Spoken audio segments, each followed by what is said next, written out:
It is time. We are going to complete the mission. I can't do that. Oh my god, my voice. Oh god. Oh, why did I even try that? Oh my goodness.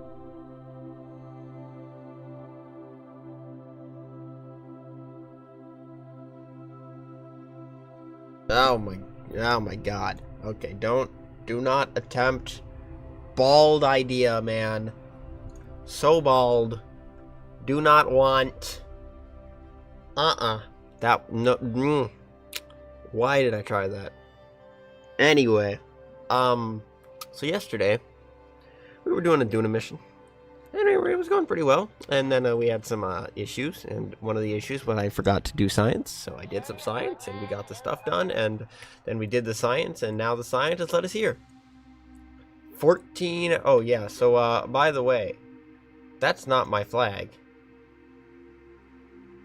Thanks, game. I figured out that if you go to gameplay and then show FPS and then you take it, you can just drag it somewhere else. So, that's convenient. Also, I got a mod. And it's not here. That's...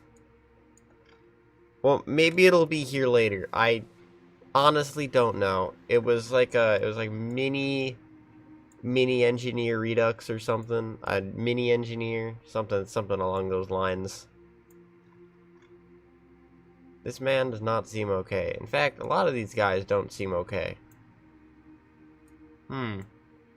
That's kind of suspicious. What's with the vibes? I'm not getting very good vibes from this. I'm noticing a lot of vibes going on here, and these aren't good vibes. I'm not gonna lie. What's with the vibes, gentlemen? What is with the vibe? A very suspicious vibe, I'm not gonna lie. Okay, so there's gonna be a couple things we need to do. First of all, we need to jettison this so we get more Delta V. We have plenty of Delta V, but first we need to jettison the crew capsule, which I believe is not that one. Oh my goodness. Which one is it? Where are you at? It's this decoupler right here. Where is it? We need to find that decoupler. I don't know what the vibes are about right now. I could try a quick save. See if it fixes the vibe situation.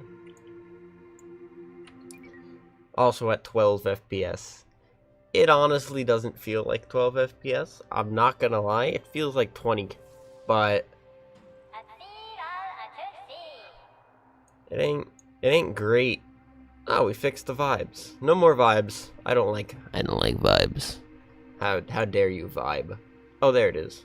Found it. We want you here. And by here, I really mean like there.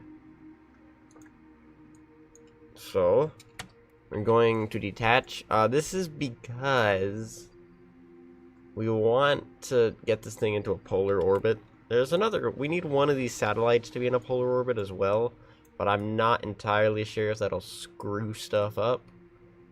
So we're not gonna deploy any of those yet. I might just do all that maneuvering with this satellite itself. If I can. It's possible. Actually, one of these satellites, but shut up. It's fine.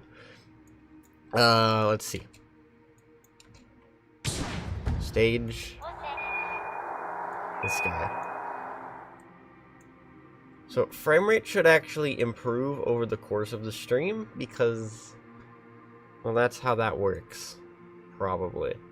It has just occurred to me there are no solar panels on here. Clerical oversight? Perhaps? We'll see. We'll see. So, I think the first thing we do after doing this is to deploy some of these atmosphere probes. Although these have solar panels on them, so we might want to do this mission first. Just get it down onto the surface, because, you know what, actually? Let's not detach that yet, just because of the solar power thing. We're gonna do our atmosphere probe mission first. I know those will probably work. Okay, so first, I'm going to time warp all the way out to Apoapsis. Dune. Like so. Then we're going to detach our first satellite, which I believe is this one. These ones are Ike. These are for Ike. We have 2 of them for Ike. Those are going to return stuff to Kerbin. Then we have these 2 on the side. So first we're going to detach this one. Decouple. Excellent. We are now in control of this satellite, which is good. Alright, so we're going to just give it a little kick. Nothing too fancy. But we're going to aim for 2 separate biomes with these. So hopefully we can hit the pole, but I'm not too keen. It just needs to be 2 separate biomes, and we can quick save if we don't get it, because we don't know where the biomes are, which is not an issue, but minorly inconvenient. Not gonna lie.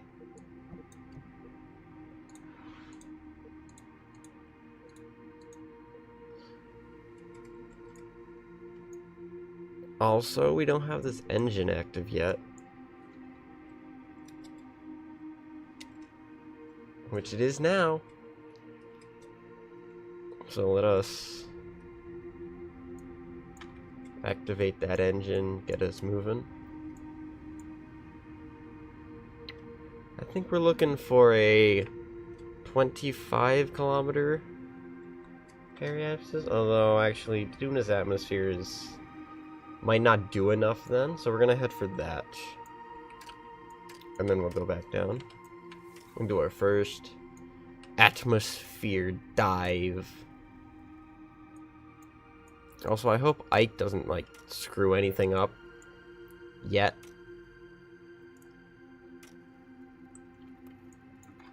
We're gonna have to deal with Ike eventually, but not now. Please. Please, not now. Also, I'm not sure how this protective shell is gonna work out. It might just immediately blow up. Hopefully it doesn't, but it might. So we are to be prepared for such an occurrence, if need be. So we are approaching. It looks like our time warp is actually functioning, which is nice.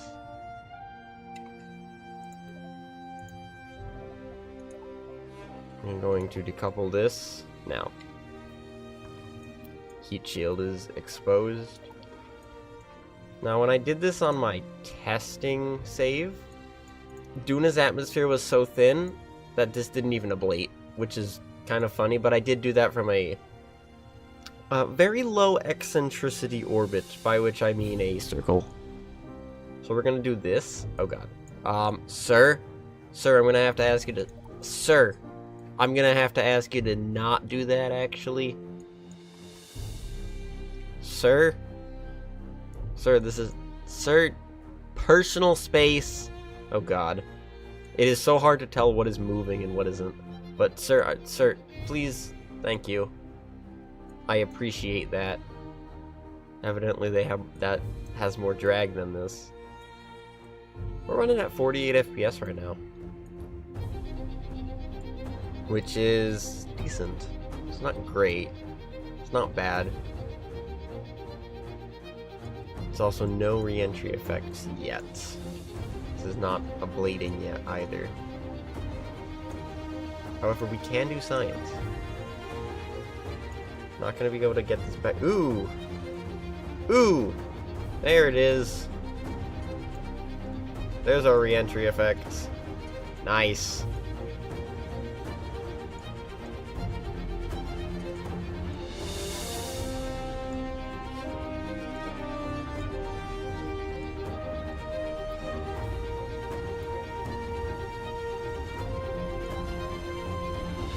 A lot of flickering going on. I can't tell what this, like, tail thing is. Is that part of it? I have no clue. We're not ablating somehow, which is interesting, to say the least.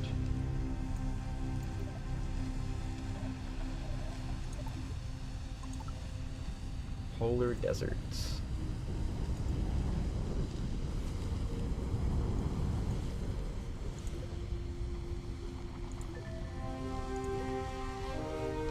This thing used to run for 2 minutes. So, yeah. Hopefully we don't enter another biome. Now we're on the Midlands. We'll get there eventually. Okay, that's actually kind of annoying. We just want one of these to finish.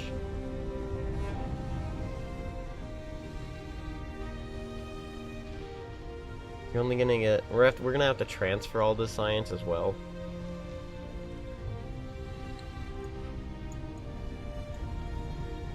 Plume is very nice. It's, well, right now it's a bit flickery, which is not great, honestly. I would prefer it to not be so flickery. Oh my god. Could be worse. It's a good start. I like what they're going for, at least. I just wish it wasn't so flickery. Ah! I wish it was bigger as well. Imagine this thing streaking across the sky. That would look sick. Right now it's kind of small. This might actually finish. As you started ablating? You're not even ablating. That seems wrong as well. Like, I feel like this should be ablating, given the fact that it is currently on fire. But maybe that's just me. Maybe. Well, we've stopped being on fire. Our atmosphere survey is no longer happening. Oop. Back on the Midlands. Resume. Alright, come on. 20 seconds. We can get the science. If we land somewhere else, then we can get science from there, too.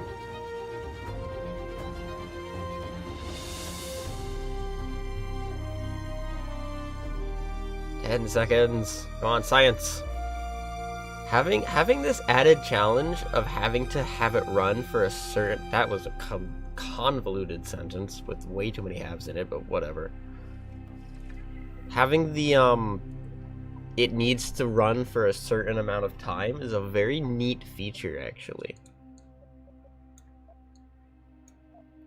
Not sure if I like the feature, but it is a feature. Currently we're on the Midlands. I think right here...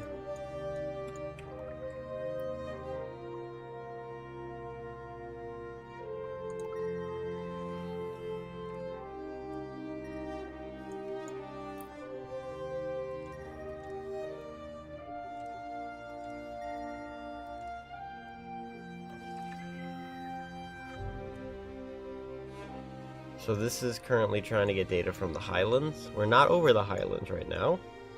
Over the Midlands. I do want to try and transmit some of this data right here, especially, because I do not know. Here, let me...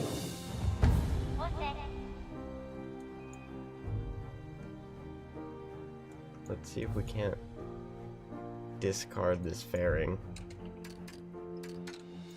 The Doesn't seem to like to discard. That's this is another thing. Fairings don't work very well, do they not? No. Words. Words do not, they work, they do not. No.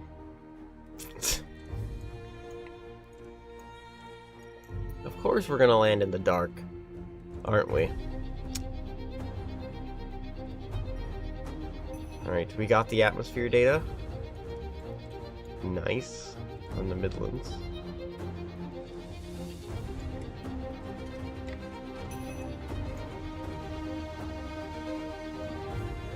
Unfortunately, we're not going to be able to return any samples.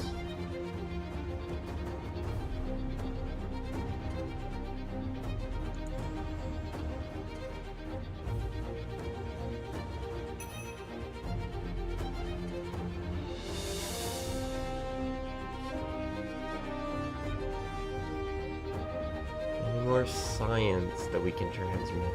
There's the samples, and we're never going to get these samples back. Well... No, these are atmospheres. No, we might get them back. Not from this area. But from, what the heck is it? We might get it back from the lander when we actually land. Why are you still here? Mr. Faring, sir. I don't like you. This fairing needs to actually delete itself.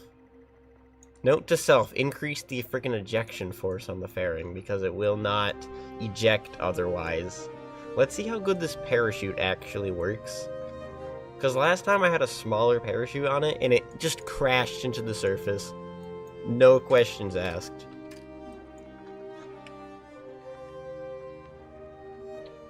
It was very sad.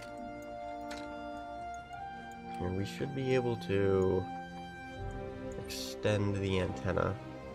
Don't know if this will help delete that fairing. Nope. Fairing is still there. Nice. Come on, fairing, you. Maybe it'll delete itself when we get down. Yeah, 7.5 meters per second should be okay.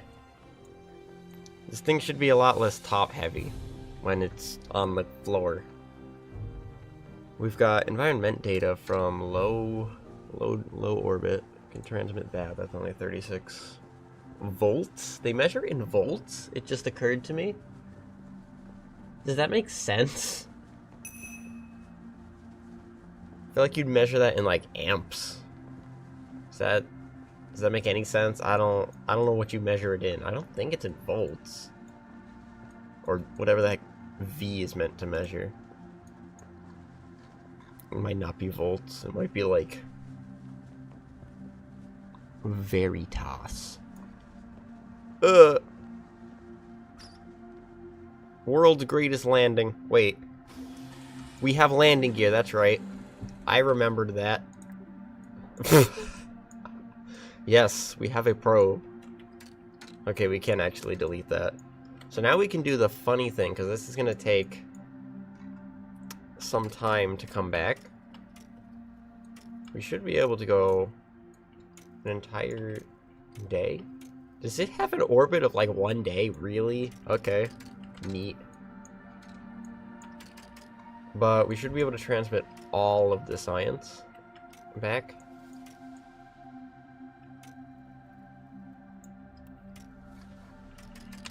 So this is our little lander probe. I think it looks pretty good down here.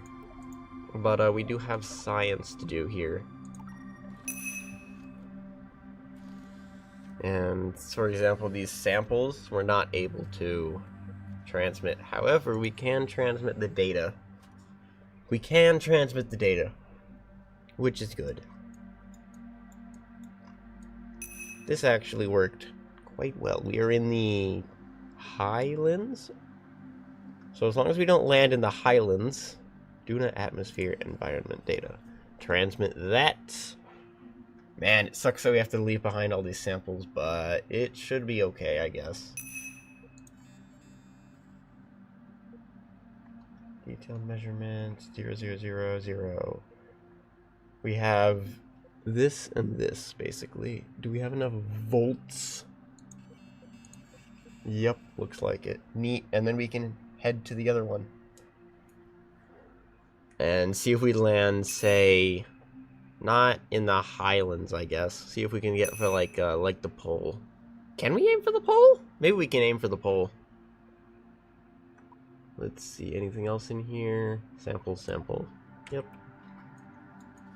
What do we name you? I did not name these properly. Are we moving? Dang. Well, shouldn't matter anyway. You control. Now we go to this one. If we go on a really steep descent path, I think we'll be able to make it all the way down to the poles. If we get polar data, that'd be pretty neat. Is that the right one?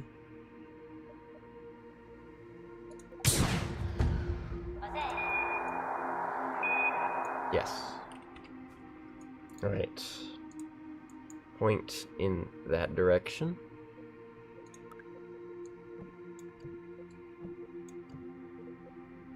I mean, it worked last time. Maybe we can actually get the heat shield to actually ablate. That'd be neat.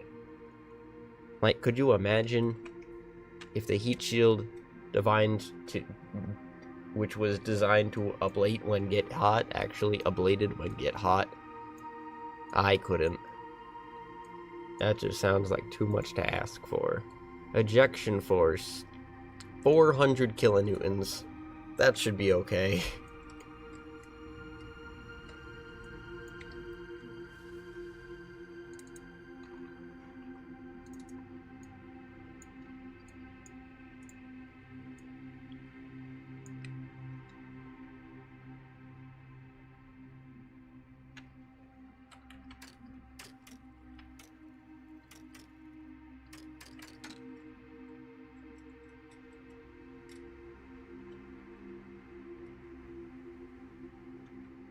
Perfect. This should have us landing on the actual planet, which is near the pole. What the heck is happening here? I have no idea. As long as it doesn't cause me to explode, it should be okay. 40 FPS. Yep. I might have to, like, activate that mod. I want to know how to, like, activate it. Where do I do that? Is it in, like, here? Oh, there it is. Micro engineer. Well, yep. That's kerbal engineer redux, but for KSP2. Neat. I will just leave that there, I guess. And it can be there. What do we need? Orbit, surface, biome, sand.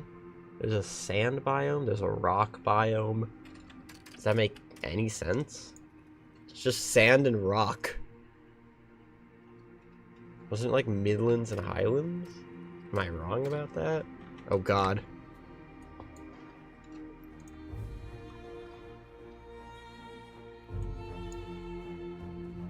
I seem to have. Yeah, this is lowlands. What do you mean sand and rock? That doesn't seem right. Flight. Oh, we can see all the informations.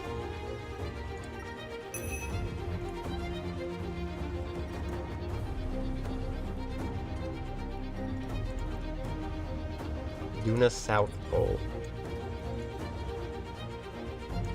That's right, we're on like a collision course. Let's see if it actually causes you to ablate. Apparently not. Cool. Just like, what? Ablator doing ablation? No. Okay. It actually looks... Okay, no, it doesn't look different. They're headed very quickly down through the atmosphere. How are you not ablating? Like, actually. Like, on one hand, on Kerbin, if you do not have some sort of thermal protection, you are going to die. What the heck?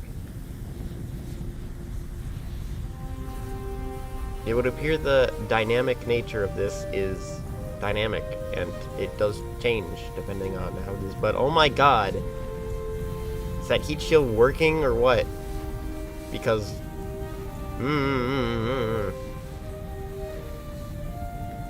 this seems somewhat precarious. Are we going to start slowing down? Because we are still going 1,000 meters per second.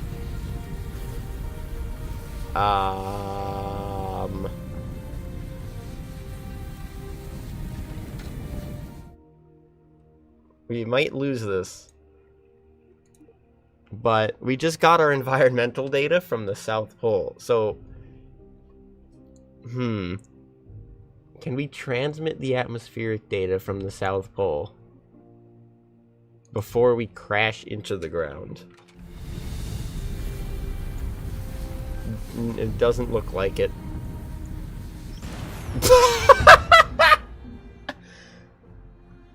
Okay.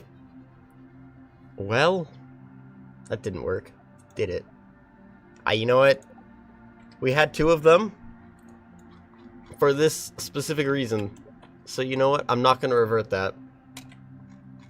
I'm going to go to the tracking station, and we're just going to resume and say, well, one of them crashed. How sad. Let's see. Vessels. Duna mission. Focus. And control.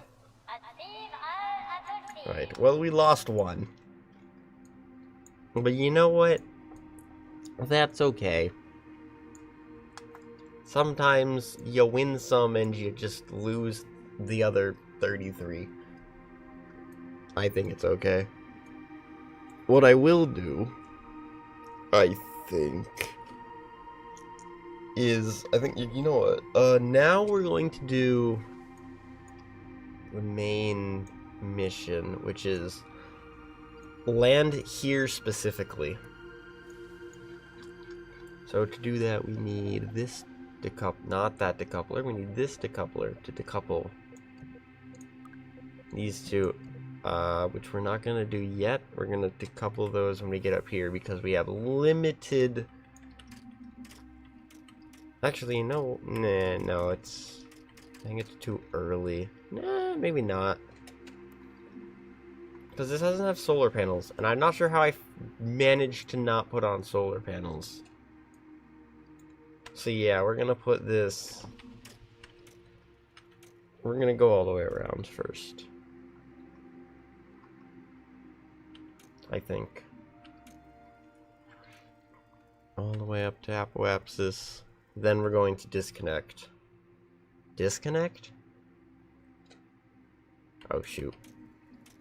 You know what? We'll do it like here. Okay, that's not far off from where it was before, but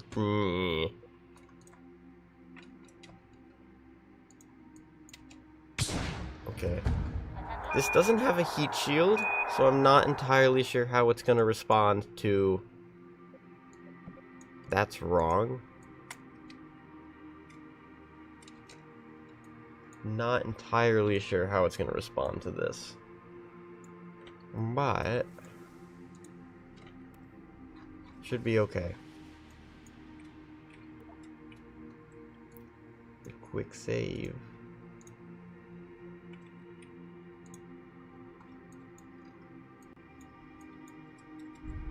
And just a little bit of engine thrust to get us into the atmosphere.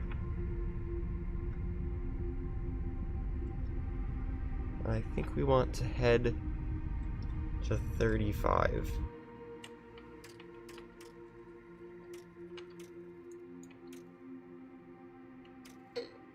Not too deep, hopefully.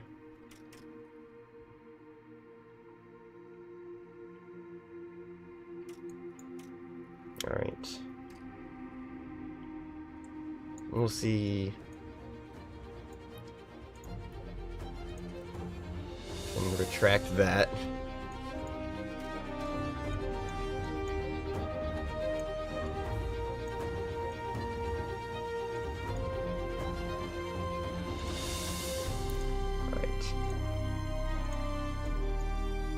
So we will probably get some re-entry effects off of this.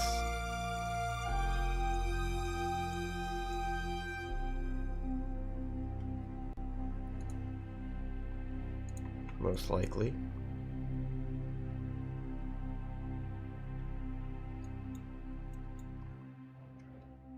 Ooh. Hello, stream lag. That's weird. Why have you done this to me? Oh, it's not doing that to me. What? It just dropped 2,000 frames and then acted like nothing was wrong. Thanks, OBS. Thanks. Appreciate that.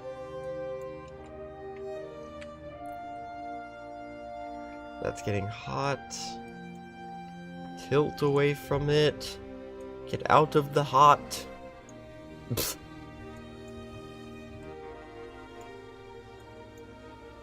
We'll see. Might have gone a bit aggressive with the first pass.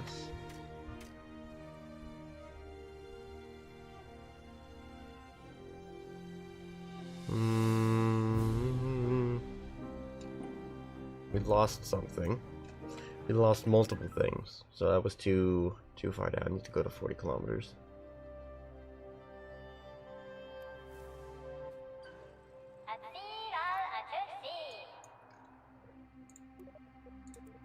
Alright. Fine. 40 kilometers. Sounds good. Yeah, that sounds great.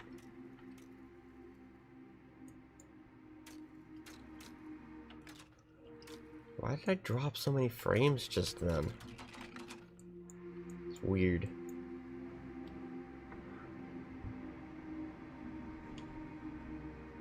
Shouldn't have dropped that many frames.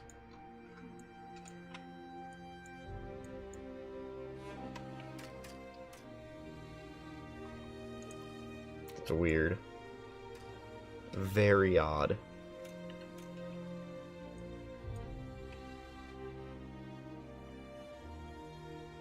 I never drop frames. What the heck? That was weird.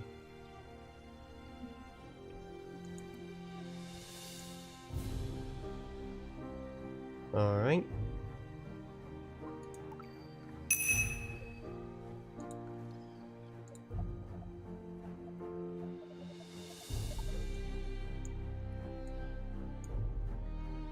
These should have had nose cones on them. Oops. Oopsie.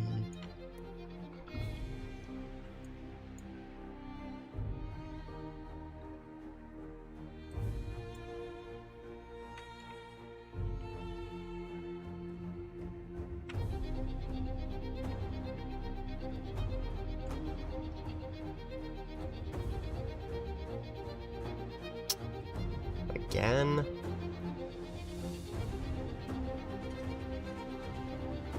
Man.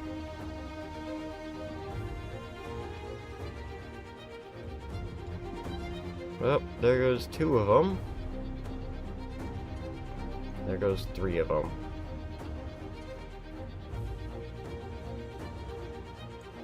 Now, there goes 4.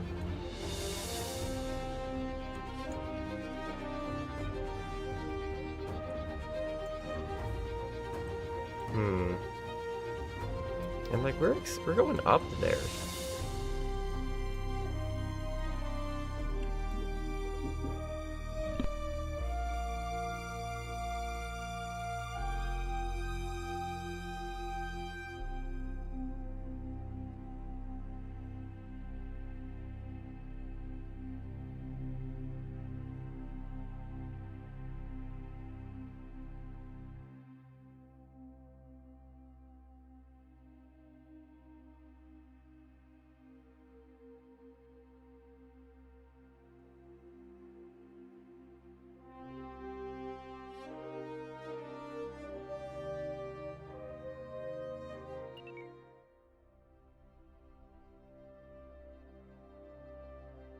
Ba-ba-da-ba.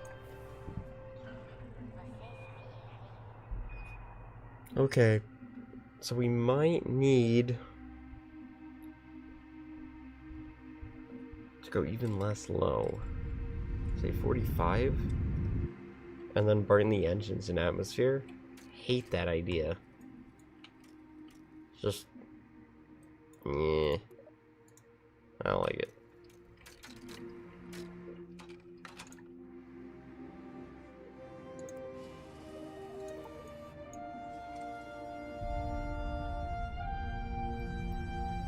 What the crap?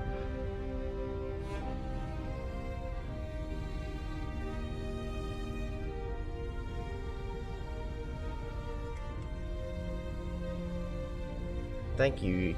Okay, just lost connection to the internet for a good 3 seconds for some reason. Thanks, internet, I guess. Alright, how did that help us? Ooh, science. Yum. Might have to do a bunch of passes then. It's annoying. What if it gets us down safely? It might be our only option. So, yep. I love just losing connection to YouTube. That's great. It's great for stream quality. Everybody loves it.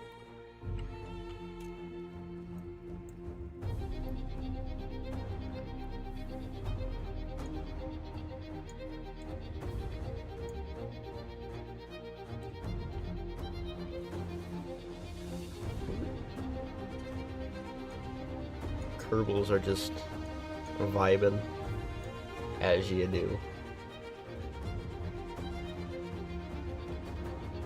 These should have had experiment interrupted. RIP atmosphere survey. Rest in peace. Yeah, we're in space now. That's why it doesn't like that.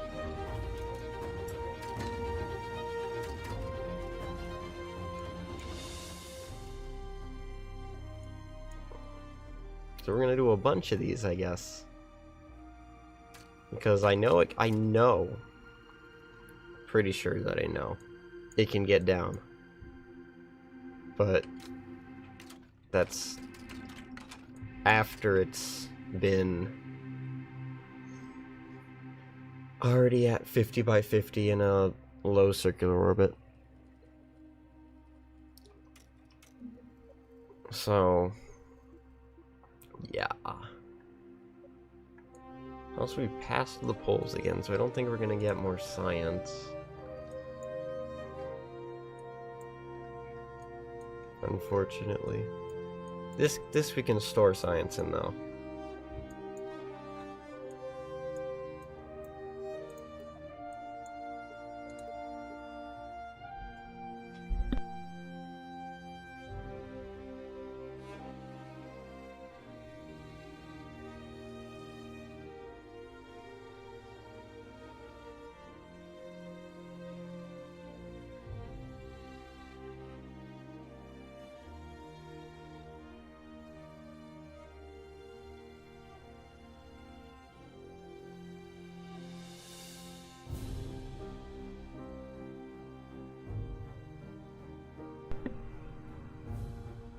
Alright.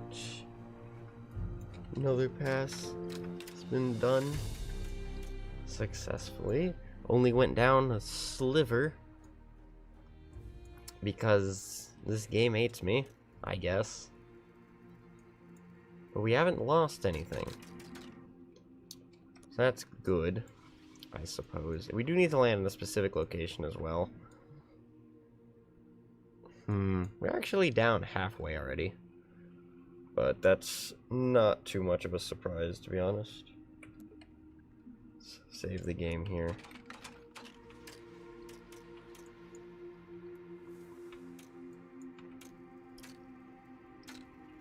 We do need to get further down to that atmosphere, or else we're just gonna spend 83 years doing this. Which I don't like doing, because it takes time.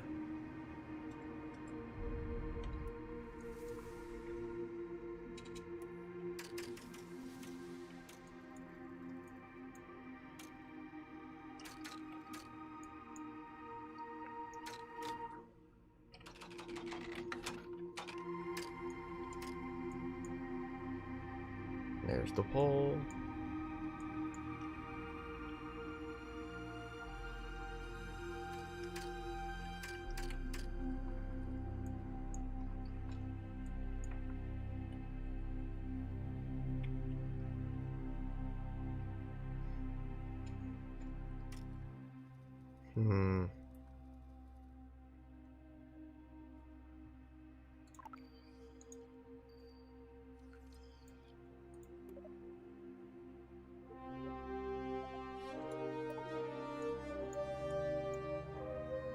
Yeah, these timed ones are very tricky to work with.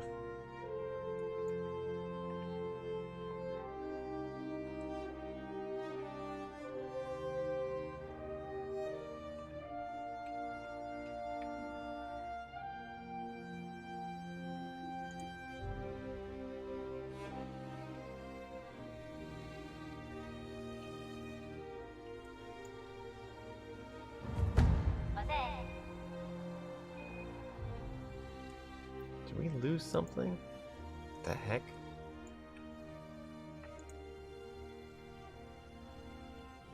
No?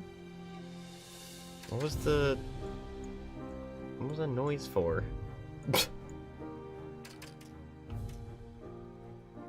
Alright. Down a bit further. So we do know the front can take that, the heat then. It's good to know. Default name 21 is out of electricity. Cool. Don't care. That probe has done its job.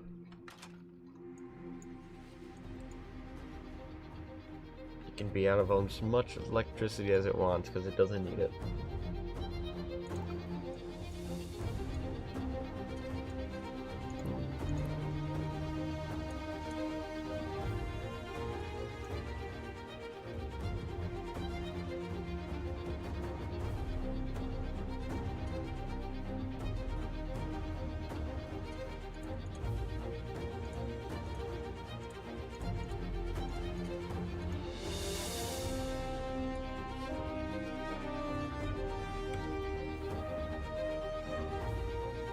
This does not seem like it's going down very fast.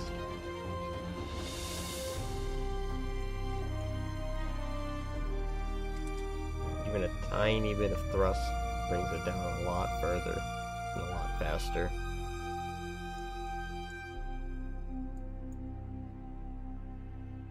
Might have to be a bit more risky with how we descend here.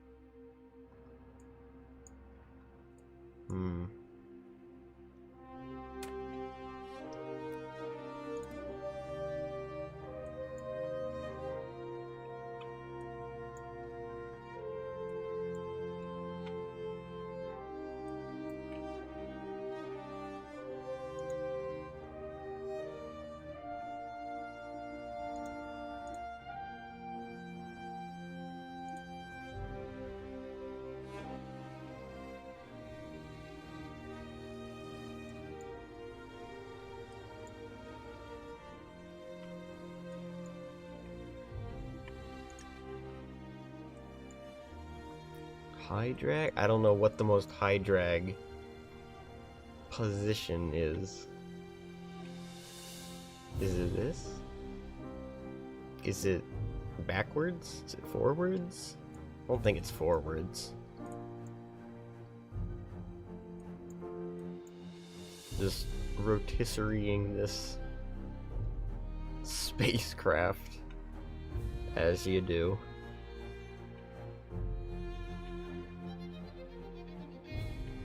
Wish those little FLT fuel tanks had a little more heat tolerance than this. I'm sure not having nose cones on the bottom isn't helping, though.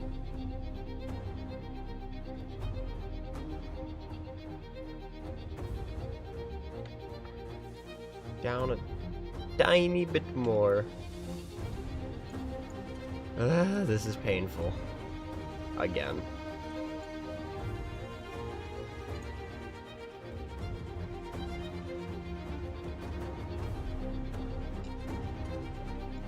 I don't want to just use engine power though, because I need the fuel for that. For getting, you know, back home.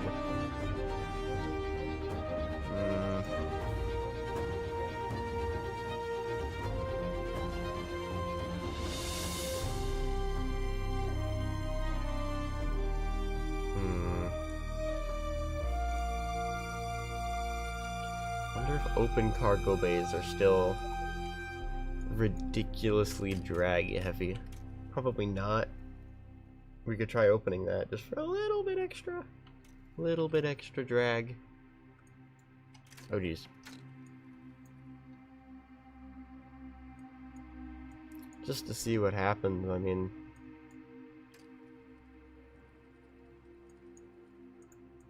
Like, whee! Watch it immediately blow up. I would laugh if it immediately blew up. Try extending the landing legs for just a little bit of extra drag. I don't know if that even works, but maybe.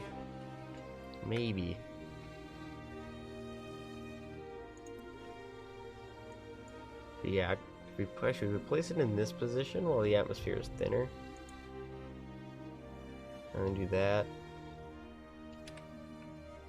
We don't burn to a crisp immediately.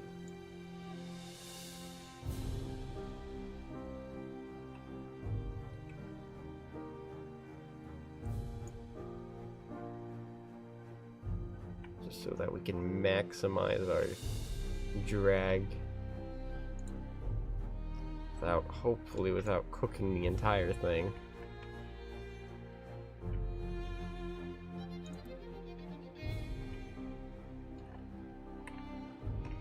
Like this.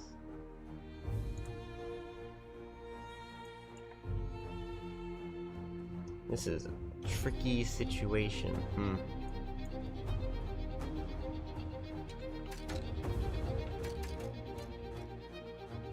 Very tricky.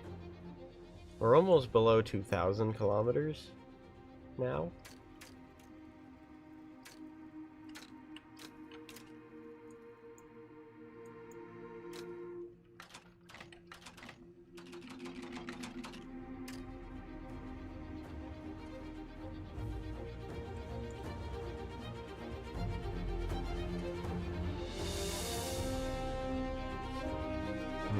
Every pass seems to get... How many? Because we're at like about 2175. We could just do this a whole bunch of times. That seems inefficient.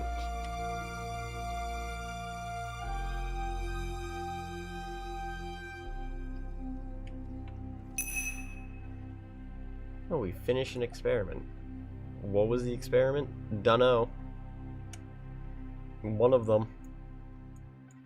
But we finished it.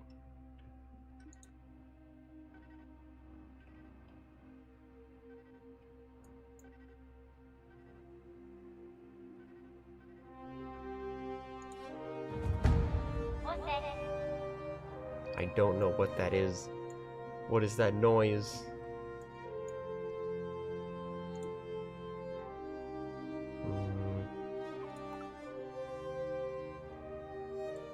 Oh, I think it's the atmosphere survey doing things. I think that's what that is. So we get about 150 every time, so at this rate we only have to make 20 more passes. Woohoo! That's all.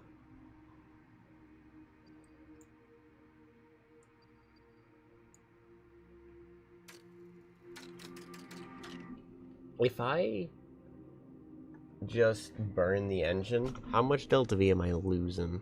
I think I have more than 1200, because this is not accounting for how that'll change when this, because I forgot fuel lines. But what is... Let me get to my Delta V map. How much does it take to circularize? 360? 360 would bring us to like 900.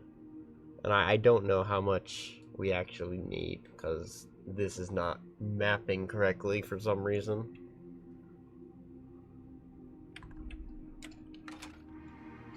So I just don't know if we have the fuel economy to spare 300 meters per second. That's why I'm doing this. It is incredibly annoying.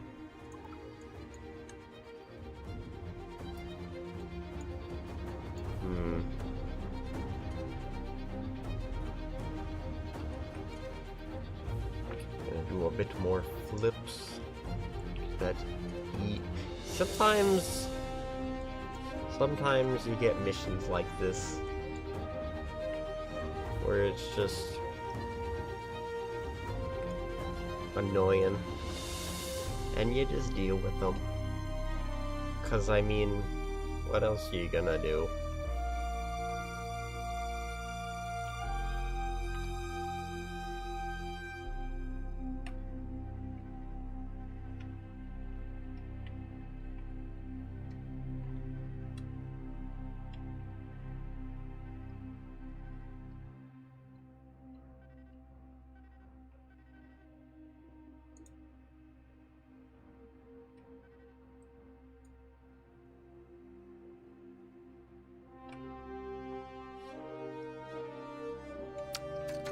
Alright, down to 1,800 kilometers.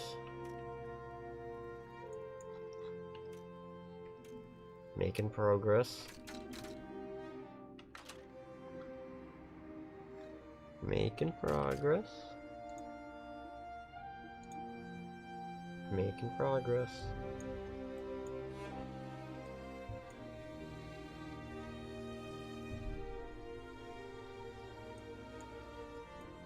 If we lose 10 meters per second every time. Oh dear.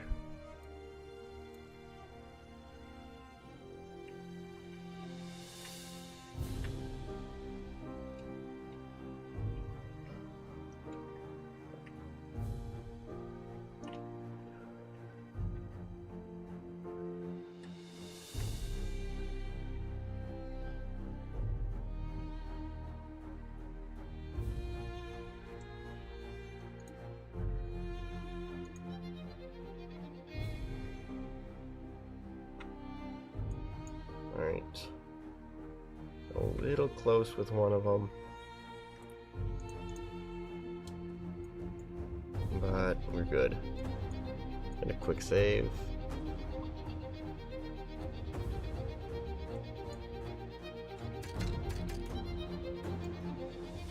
Once we're out of this area, and that freaking fuel tank has decided to cool down. Come on. Cool yourself. Please. Thank you.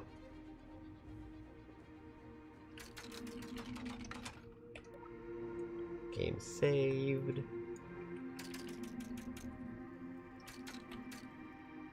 It'll be fine, guys. It's only slightly annoying. We're down to 1,700 kilometers.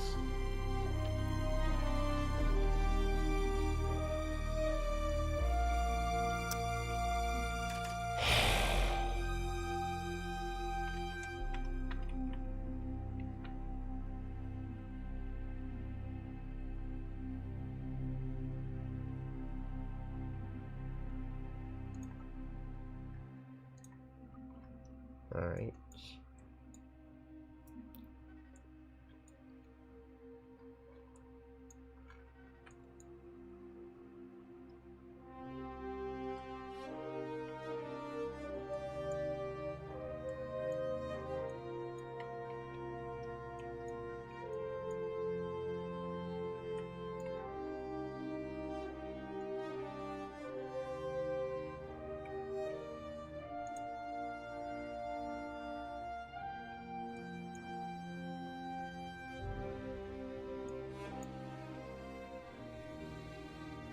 Alright. If we angle it like this, like such, and then we spin it, does that change anything? Feels like that should change stuff. It doesn't change anything when you're out of the freaking atmosphere. Go figure. 1600. So we're losing about 100 kilometers each time. So if this graph is linear, which it might not be,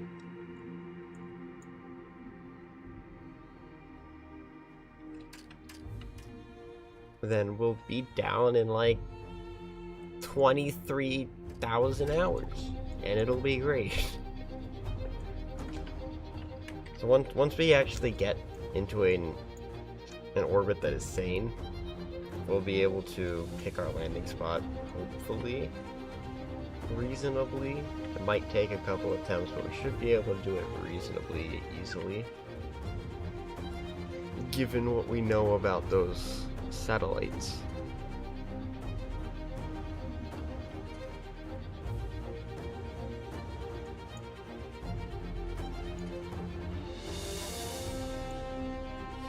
$1,500 kilometers.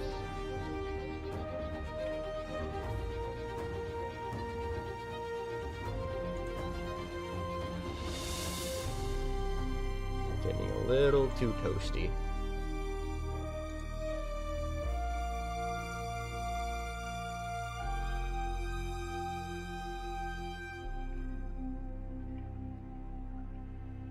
We have like not too much information on how this heating system works,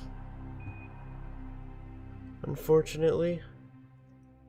So we're just gonna have to figure it out as we go. This one seems a little... I cannot tell actually if this one is more aggressive than the old one. Super hard to tell.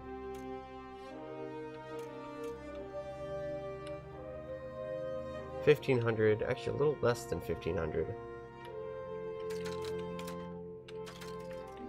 Alright. Hello, Ike.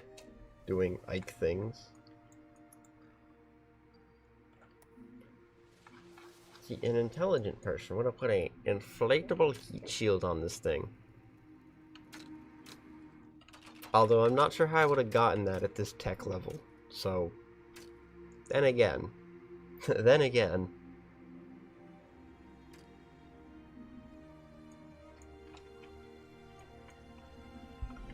Science. I'm not sure what the science I keep clicking on is doing. I suspect it's just triggering this sniffer experiment over and over again, and is giving me nothing basically because it's just resetting as soon as I get off the poles.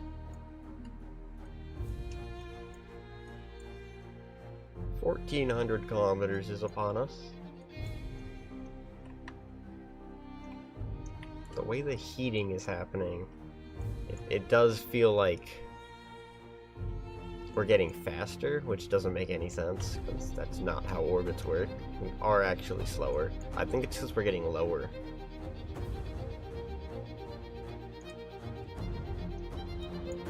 Ah, crap. That wasn't even... was that even blinking? Oh, it was blinking. Oh my goodness, I cannot see. Well, there goes 2 passes. Okay. Can I rocket through them? At warp speed? Not particularly, actually. No. Why am I dropping frames? Like, actually, though, like, why? Why do I have no connection to YouTube? And it's just back, like nothing happened. Cool. That's great. Every 10 minutes, it's just like, you know what? We're gonna actually restart your connection because clearly you are just unworthy of. So this was not happening yesterday. I don't know why it's doing it now. It's very strange.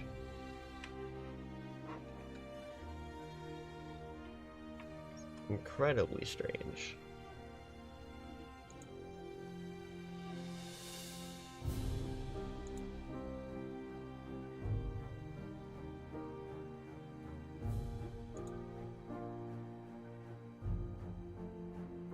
This seems to be the highest drag, which would make sense, since I think it's cross-section based. I think it's cross-section based. I'm not entirely sure on that. Could be wrong. So going down sideways seems like the best option.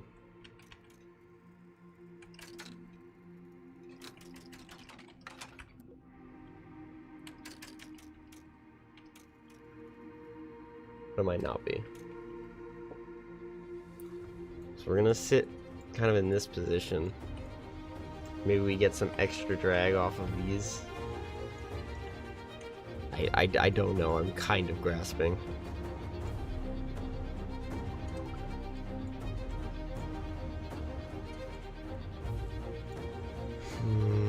I'm considering just a little thrust with the engines. But no, it is too tempting. Will not happen.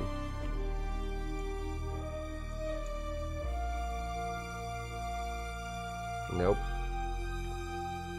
The Delta V losses will be too great, and we will crash and burn. And by crash and burn, I mean be stranded in the middle of deep space. And nobody wants that. Nobody wants that.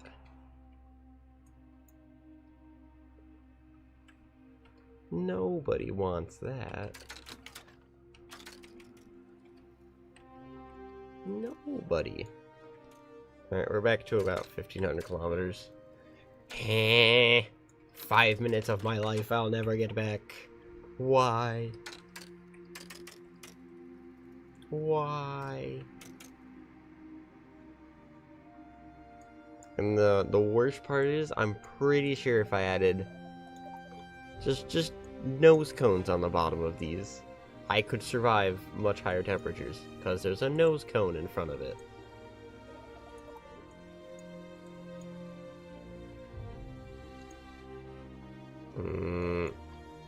I don't like that. Here's 1,400 kilometers again.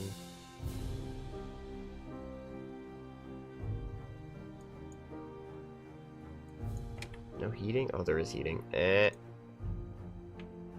just can't see it for some reason. Thanks, game.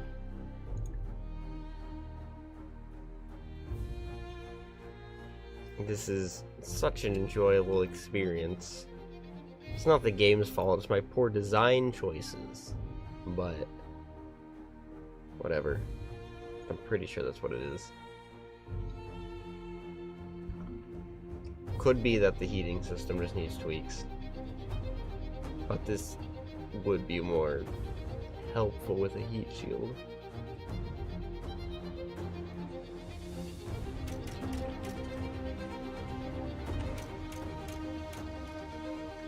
This would be a lot easier with a heat shield. Not sure how precise it'd be though. So there's that side of the coin.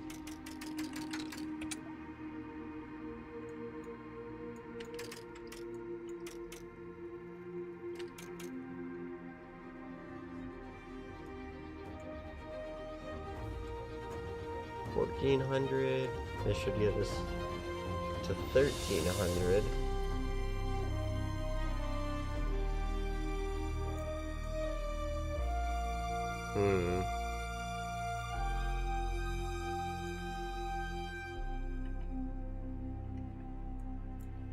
Are we heating up less?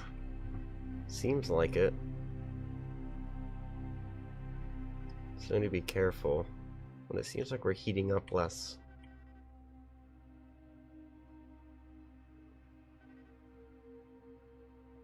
Which is weird. Because it's really only a difference of like 30 meters per second. between what we were doing before and what we're doing now.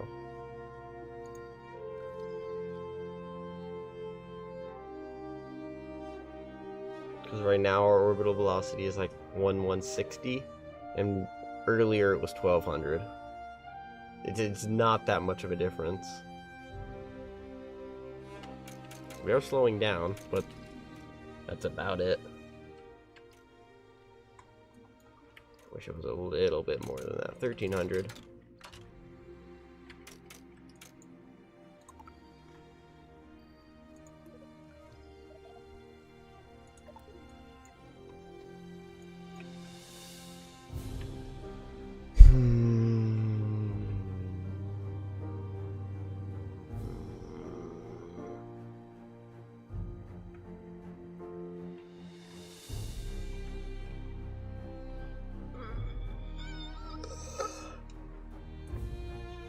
How has it been an hour? Oh my god. That should not be possible.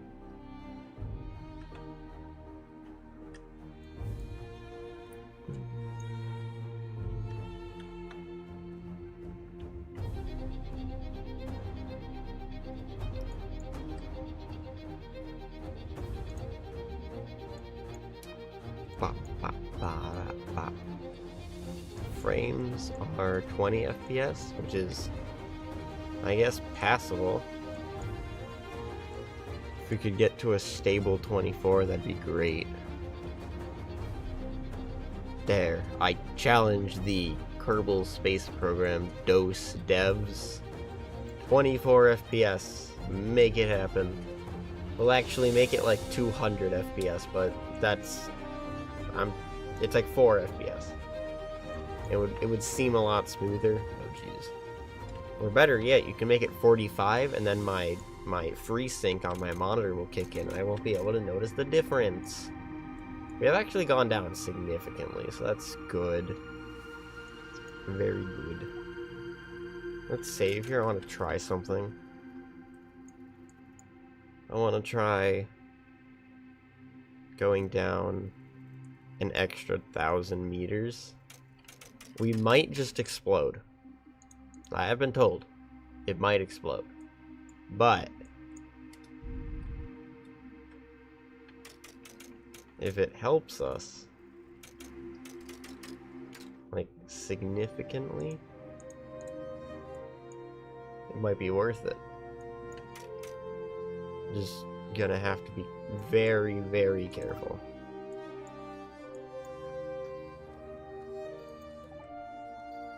Oh, we're chipping away at the South Pole data. That's just occurred to me. That's what we were doing with this. Okay, that makes a little bit of sense, I guess.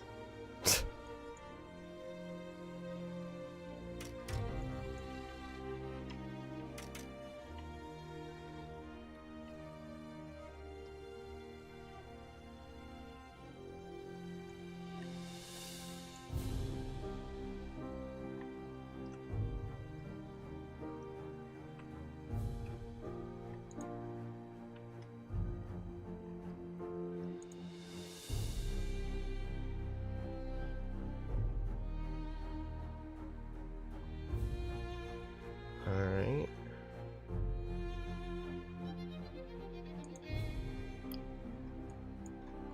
How much did that help us? Because we didn't explode. We didn't explode. I did expect us to kind of just nuke ourselves there. But we did not. I don't know how much extra lowering of apoapsis we got. It might have been a little more. Let's do it again. Do it again! Do it again! 1,189. If we can get to like 900, that'd be very cool. Don't think it'll happen. Would be very funny if it did, though.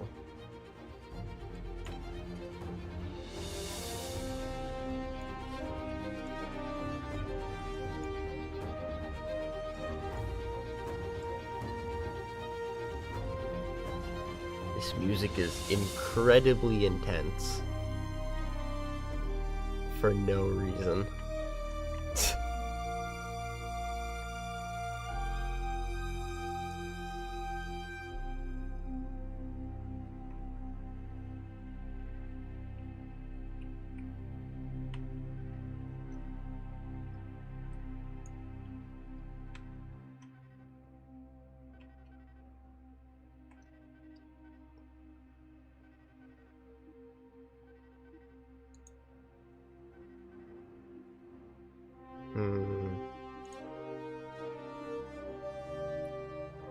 It's about the same, about 100. It's a little more than 100 kilometers each time. Maybe. I think it's a little more. Not by much, but it is a little more. Oh boy. We're almost at the greatest section of them all. Less than 1,000 kilometers. We've dropped about 80 meters per second. Maybe 100 if we stretch where we're measuring it from. This is just great. Favorite video game.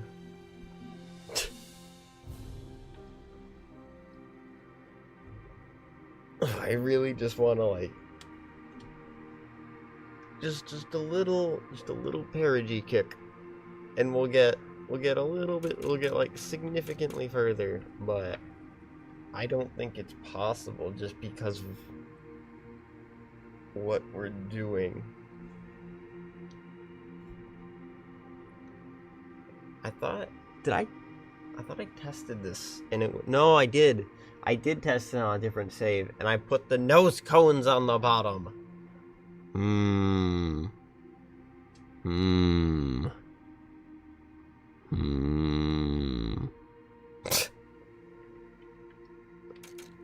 Very suspicious. Why did I not put the nose cones on? Weight reasons? Thinking these tanks would have been a slightly more resilience. 20 seconds left on this. Is it done? Oh my god, we actually finished that. That's cool.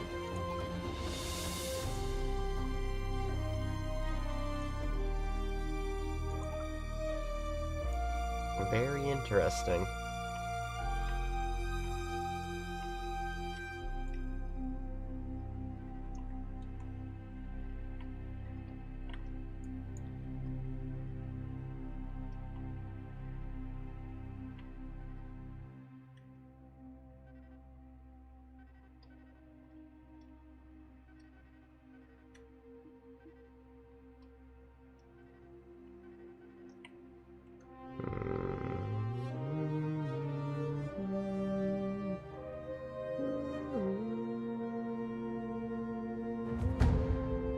Oh, that's what it is. Lack of stellar exposure? That's what that's from? That's lame. We're at almost 1,000. What if we did like a full test? Because this is gonna take forever if I keep doing this. Here, I have an idea. So, because it's pretty much guaranteed that I can get this all the way down, we'll quick save here, not quick save again for a significant length of time, but I'll fire the engines here and just land it, and then we'll take off again, just to say that I can.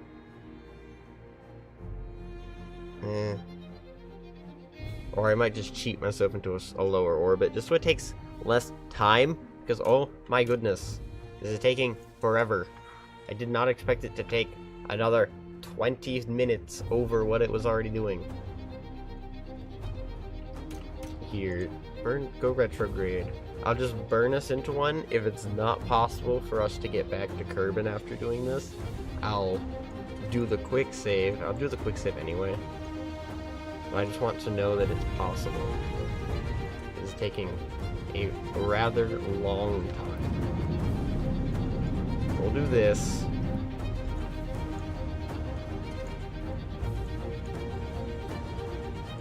Get us into the orbit.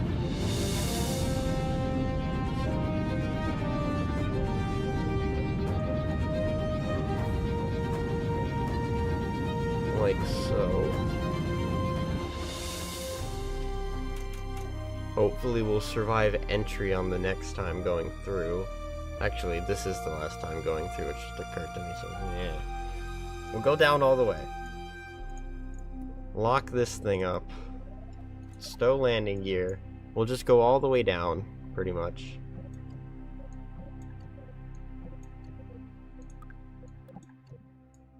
Go through the whole sequence. And then, after a quick save, we shall decide what to do. But I'm pretty sure this will be able to do this. I just need confirmation because of fuel manager, basically. Resource manager. Methox. Yeah, see, for some reason it takes it. Oh, it's not doing that. Yeah, see, this is the weird thing. In, start. Oh, it's not even calculating with that? Oh, I think we just totally... What? I legitimately have no idea what just exploded. What? What just... Huh? What just blew... I was preoccupied looking at storage capacity. What was that? Oh, it was my antenna. Okay, that's probably okay.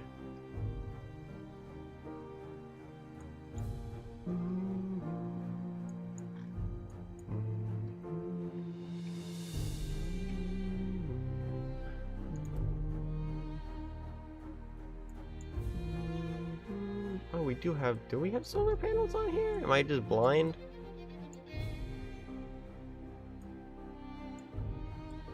Oh no, we got that from the engine burn. I knew that.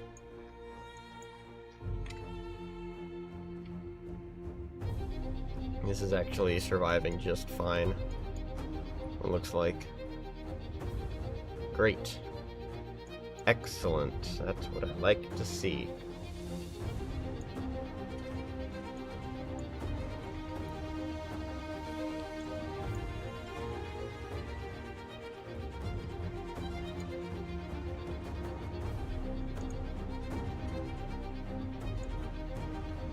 Okay.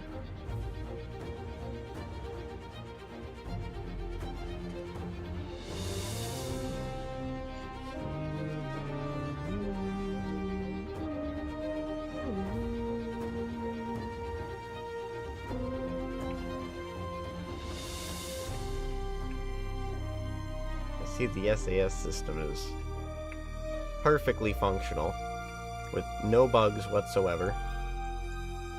Yep, no bugs. It's working perfectly. Yep, working great. It's not even like I don't have EC, it's just borking itself out for some reason. Now let's launch the drogues. Or the drogue. Deploy.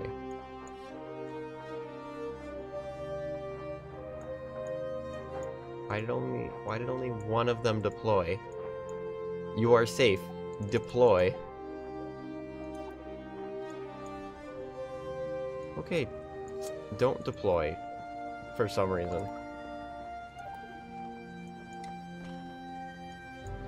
Why did only one of them launch? I need more than one to deploy. Please.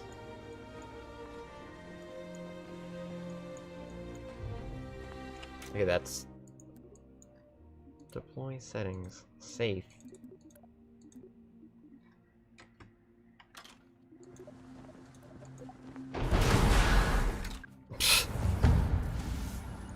That's a weird bug.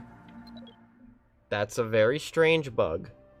Why did my parachutes not deploy?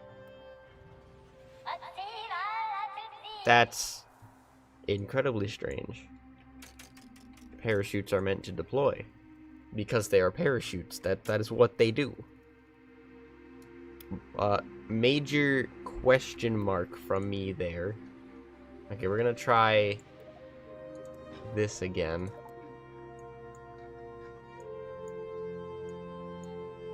Okay.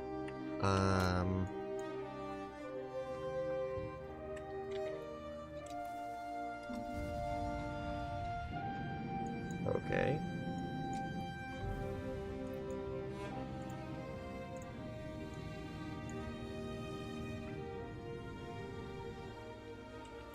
Sure. But why the parachute do the funny? Shoot safety. Safe. Safe.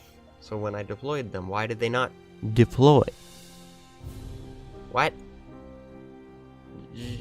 Huh? Odd. Quite odd.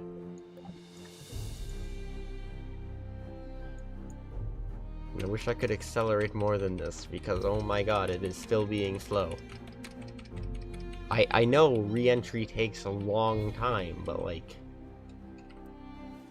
I should be able to warp more than 4 times. I could do it in the other video game that this game is based off of, known as Kerbal Space Program, the first one. I think. Wait, no I couldn't. That was a mod. No. That antenna will remain safely attached as before. Because I said so.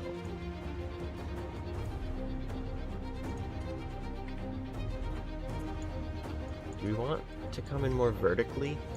Because this will cause us to come in more vertically. I think that's better for parachutes. Assuming they function.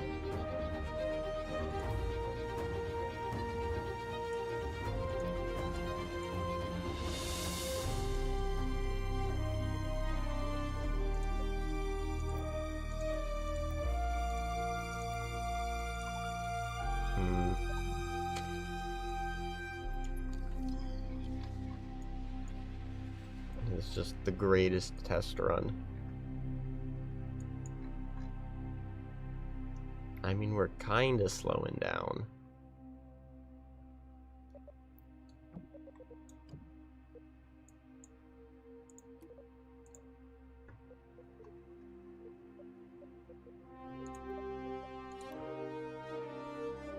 We should all be armed. Is it actually safe to deploy these right now? Do I try it? That seems irresponsible, given the fact that there's enough heating for there to be a gauge on one of these. Also, we're going 700 meters per second. How is that correct? How can this possibly be safe? Shoot safety, none. Oh, they're open now. What?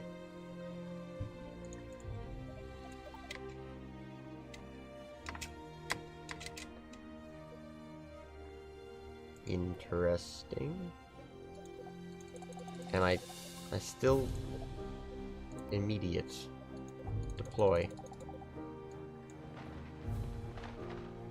Okay, that's those ones. What about the rest of the parachutes? Okay, this is only 40 meters per second. I might just be able to suicide burn this.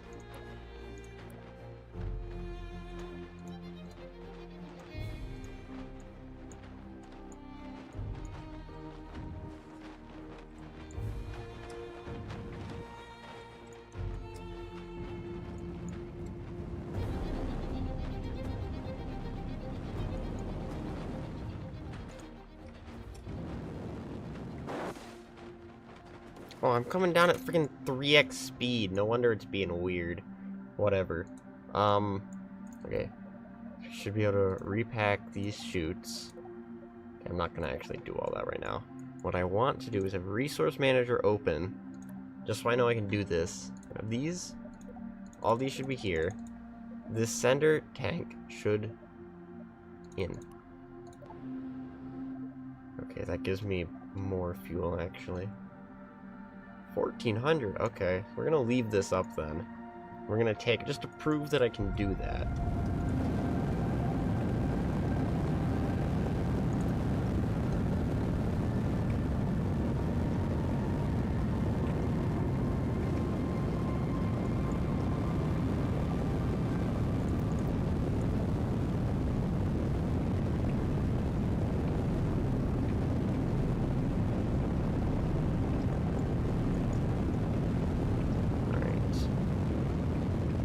Basically ask the test run, and I'll just freaking yeet myself down with the cheat menu so it doesn't take 30 years to do this. Oh my god.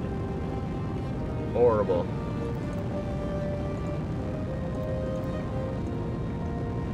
Those outer tanks have quite a bit of fuel, huh?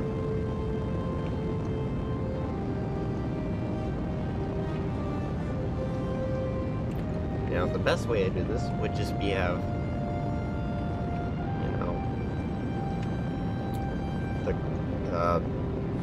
fuel transfer pipes or whatever, like you're supposed to for this such maneuver, and then it would work perfectly.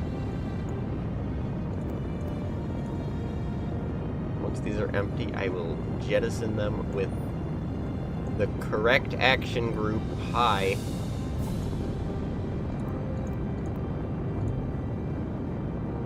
And then it'll work. Okay, there's no more. Those go whee! And this should get to orbit with plenty of fuel for a Kerbal injection.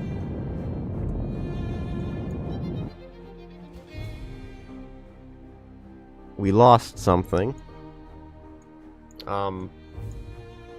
Apparently it was the cargo bay. Very interesting.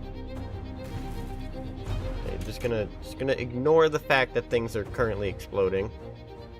We can deal with those later, and not now, because I'm probably gonna take a better ascent next time anyway. You know, I should have put a nose cone instead of a friggin' docking port on the top to begin with. This just... Okay, something else is gonna blow up now.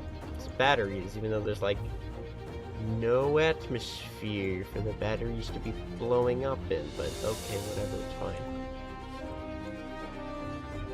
The only reason I keep clicking this, even though I know there's, like, absolutely zero chance of me getting any of that size of muscle memory, kind of, you know...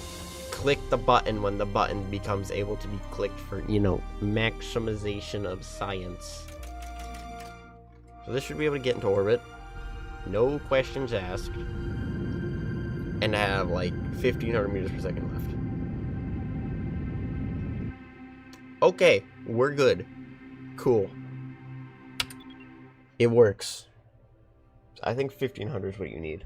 Let me check. 1,500 to get out. Oh, wait, no, you only need like 700 to get back? Oh, I knew that. Yeah, I definitely knew that. Okay. So now we'll go back here, teleport ourselves. We have an inclination of 90 degrees. I think, right? Do we even know what any of these are?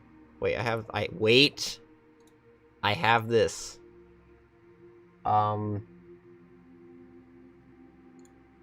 Okay, never mind. Just no clue what the longitude of ascending node is. Great. Perfect. Okay, make sure this is set correctly. And this will be... Doesn't go lower than that? Okay, you know what? We need to burn fuel anyway to get that circular orbit. So we'll just say that's fine. Advanced mode? Okay, that doesn't help me at all. Inclination 90... Yep. Okay. So we say we did all the things. We aerobraked after 57 hours of aerobraking. We're now here. Cool. Okay. So now we just time warp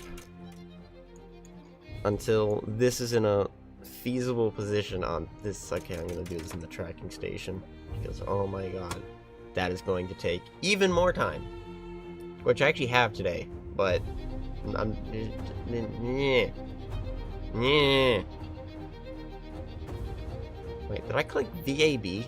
I did. I totally clicked VAB. Let me into the tracking station. There's the tracking station. Where's track? Okay, so here we are. There's the orbit. And we want this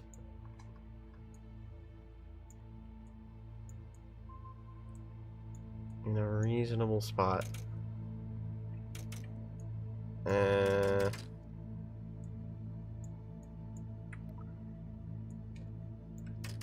gonna go around one more time. Okay.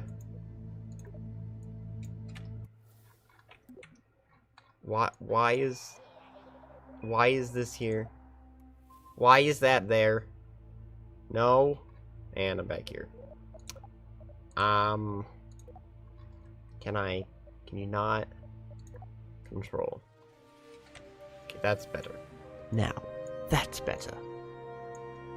So we're gonna want to burn in this direction, sort of towards the sun. That is definitely not towards the sun. That is towards the sun.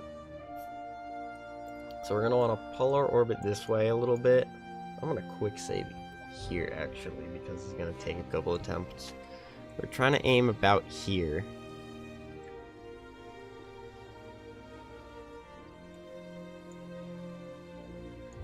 And then we'll lower the orbit to about there. I think that's where we want to be. I forgot how to Duna. Actually, no, I don't think that's where we want to be.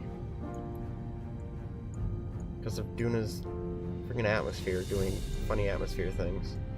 Should have brought a rover. Then we could just drive there. That is a crater. Would a rover have even helped, actually, then? I guess it depends on how beefy your freaking rover is, and... yeah, we'll see.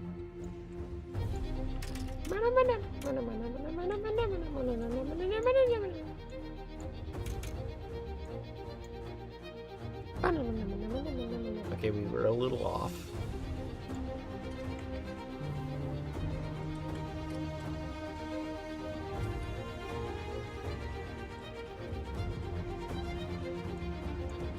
Be like there.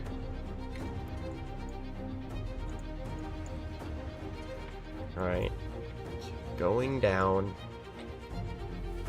Hopefully the planet orbits under us a bit. Might not, though.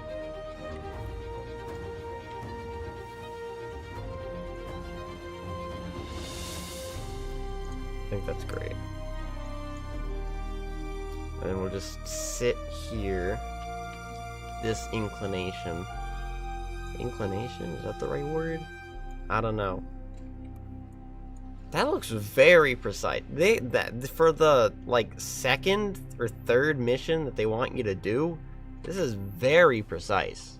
I gotta say, you maybe could have dialed that back a bit, KSP2 team. Like, so you want us to land like what, in this crater? It looks like. Like they want new players to figure that out. People are gonna get stuck, man.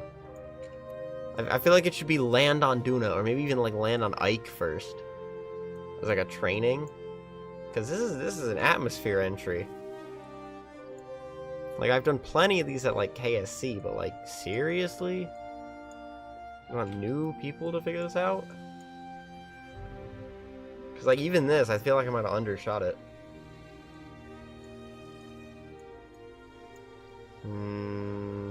We'll see.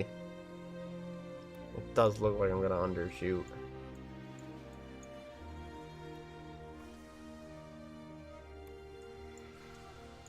We'll see. We shall see. Okay, Okay, stuff is exploding, actually. Many things have exploded. That's bald.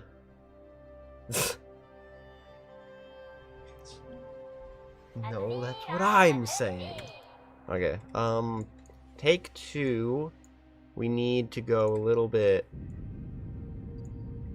further down the planet. So we want to be about here, it looks like, then.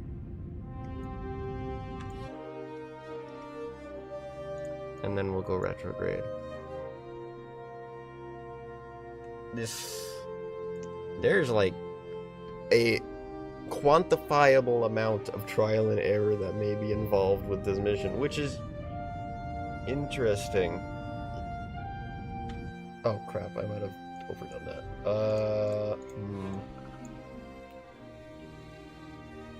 Here's the thing, we can always retrograde to pull back. It's hard to like extend where you're trying to land.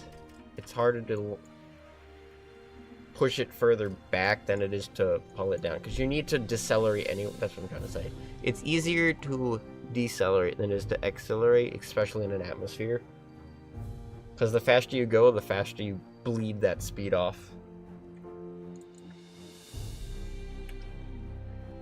Alright, we'll see how this works. Oh, and we went too far to the left, I guess.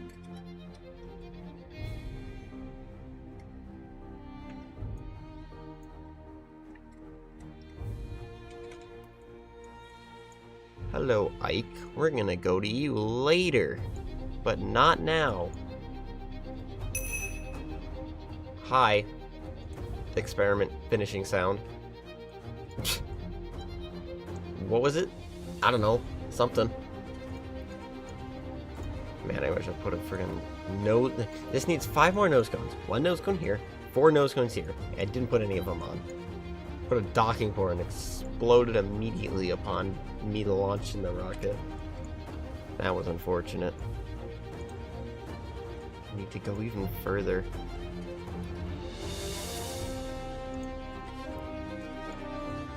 We do know this can get back to Kerbin, though, which is good.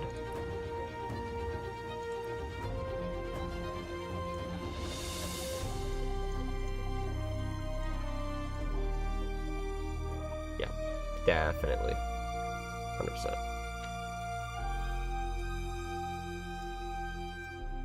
Might overshoot this time, but that's okay. As long as I can see where we're trying to aim for, would be mostly okay. Okay, we're gonna significantly pull back then, I think, for this. Oh, it's right there.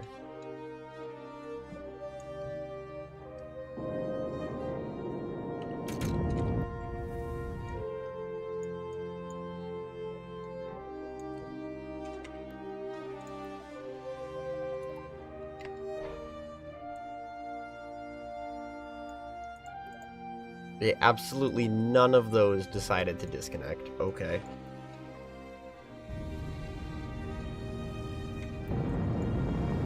Like, just actually 0.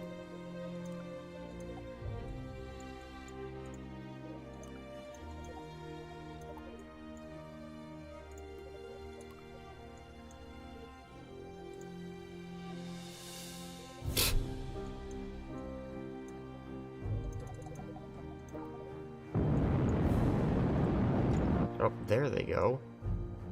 There go 4 of them out of my freaking 6.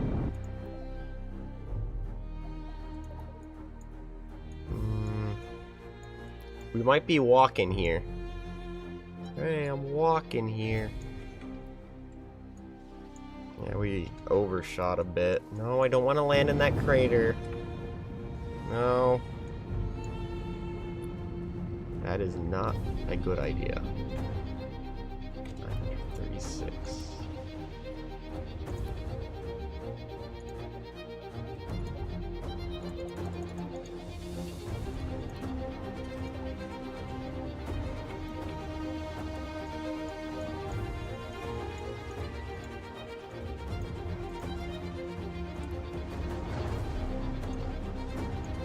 Why is this one not deploying?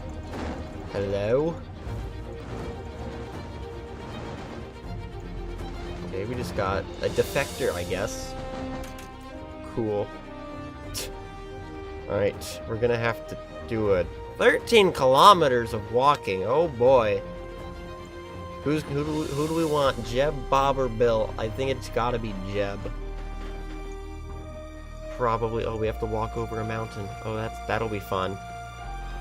Whatever's over there better be worth it. Oh my god. It's just suspense building, of course. Landing gear have been deployed.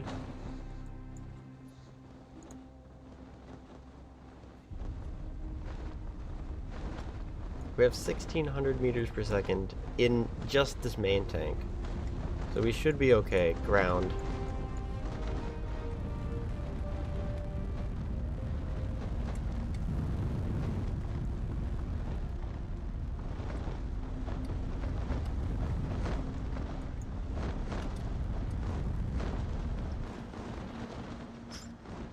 Alright.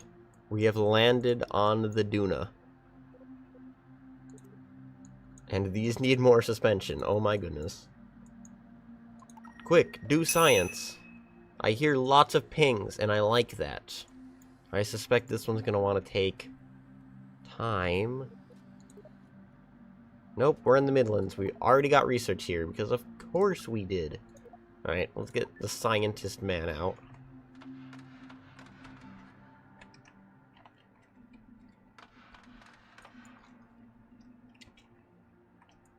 That's probably okay.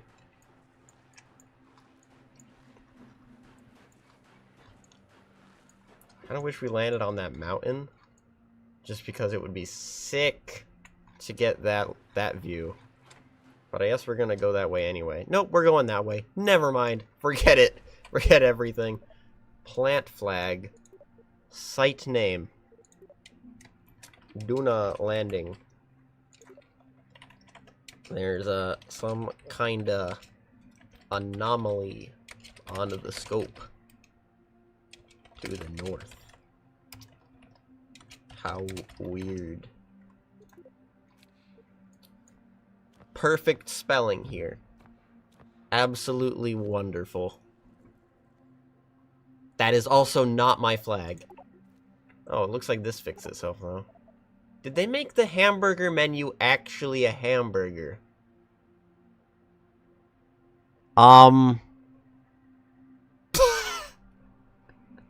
That's not how that works. But you know what? Okay. Whatever. Fine. Let us get science. Science. Got a ping.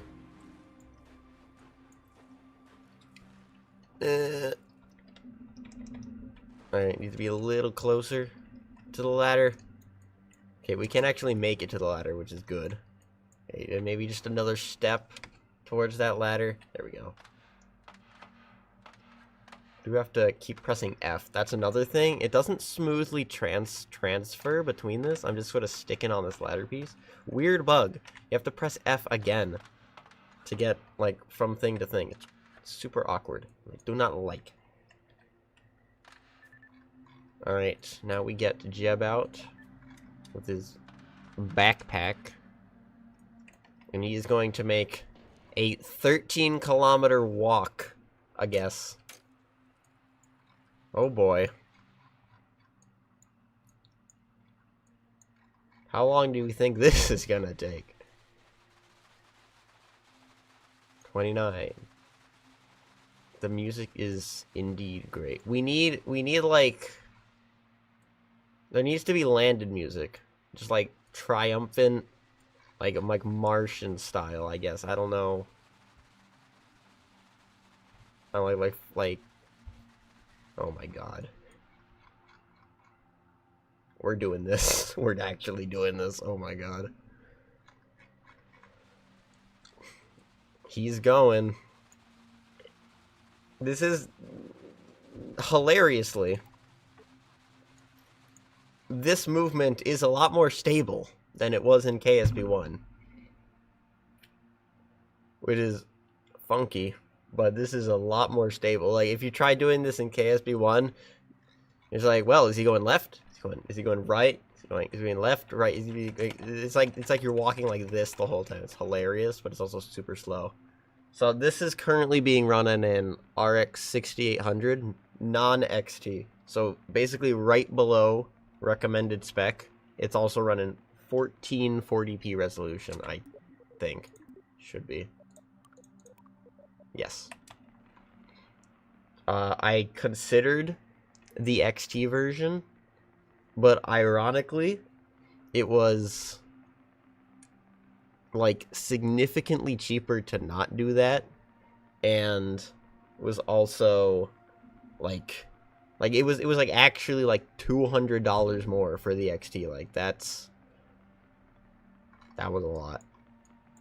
So I got this one, and this is basic. I think the equivalent of the non-XT is a 3070 Ti or a 3080. I don't remember which one it is. But, I mean, we're getting like almost 24 FPS. Then again, that is like this. So if you actually unsmooth, this is actually reasonably smooth for having, especially with FreeSync on, this is perfectly okay. It's not the greatest experience, but it's playable. Certainly playable. This would have been painful on release day, though.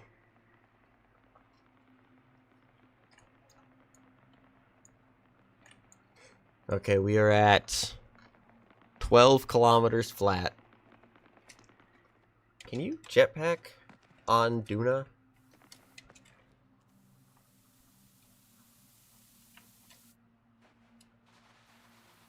Not really. We're gonna burn through all the monopropellant doing that.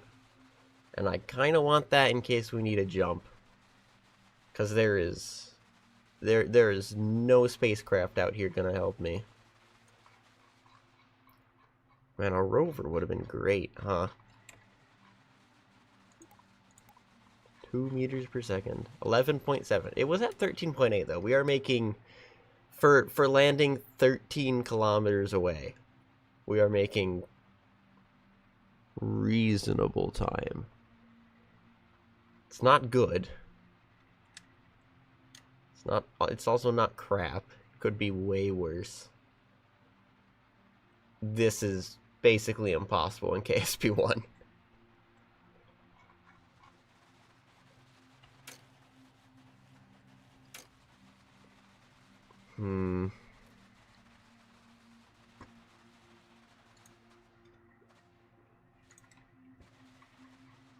I need like I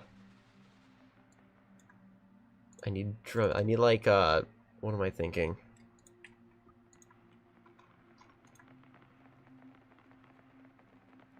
What on earth? I did not click on that. Hang on, I'm trying to get what is let's see. Do any of these? No, none of these are. What do we think?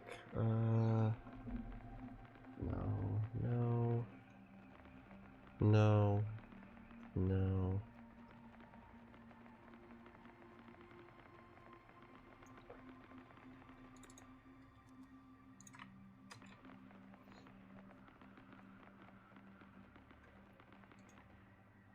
Well, I could try that, but I'd drive myself crazy. I'm like, we need dramatic game and music for this. And so I instinctively picked Merry Go Silent Film because duh.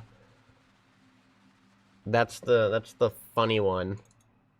So just imagine going along like that, but okay, this is even, wait, that doesn't work? I set this up like 12 years ago. Okay, never mind. That's not gonna work then. Oh, that's because it switched. That's why. Okay, that makes sense. Well, it doesn't make sense, but it makes kind of sense. All right, we've made it 10% of the way. What's 11 divided by 13.8?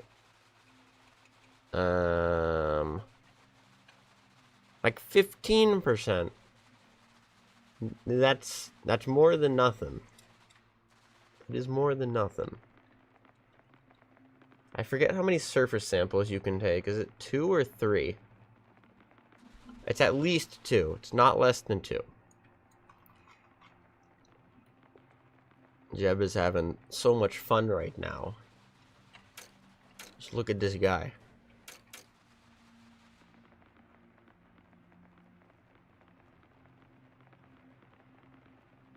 Just look at this guy.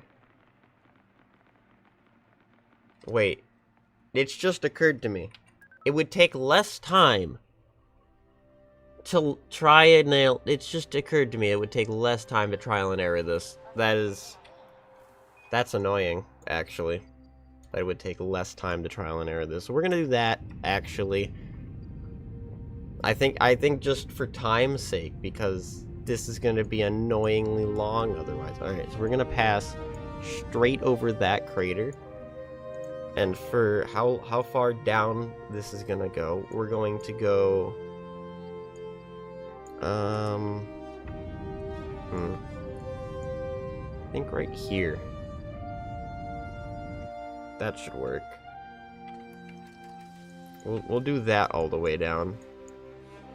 The reason that I do this is so that I don't have to spend 8 years running in a straight line, because I just realized I'd have to come all the way back. And I don't have that much time on my hands. There's years and years of me walking in a continuous straight line. That is not the play. That is not the play. It's not the play.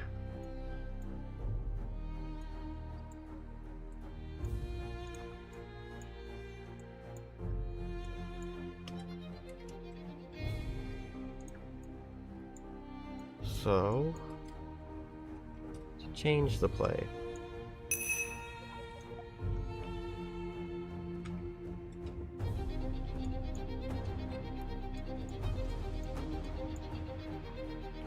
Why must the camera move? It trips me out. That does not help. That's not... Which... Okay, it's this one. What is the main camera? Into this one. Okay.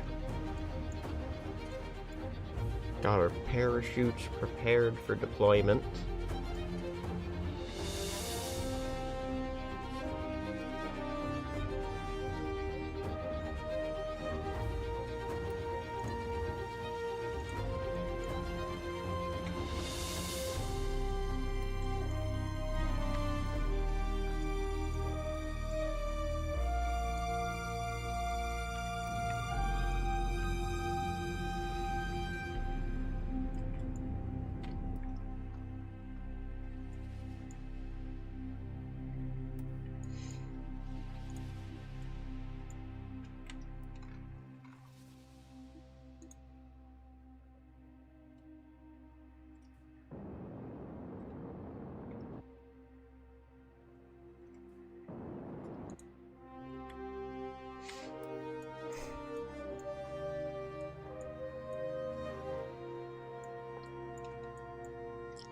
Alright.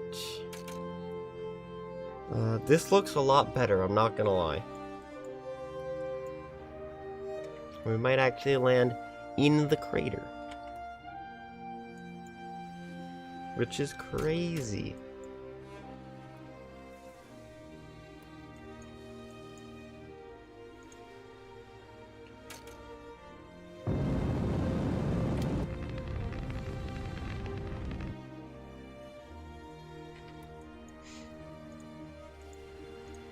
Alright. Can we see the monument this time, actually? Alright, there are our parachutes.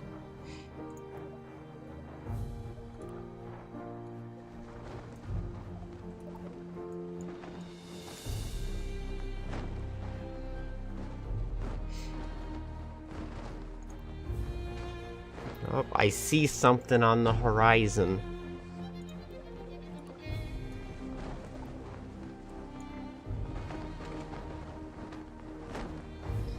Alright. Here we go.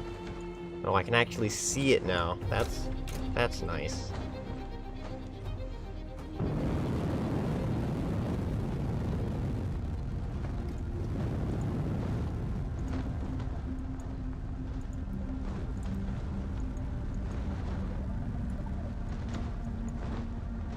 Okay.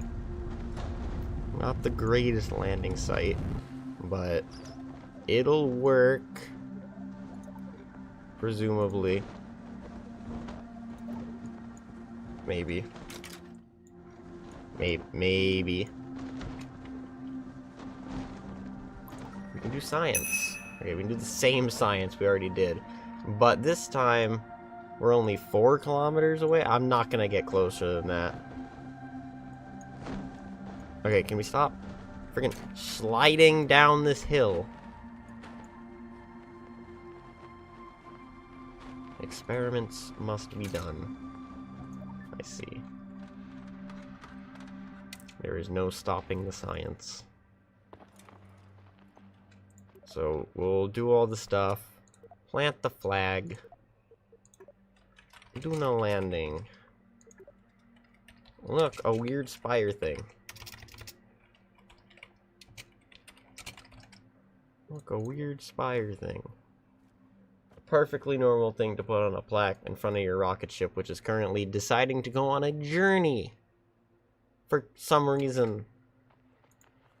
Alright, we'll do the surface sample, go back into the pod, and then make the significantly shorter journey to the over to the monument thing.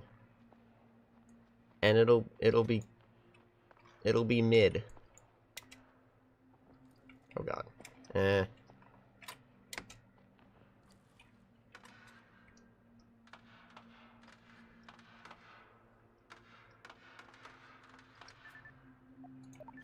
Alright. It is time for you to please stop sliding. But other than that, hopefully we'll make it to that monument in significantly shorter time. We just cut off like an hour and a half of walking, I swear. 3.9? Okay, hopefully you just, like, stabilize yourself, because... there's Ike. There's the sun. And as we crest over this hill, we should spot whatever the monument on... Because for the Mun, it's obvious, alright? The Mun is the Mun Arch. Alright, that one's easy. We've got the Minimus thing. The Minimus thing was like that weird circle thing with that kerbal, and then this is whatever the heck that is.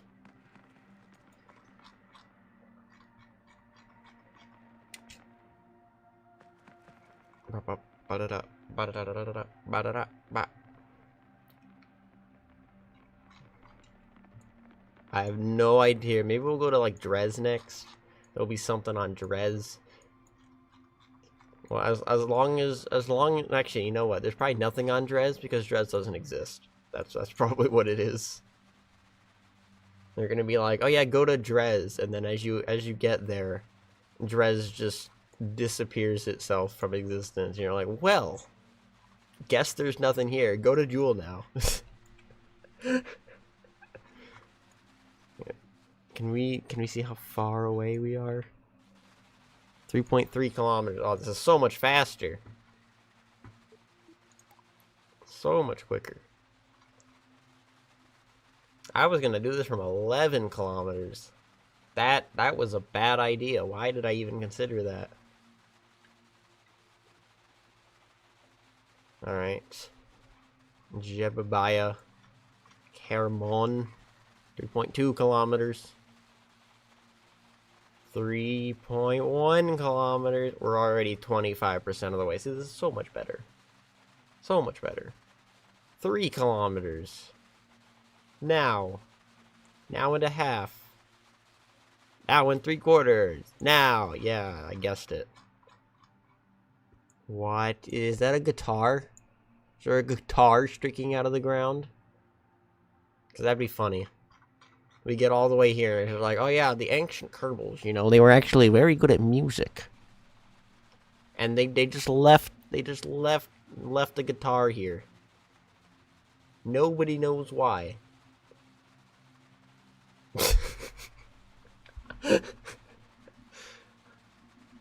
Imagine I just came here for a guitar. I would laugh. It's not gonna be a guitar, but like, what if it was? What if it was a guitar? 2.8 kilometers. 2.7 kilometers. Oh, the time savings. The time savings.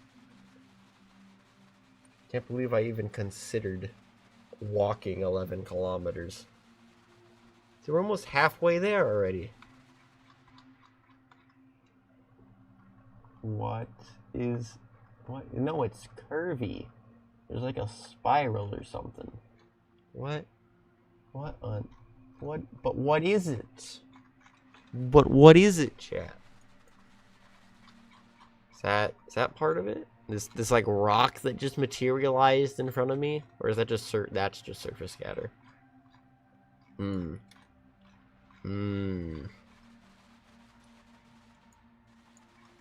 Oh, what the heck?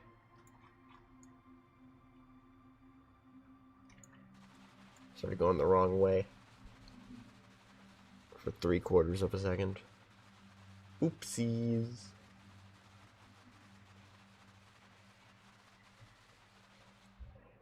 Okay, maybe it'll work now. If I pull up, what is the most dramatic music in here?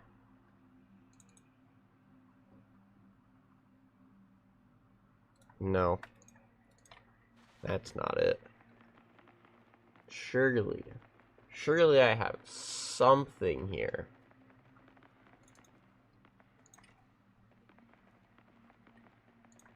Nope. I can't walk in a straight line and try and click something on my other monitor. That just doesn't. And I keep doing it. Why do I keep doing it? I have nothing. How sad. Oh my goodness. 2.1 kilometers. So much surface scatter. Right, we've got some kind of... Maybe it's Excalibur. Maybe they hit Excalibur here. There's gonna be a plaque and it's gonna be like, King Arthur was here. It's like, what? How? You mad lad?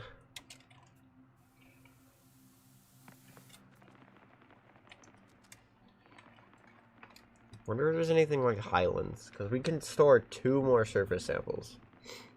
I think. Minimum. In the little Kerbal suit, I think you can store 2, maybe 3.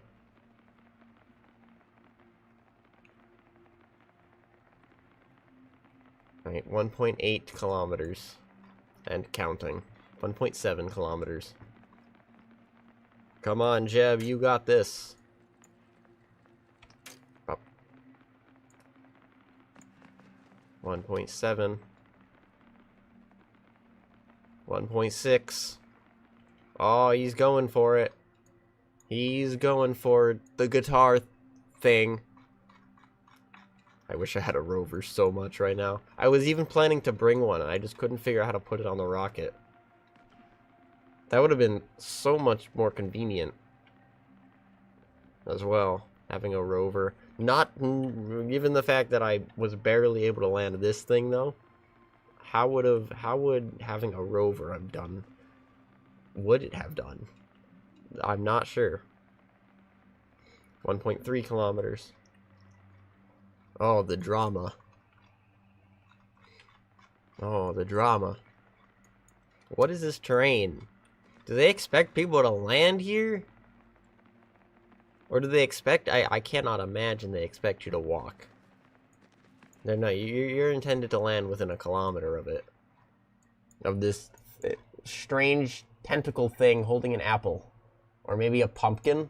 I don't know. We're within 1 kilometer. We shall see what lies over the horizon here. There's the apple thing.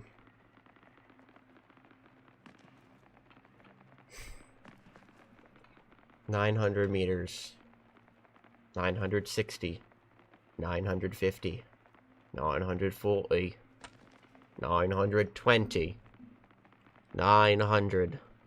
Oh my god. Well, what is it? Oh, I see colors. There's like different colors. Is that Saturn? What is it holding? What is it? I can't see. I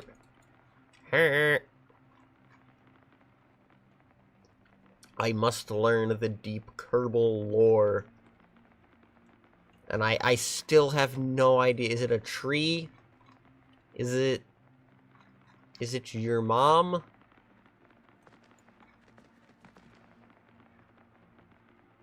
I'm just zoning myself. Anyway. What is it? What is it? Does it exist? Is it a mirage? Could be a mirage. 400 meters and closing on the anomaly. But what is it? What is it? It's some ancient relic of civilization long gone. And for some reason it's holding Saturn. But why is it holding Saturn? I don't know. But it is. Or is it holding like why does it have a ring? What's the ring from? Is the ring actually Ike? The ring could be Ike. Maybe this civilization emerged when Ike was still a molten ring of material around Duna. Nope, it is just Cthulhu Kerbal. Okay. Why is Cthulhu here? Again? We've got multiple Kerbals staring at whatever this thing is. What is this? What is the orb? There's multiple orbs. Is that the sun? Does that make any sense that it's the sun? Could that be the sun? I don't know. But obviously, we must surface sample it, of course. And of course, we're going to surface sample the ground and not the monument itself, because that would be ridiculous. Like here, let's see, what did the sample say? We carefully scraped some samples from the monument's ornaments, and the tests verified they are gold and turquoise. Gold and turquoise are not native to Duna. Thank you. What is... Alright, we've got strange runic symbols. But what do they mean? We may never know.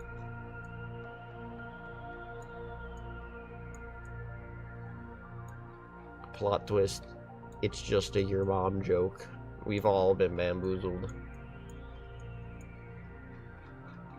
Very strange. Now, where's my capsule? Oh, it's over there. Well, time to walk home. He's so happy. He is so incredibly happy. He has found his great grandfather's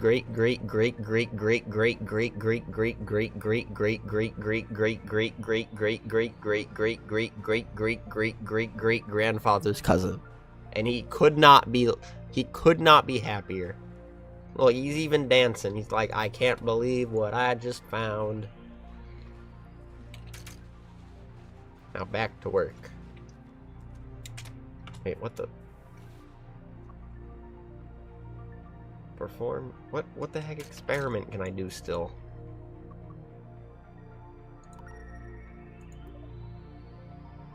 What? Oh, crew observation. Thought I did that. No? What does the crew report say?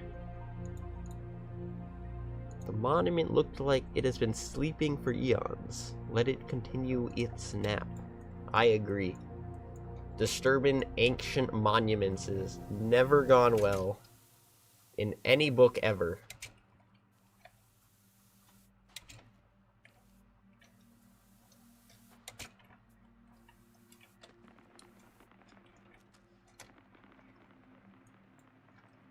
It shall continue its slumber for ages.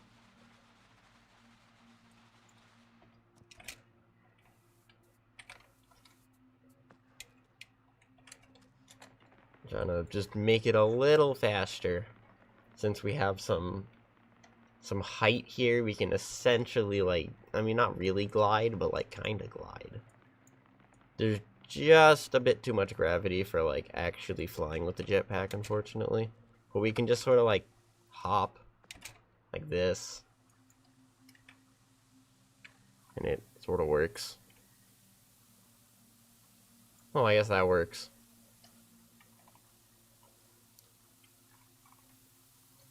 Oh, we're on a crashing trajectory. Let's not die.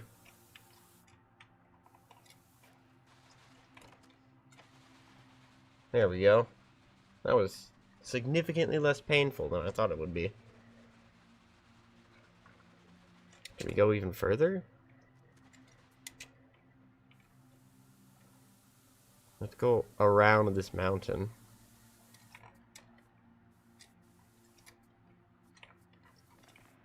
Oh, that was not bad, actually. I thought that'd take a lot. No, we couldn't have used that to get there, but we could use it to get back. So, I think that is a success. I think that is a major success as well. Alright, it is time for liftoff of Jebediah Kerman, and he is going to tell so many stories because he refrained from using the radio, because he is just a punk like that, and he doesn't need no radios. He's just getting messaged on his Discord app like, yo, what do you see? And he's just like, lol, no. That seems like something he would do. Now we can tell them. He's witnessed Cthulhu. Or... the heck? Are we good? Right. It's a quick save here. That would seem helpful. Resource manager. Let's make sure we have as much fuel in here as we can. We're going to keep this open. Alright. We are ready for liftoff.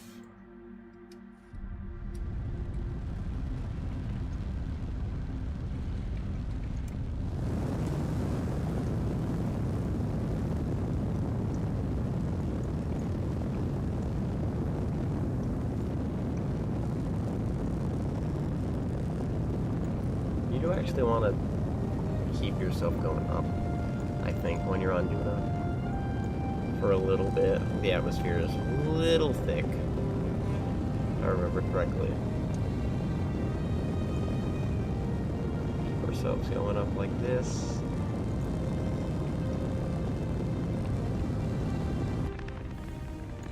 I have a pretty inclined orbit, but I think that's okay. Alright, 4,000, 5,000.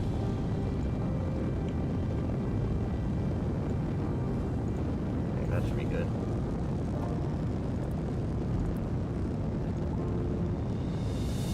Still? We have plenty of fuel in this thing, man. Jeez. I knew we had a bunch of fuel, but I didn't think we'd have that much.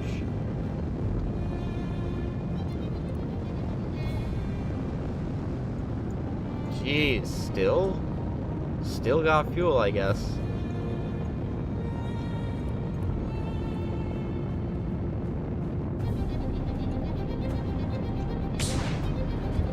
Alright. Get us in.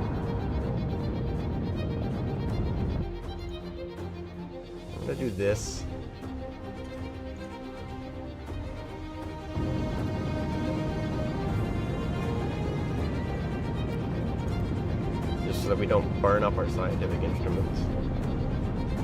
It's an annoying thing that'll happen.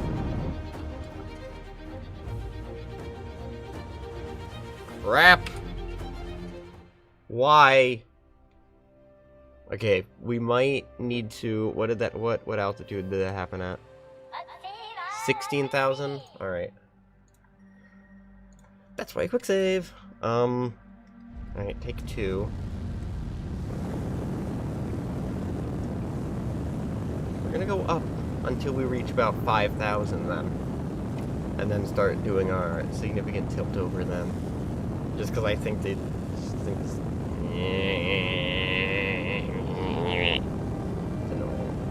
annoying. It's annoying. Let us repack our parachutes in the meantime.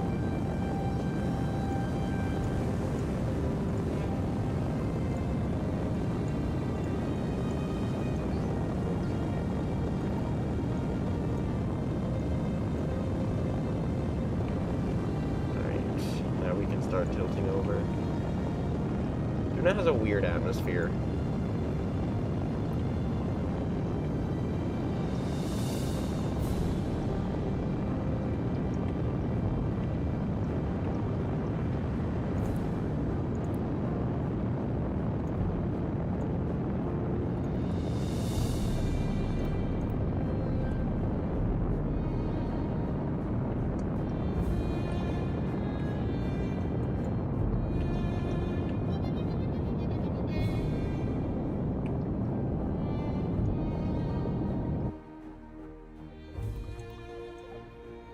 It's not great, but as long as it keeps as long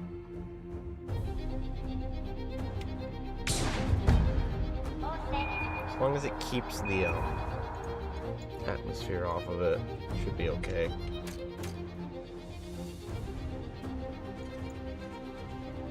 Yeah, it's not a great launch. We have 2,000 meters per second, so I mean, I don't really care. We need like 500, so we're gonna have about 1,700 meters per second to get back home. And we need like 700 to get back, so we're fine in terms of delta V. If I did my maths correctly anyway, which I think I did. Almost out of the atmosphere. With all of our science in tow. Epic.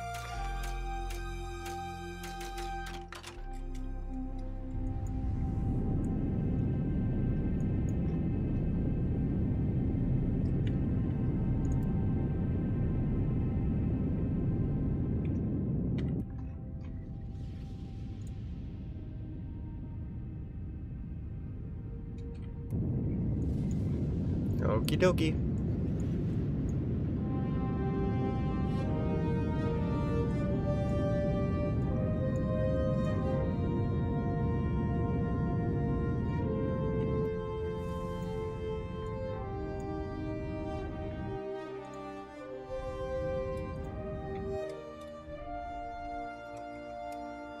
Alright.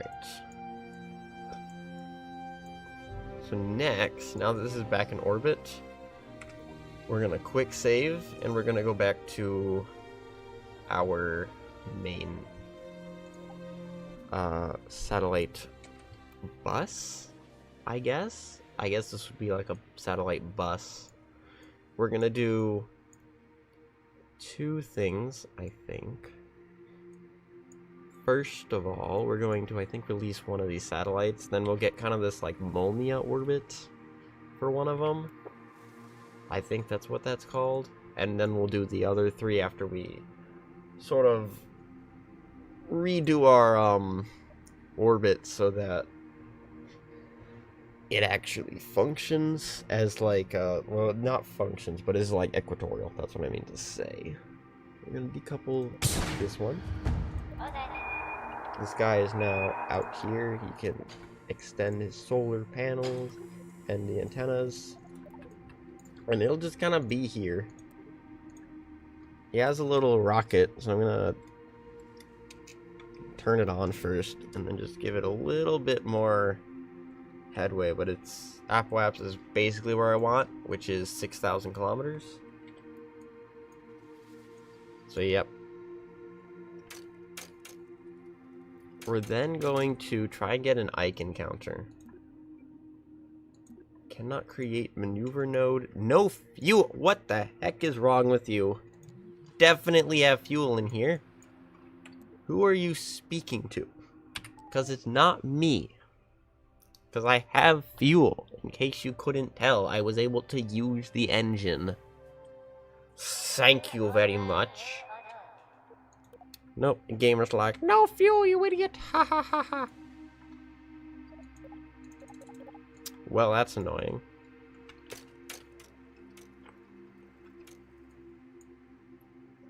It is quite annoying. Looks like we're doing this freehand.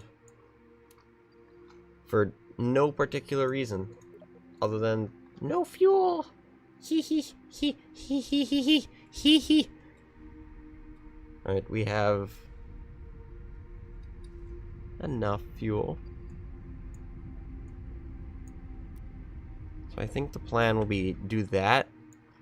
And then just time warp until we get an encounter. Because, like, honestly, that's kind of just the best way to get an Ike encounter. You just have a large enough orbit. And then eventually you just end up with one. That's just how it is with Ike. So we just embrace the annoyingness that is Ike.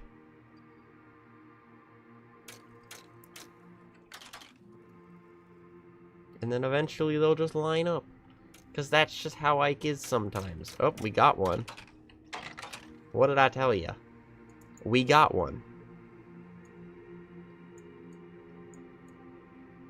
So we can now try and edit this so that it's more beneficial. And by beneficial, I mean gets us equatorial. That's just the best way to deal with Ike, is just let it help you in literally any way that it possibly can. Because there's like two ways Ike can help you. Either use it as a gravity assist or let it just screw everything up. And one of those is less favorable than the other. So, use it.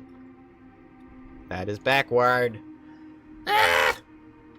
So incredibly backward. Well, this is fun. If only the game recognized that I do in fact have fuel in my tanks. Because then I could, like, make use of that. And then it'd be great. But alas. There is actually a mod I saw, it's like Orbital Scanner or something. It allows you to make maps, like ScanSat maps from KSP1. It's a mod. It looks pretty cool. I don't know how it works, and I wish they were just separate parts, but KSP2 should add something like that. Like, make the science not just, like, science that you can use, but, like, make it useful. Like, apart from the obvious, why do I want science? What can it offer me in return? That's kind of what I'm thinking. Like, give me a reason to want to collect science, say from like a specific place.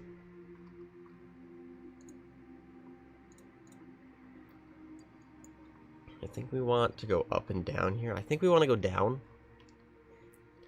And I'm just not sure which way. See, this is why we have maneuver nodes, because maneuver nodes are helpful. And maneuver nodes let us do things like pre-plan what we're gonna do. And this just doesn't.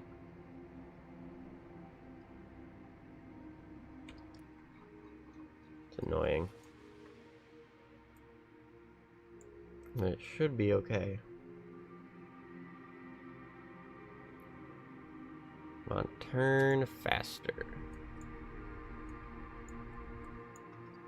Is that helping at all? Nope, not particularly. Quick save here.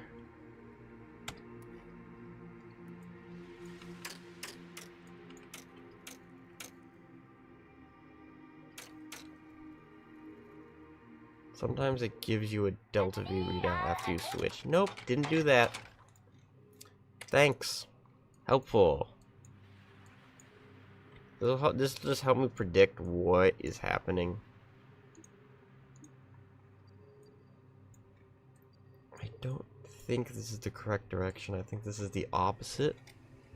No, it's not. It's not opposite. Okay. Sphere of influence is not as big as I thought it was.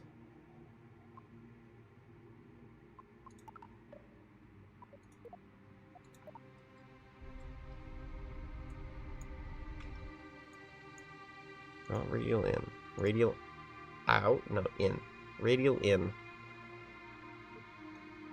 I want this to be down, so it pulls the orbit flat. Because we're coming down, we want it to kind of pull it up like this. That's the idea. And I have done this before, just with a maneuver node, which helps you plan out such a thing. And we don't have that. That's annoying.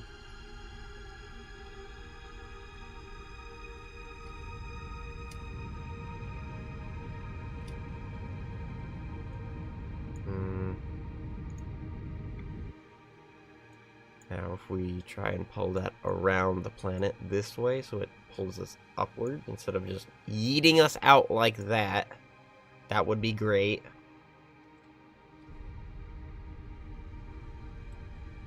Yeah, see, so this is going to kind of flatten out now.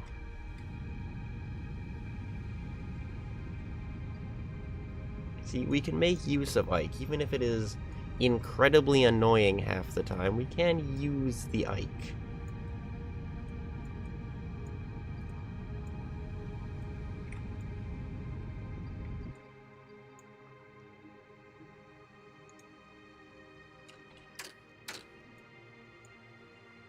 It is possible. It is possible for Ike to be useful. Is it less fuel to just yeet ourselves out like super far? Probably. We can use Ike to do that. I'm just also trying to get a nice close approach for the probes, because I think the probes are going to circularize here.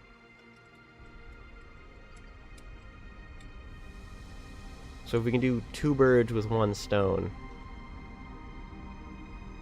I think that should be helpful. That is a much nicer thing. We can kind of throw this out further as well if we need it. So I think this is gonna work. So these are the Ike probes, this one and this one. Quick save.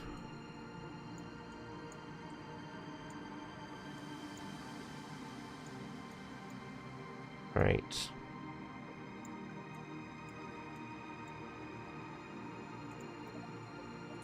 Decouple this one. We're gonna do the second one later.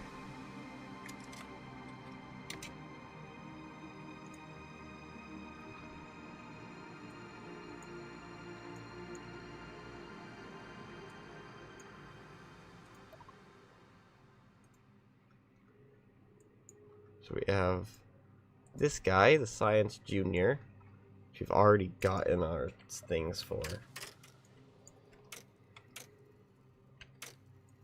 So here it's gonna be periapsis plus like 2 minutes, I think. It's gonna be 2 or 3 minutes.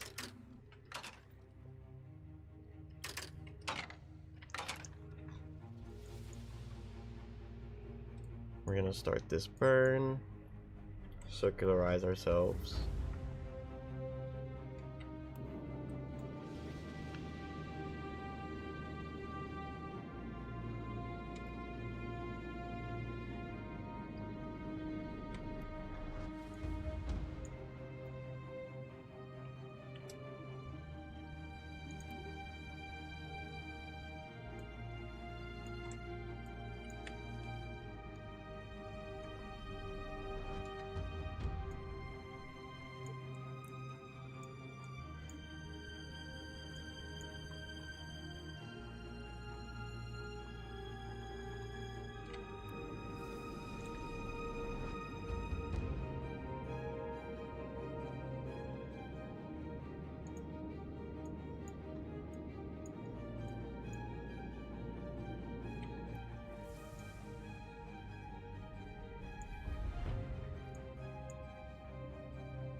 Alright.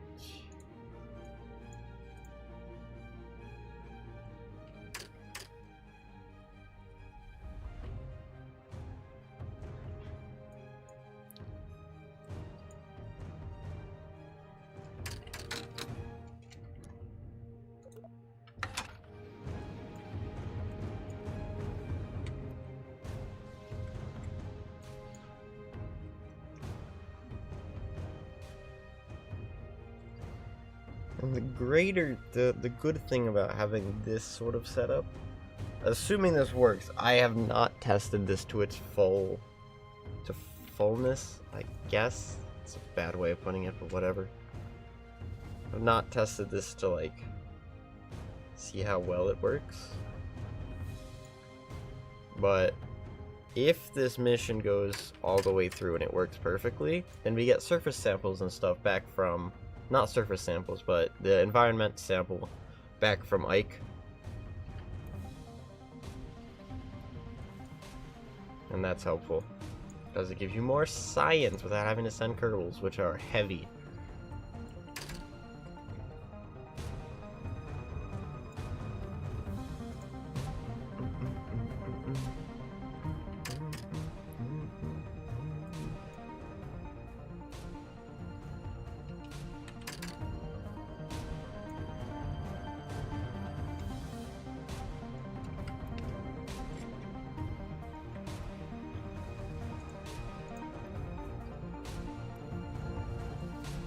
I'm gonna assume that one is fine,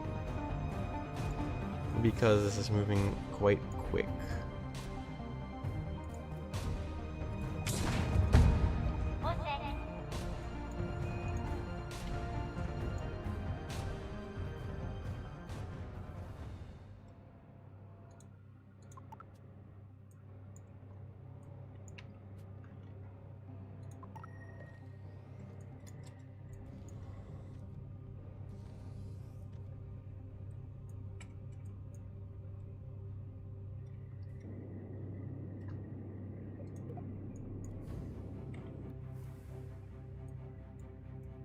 Alright, slowing down.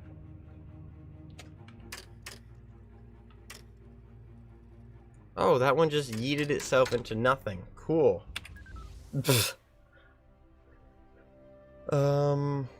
That's not great. We could try getting it into a mostly... I wish this had delta V on it. I do. I really do. I might try getting this into an eccentric orbit first. And then deploying them. I might try that. Just to see what happens. Because this whole section here can be discarded, but these need to go back. We can also transfer extra fuel into it from, like, these. These don't need that much fuel, not gonna lie.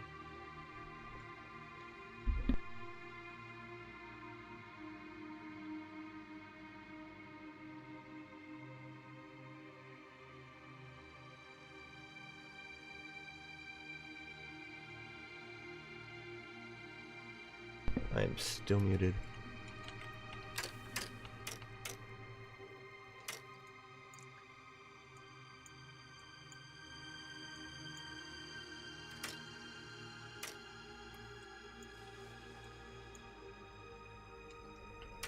So Ike has pretty high terrain then, from what I'm seeing here at least. So I might need to boost this periapsis. However, we're gonna get pretty good O-berth from this, so is it all bad? No. Like lava fields, you say?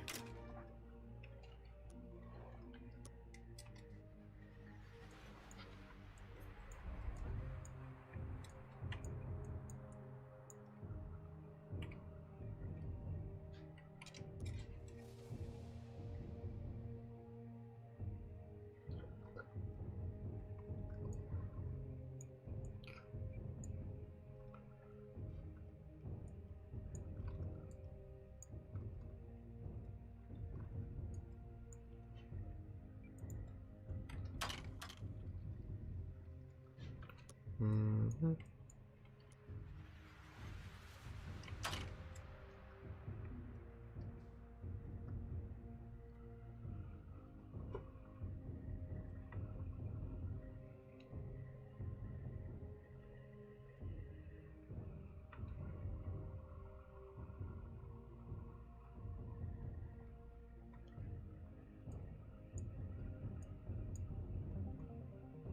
Alright. Ultimately, I don't think we're using that much fuel for this, so I think this is okay. Doing this all the way down to 100,000. Just as long as we don't hit the surface, I can boost this up to like 15,000. It should be okay. To have this in orbit, we'll have these things do their mission. Then they can like leave for Kerbin, I guess. It'll be great. And the people on Kerbin will cheer and be like, "Wee! We did mission and it was a success." Speaking of missions and being a success, I should probably go claim those in case landing on Ike is something I need to do. Then I can claim extra science from it. Once this gets out of the place and I can time warp to the apoapsis and make this stable. Please go faster, faster, faster, faster.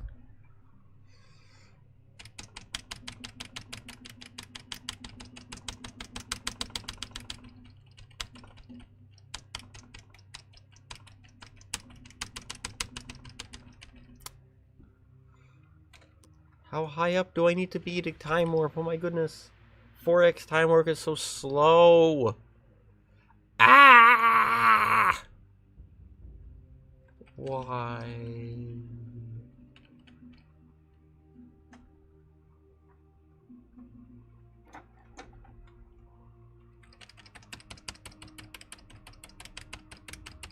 Seriously, what is it? Oh, there it is. 20k, it looks like.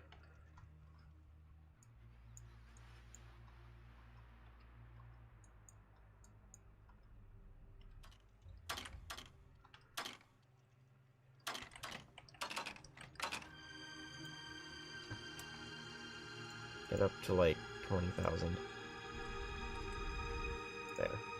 Now we're going to go to mission control and claim our science rewards. For example, escaping Kerbin. Submit. At least the ladder survived.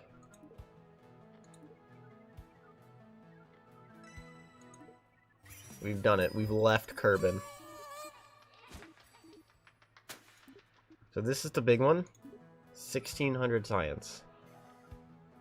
There's something on Duna. We went to the something.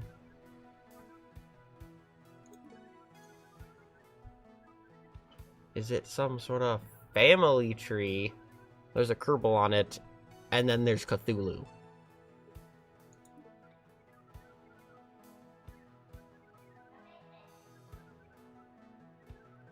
The Institute of Old Stuff? What? Okay. What? Coffee flavored water?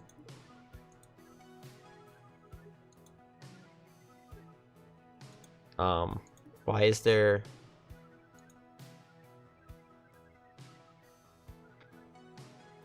What am I reading right now? I'm actually...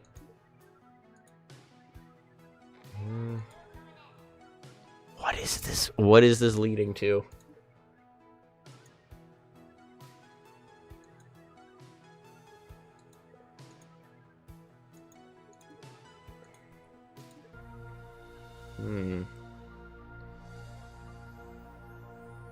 Oh.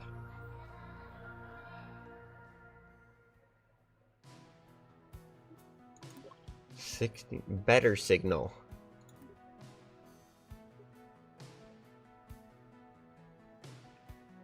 That that doesn't seem like that seems like a text error. I'm not going to lie. Set up a vessel with a probe core and an antenna with a minimum range of 86 gigameters around Joule. Okay, guess we're just gonna skip Dres. Doesn't exist. Lens test. Okay, atmosphere survey from Joule. Eve. I got Little Chonker, Big and okay, 3 is company. Land on Ike with a crew of 3. Really? Really?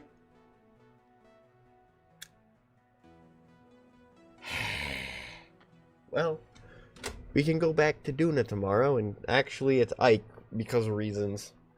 Cool, okay. Well, there's nothing else we can do here. We can buy stuff, but I'm not going to do that right now. We're going to go to the tracking station and finish our Ike mission. Ike. In orbit. Focus. Control. Alright. We are here. And we have our 2 little rocket ships, which are attached. I'm going to detach the first one. This has 436 meters per second of delta V. Unsure if that is enough to land on Ike. From this altitude. It would be enough from the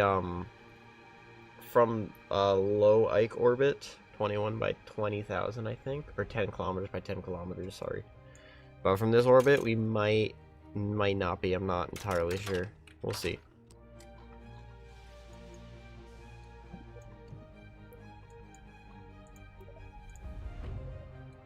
Probably eject this. No, I'm not gonna lie. Probably does not need to be protected as much as I think it does.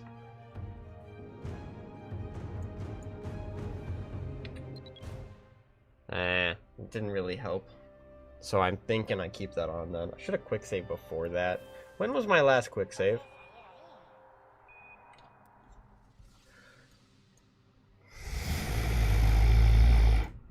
Of course it was. Because of course it was. Why wouldn't my last quick save be close? Why wouldn't it be?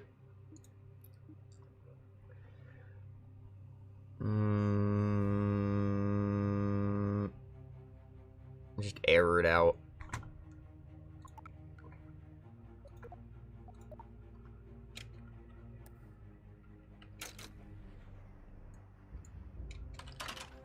Alright. Let's see. So, to circularize at Ike takes like 200 meters per second. So I reckon we have 1,000 meters per second left. Or at least 800. That should be enough. Like 400 meters per second for maneuvering around Duna. I think we're gonna be okay. Pretty sure.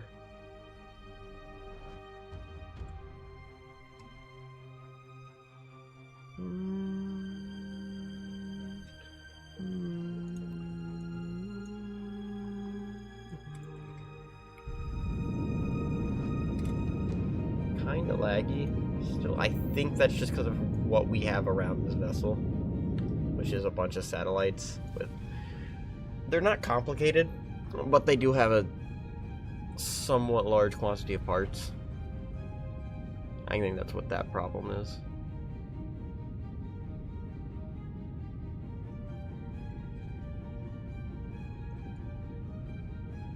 It's just occurred to me now we have not claimed any science rewards. Unfortunate.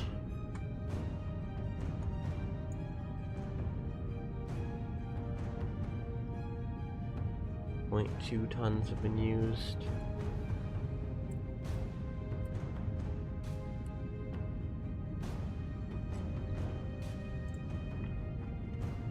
Oh, wait.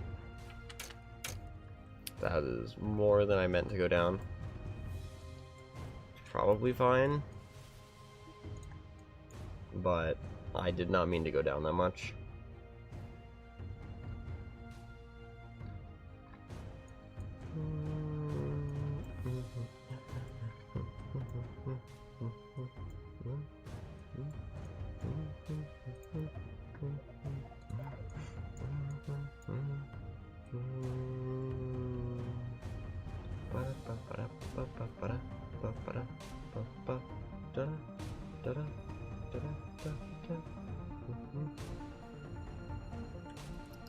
to be out like 20 kilometers first.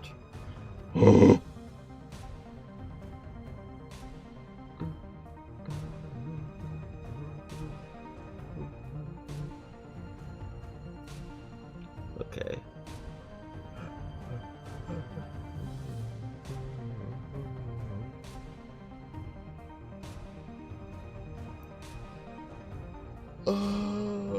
Okay, we're out to 15, 16 kilometers. Hello, Duna. Is it just me or the ice caps on Duna like significantly smaller? They're almost not there. Much more Mars-like. But in KSP1, like the ice caps went to like here. Kind of goofy.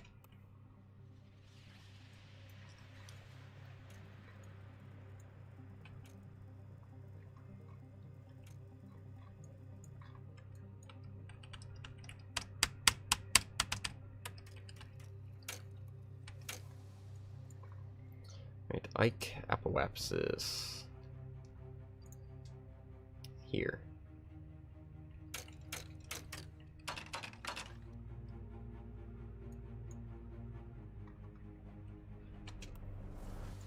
Alright. Small apogee kick here. And then we will disconnect our first satellite.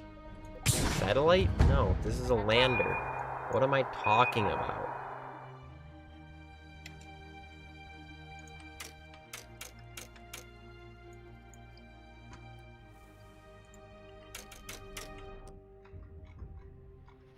Okay, you better turn around so that you can actually...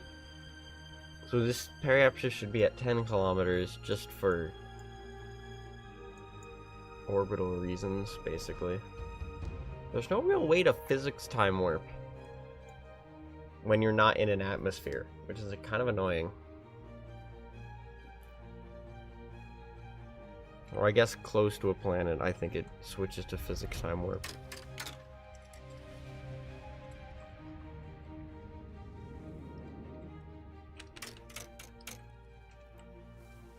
See, here it thinks I'm gonna crash. I'm not going to crash. But it claims that I'm going to crash. And it's just not true.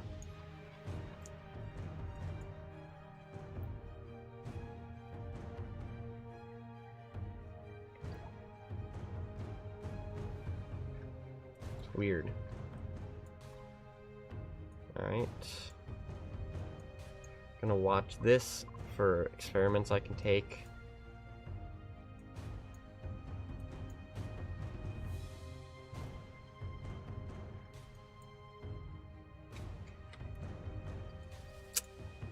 Just gotta orbit halfway around the dang planet.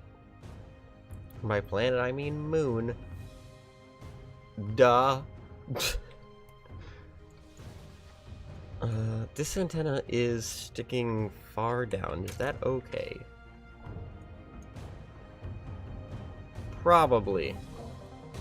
Ish. Let's make sure the suspension is up, and we'll say it's fine. That affects all of them, right? Yeah.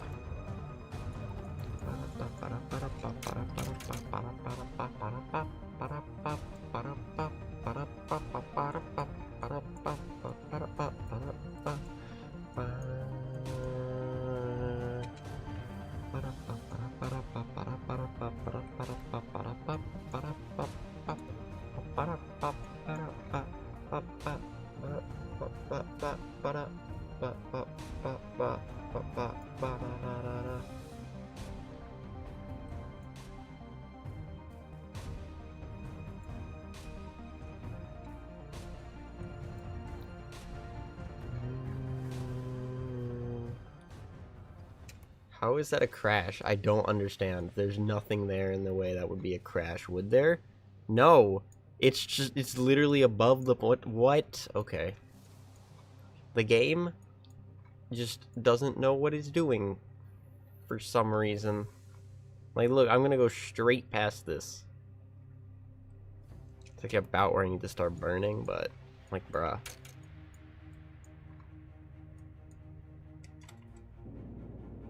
gonna start burning here. I'm gonna sail straight past this marker. Okay.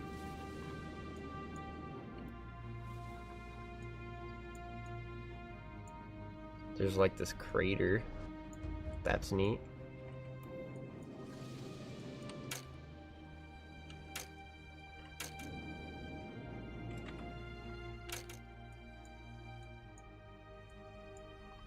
Try and land on this crater.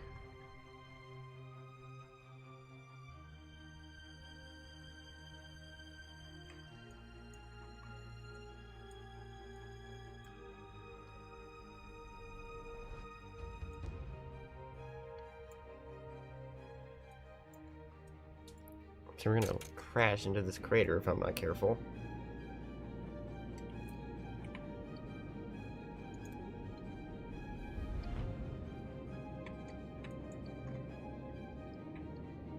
Actually, I'm probably going to crash into this crater, huh? Good thing I quick saved.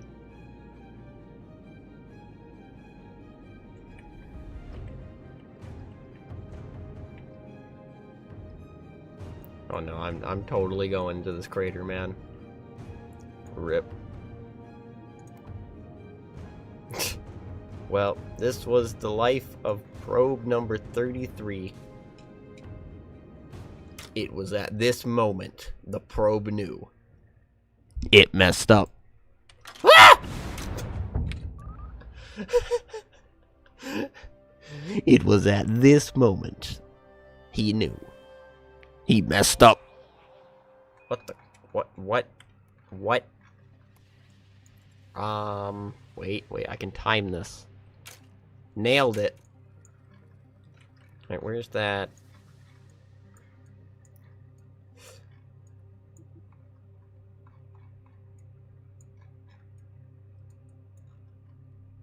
Alright, so we're gonna wanna start burning a little sooner than that, I guess. Evidently. Collect our landed data. And we'll be good. It's just the ant engine is very... not, like, underpowered. Okay, this needs to, like, update, please. Mr. Texture Man. I have to ask you to update yourself. So that I can see where things are. Mr. Texture Man is not going to update. He is on strike. Heck you, Mr. Texture Man.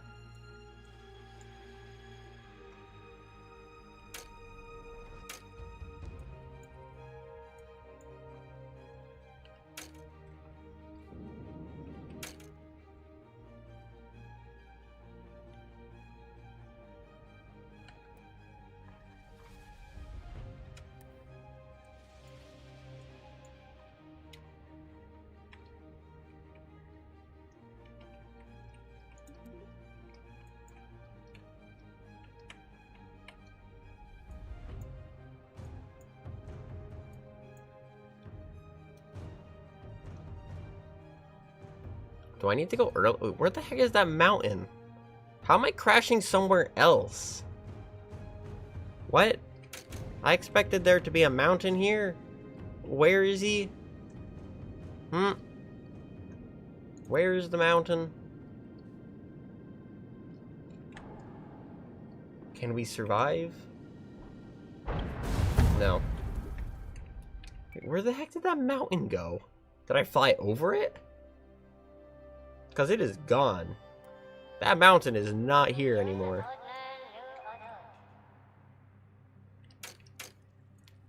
Like, it is legitimately gone. And I don't know where it went. And I don't think anything changed on my trajectory. And it might have, but I don't think it did. Wait, weren't we gonna crash down there? That's weird. Weren't we...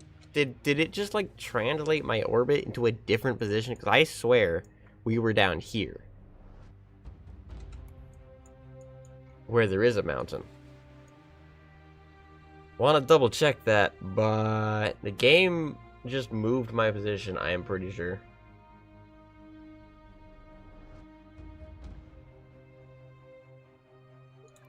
Alright, let's normalize where we're doing things then.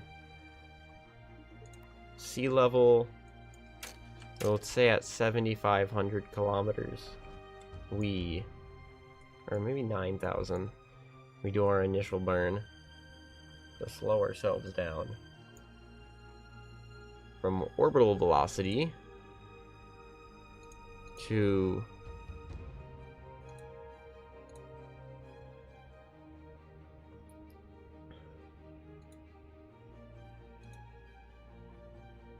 or is that just too low? Even still.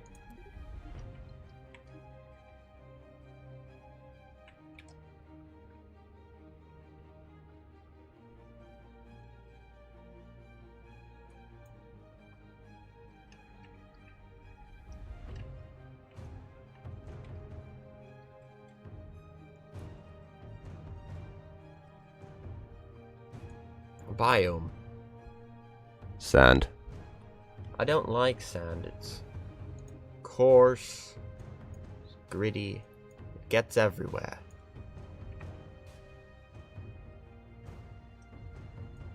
Alright. Looks like we found ourselves a landing spot.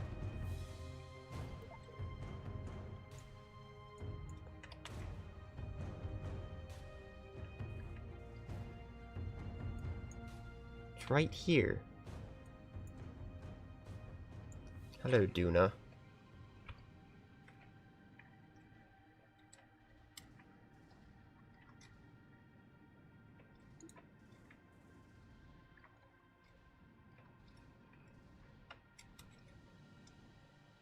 Alright. Could be worse.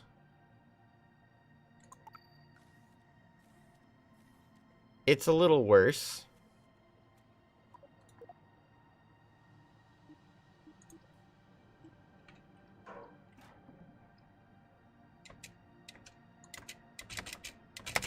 Okay, separate. Or don't separate. Just sit there. And don't do anything.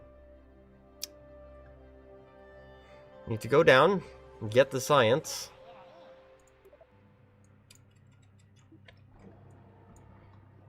I hope it happens, the science, I guess, apparently. It's not something I thought I'd need to determine if it's functional, is whether we get the science or not.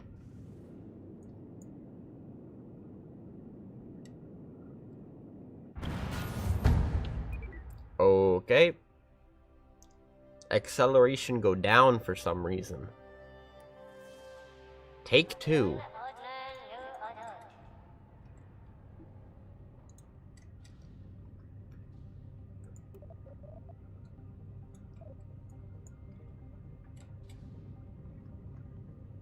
We have 80 meters per second of delta V.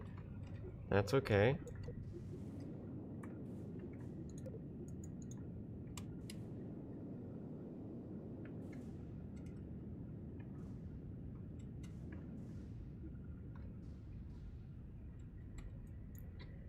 Three meters per second, 2 meters per second, 1 meter per second.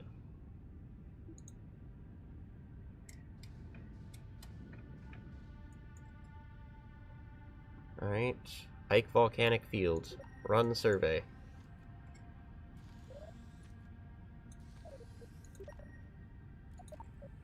Survey has been run.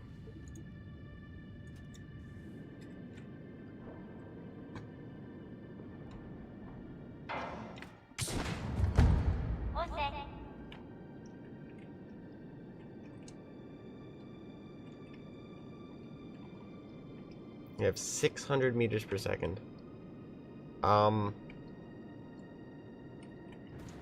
Is that enough? Maybe?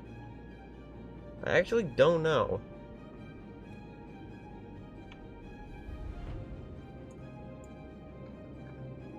If that's enough.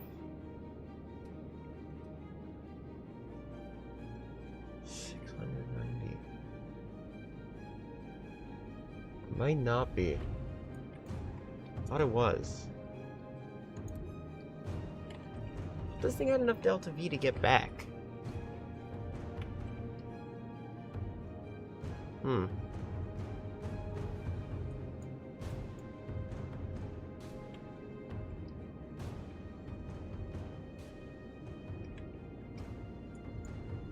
It can at least make it to orbit. Which you could say is the more important part.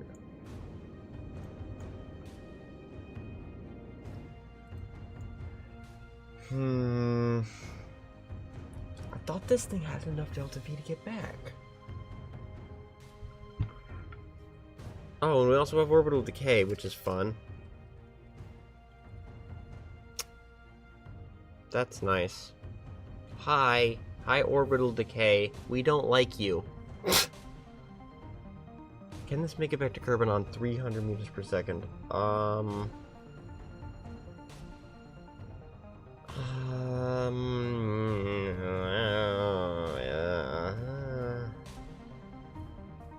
30 meters per second to go from a circular orbit to an encounter, and 250. No, I don't think it does.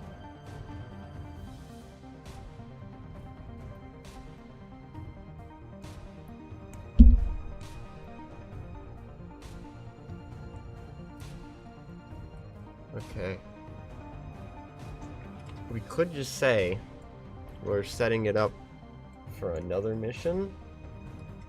When... Do we have a grabber arm yet? I don't think we do. But there's nothing that says we can't just capture it in a cargo bay. Actually, yeah, there is. There is no, there's no... What is it called? What am I failing to remember the name of? There's no...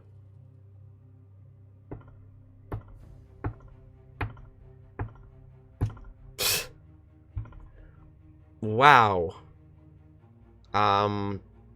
There's no grabber arm? Oh no, time warp is why I can't do that. That's why. We're at 60 FPS right now, though. So, wait a minute. That's pretty good. Okay, it might have underestimated how much delta V it takes to get to Kerbin. Because it takes... This isn't even a circular orbit yet. It takes 180 to get to orbit, which we've already spent, basically. Then 30 to get out of Ike. Then from a 60-kilometer orbit around Duna, it takes 250 plus an extra 130 to get back to Kerbin. So it takes 380 from Duna to get to Kerbin, and we have 280. So we need like an extra 400 meters. No, we don't need an extra 400. We need an extra like 200 meters per second of delta V, and we don't have that. Unfortunately, we're going to have 2 probes in orbit around Ike, which are basically useless. Cool. Unless we can somehow refuel them, which we can't really. So here's what we're gonna do. Jettison the payload bearing. And we're going to transmit the plans to the rebel fleet.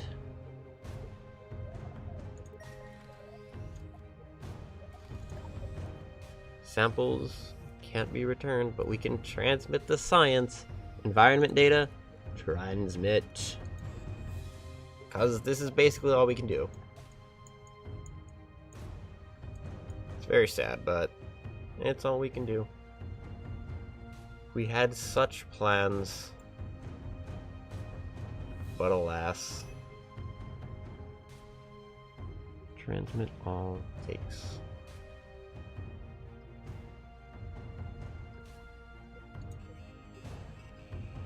Environment data.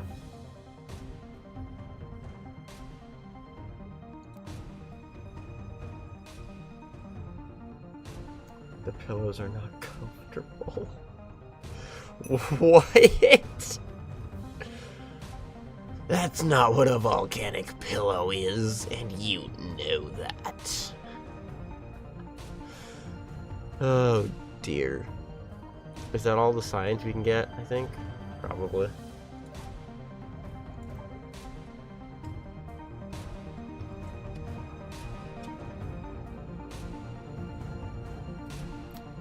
Yep. 270 meters per second in low Ike orbit. That's unfortunate, it is. We can try and just make it a really, really efficient descent for the other one. No guarantees as to how well it'll work.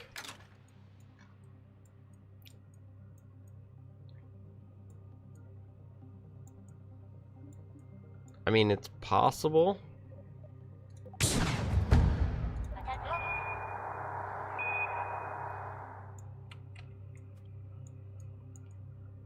Yeah, that just friggin' shot off high.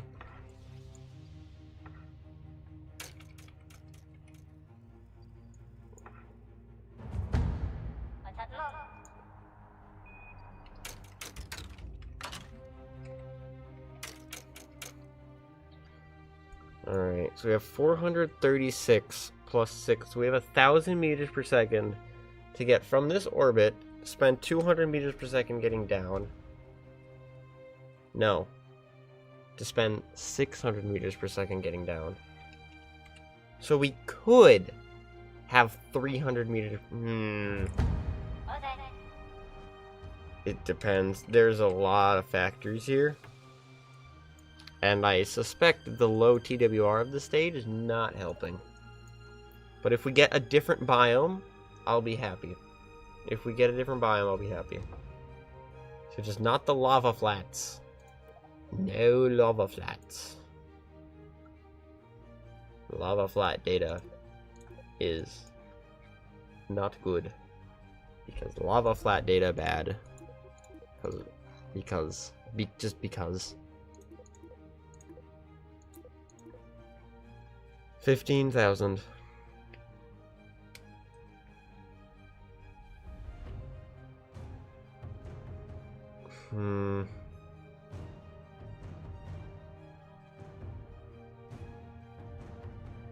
Well, we're gonna go for it. There's no guarantees as to how well it'll work.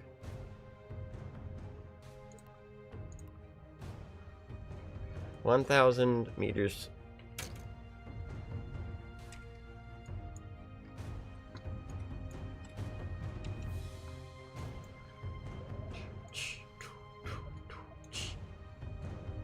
Why must parts manager be like, oh, you can, wait, what the, how have I managed to change how big it is? Huh. Swear I couldn't do that before. Hello. We're doing an impossible mission. It's 412 meters per second. We just spent some. It takes 390 to get... what the heck? Wait, how did we land with 80 meters per second last time? What? So we're at 412. Actually, we just spent some fuel. To be fair. We did just spend some fuel. This is a crater that we're going over right now. Is it not? No, it's just like a mare, like on the moon. Okay, that is a depression, so gives us a little more leeway in our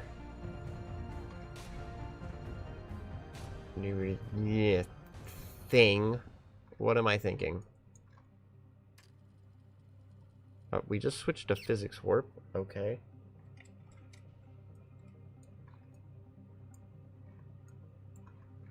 We'll see how well this works. 400 meters per second. 350 to get down.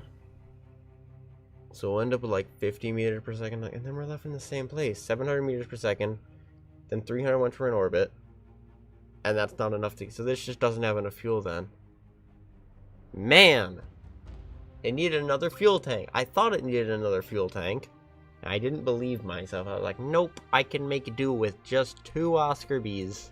And I was wrong. Alright, as long as these aren't lava flats, they don't appear to be, we should be okay.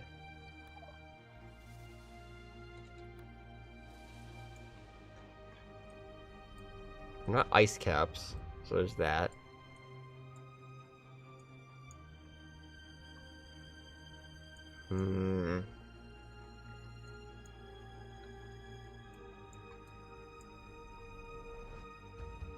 See, the game didn't really give me how much delta V this would have. It just sort of said, it'll be maybe-ish. I thought it said 1,000, but apparently not.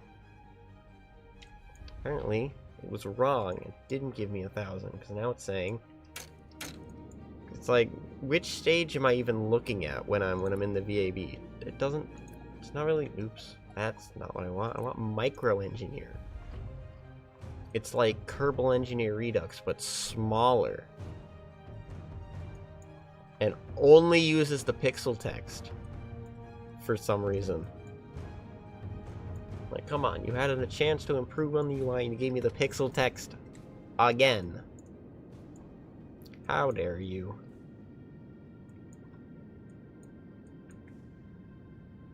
$40 meters per second. Yeah.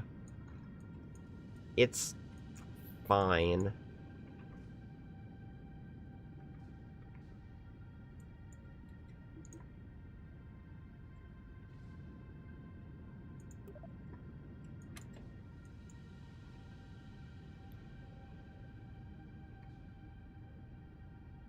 Ike volcanic fields.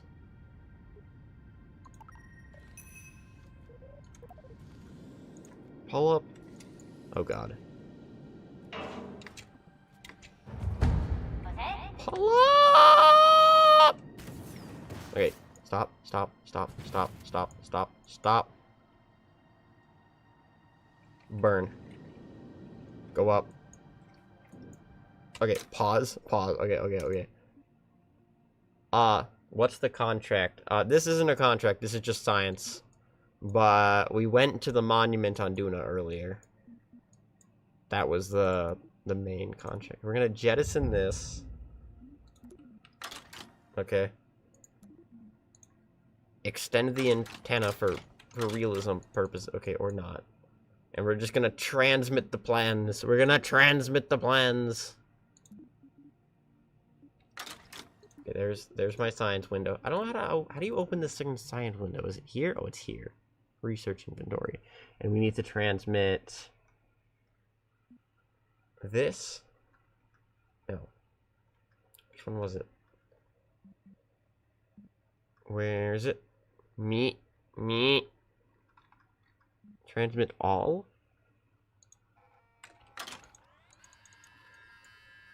Do we not? Maybe we didn't have anything. That's fine. This is fine. Situation normal. That's fine. These weren't gonna make it. These weren't gonna be able to complete their mission anyway, so I'm not terribly mad about any of that. Observer cannot leave active vessel. Stop moving! Ah!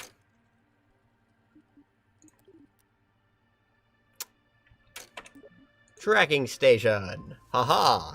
Alright, now we're gonna do communications control. What do you mean observer can't leave? I'm in the tracking station, you idiot. What? How am I an observer? Vehicle assembly building. You can't stop me from going to the vehicle assembly building. Or the training center. That works too. What have I... I've somehow managed to open something. What have I just opened? And it's gone. What was that? Nobody saw that. It's gone. It's... Okay, back to the tracking station. I'm calm. You cannot stop me from controlling the main vessel. Alright, here we are. We need to go back to our periapsis. And we're going to do our satellite injections now. We're gonna have a triple ring around Duna. What altitude? Let's see. What altitude is Ike at? Because we have sphere of influence markers now. So basically, all we need to do is make sure the satellites are below this line, and we're gonna be fine. The update is very cool. I agree. So all we need to do is make sure that line is underneath Ike. Well, not underneath of Ike, but out of its sphere of influence. Can I make a maneuver node yet? Are you gonna let me do that? Nope. Somehow I have no fuel, despite having fuel. Because. Just because.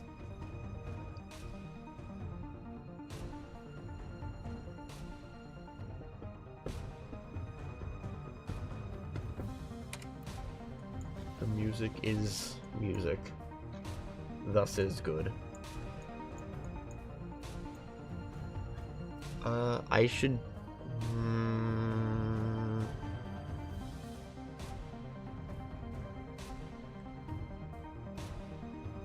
I should find out what orbits I need to be at. We could pick 600 kilometers. That would work.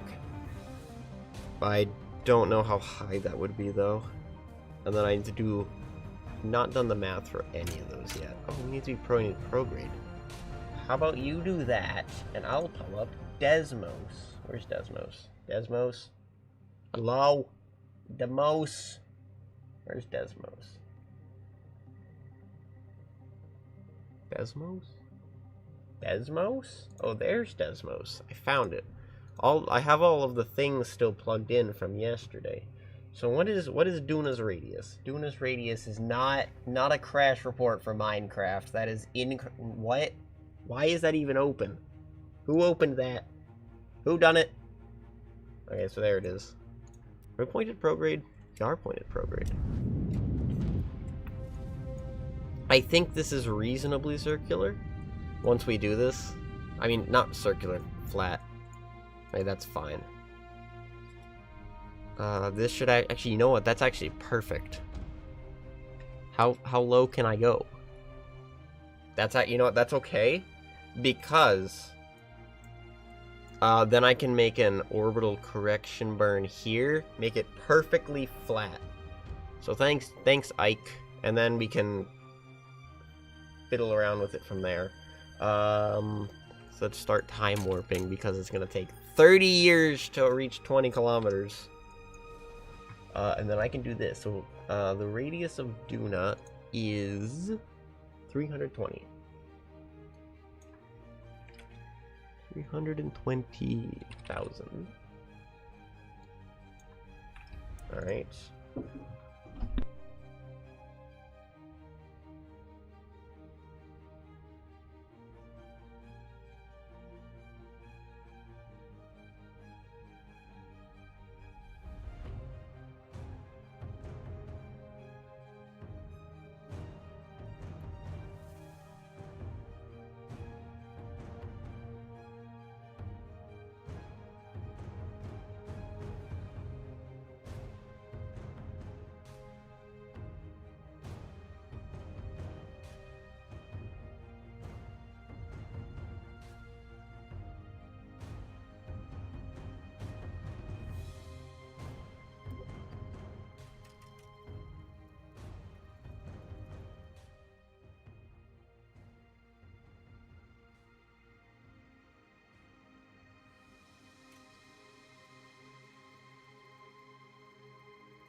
Alright, so Ike orbits at an altitude of of something. That's helpful. Okay. Oh, wait. Oh, I almost did calculations for Duna. Around Kerbin? What the heck am I doing? What the? Wait.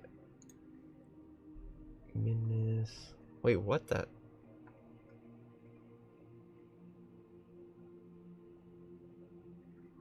How is that? Okay, that's weird. Duna has a SGP of that number. Plug that in to this special equation of awesomeness. That. Copy. Paste here. And we'll get our numbers. Okay, so here, we're actually here already. And a multitask. It is not working. Go figure. This will get us more centered. Actually, had a bit of a negative dihedral here. That's fine.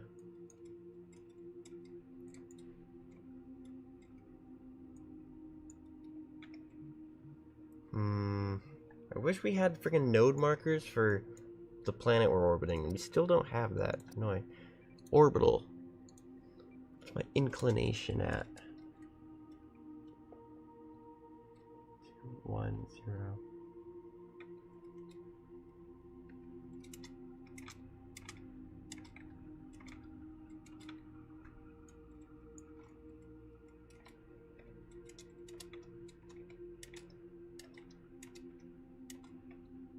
Alright, that's as flat as that's gonna get from there.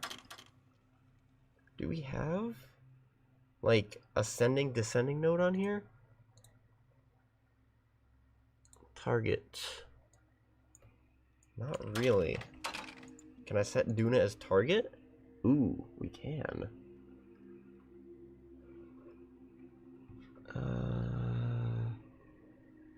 Still don't got relative inclination. Yeah, nothing. It's unfortunate.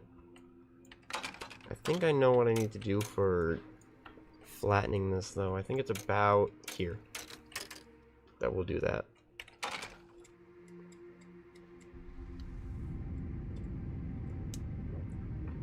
One. That's probably as close as I need to get it, honestly. And I'm gonna do another thing here super inefficiently because I'm a weirdo, but still. Yes. So that's too far out. Needs to be at like 700 or 800. More like. It's be like here. So it looks like about.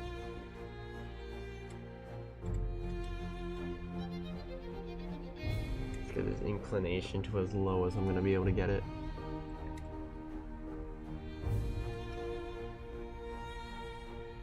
Four, three. Okay, that's it.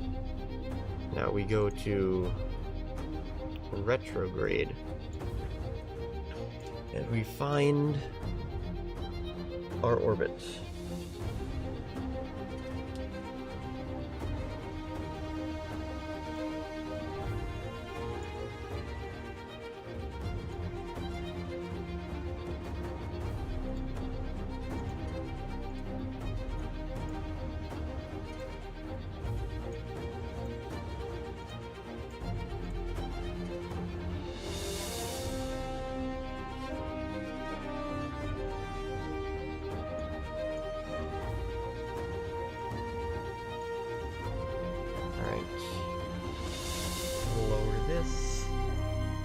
To like what? Don't mind me just putting my fingers on my screen for this. I think we do 1,000. I think 1,000 kilometers is good. Nice high orbit. Or do we want a little lower actually maybe? I think 800 kilometers is good.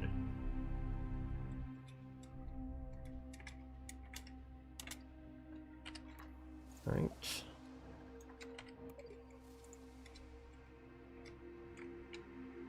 17.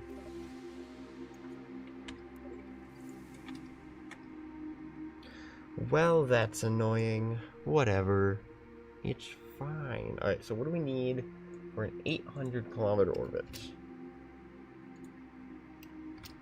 We have 3 satellites, I believe. Yes, 3 satellites. 269,439.9355. Exactly.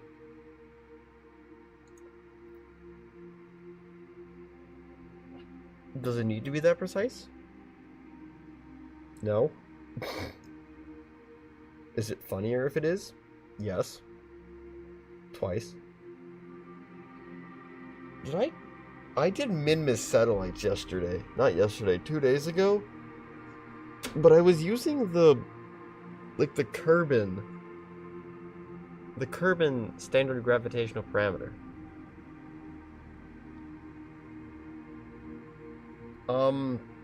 Which is weird. Because, like, unless I did change it, this is the orbit we got. Is it a little... It might be a little wonky, now that I'm actually looking at it. But, like, I couldn't tell. That's weird. That is incredibly weird. That I was able to do that with that. Must be a coincidence or something that happened, because I can't imagine that's meant to work like that.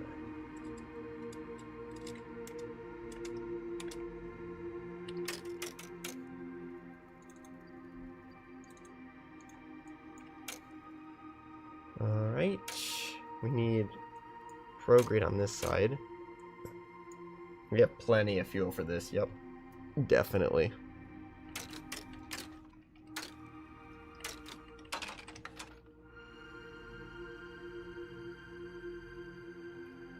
$269,000.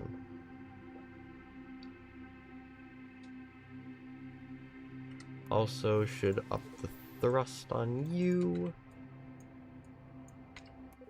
This is a fun mission. I like doing this thing where you go to a place, do multiple things at the planet, and then you can leave. Because we still have to leave. We still have 3 crew trapped up here. Trapped up here? I mean, they're not... Well, I guess they are kind of trapped. Whatever. 200.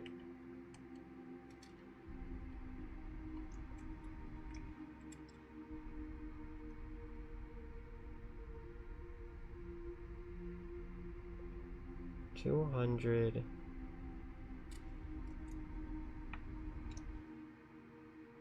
$270. And it's probably fine. Nobody will notice. Nobody will notice.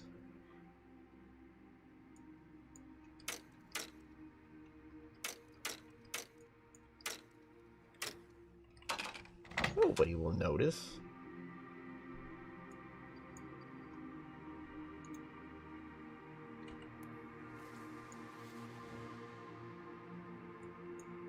Point in a direction nobody will even care about.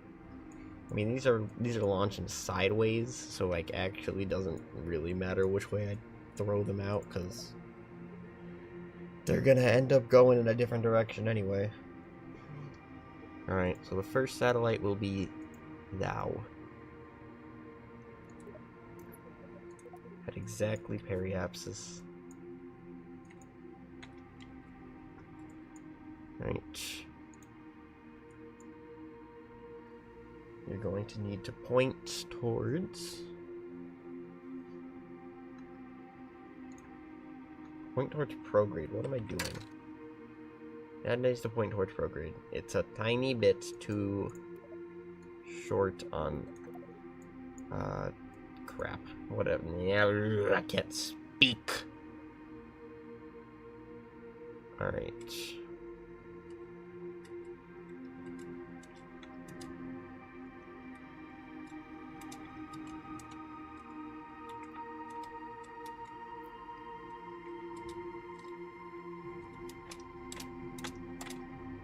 800,000. Cool.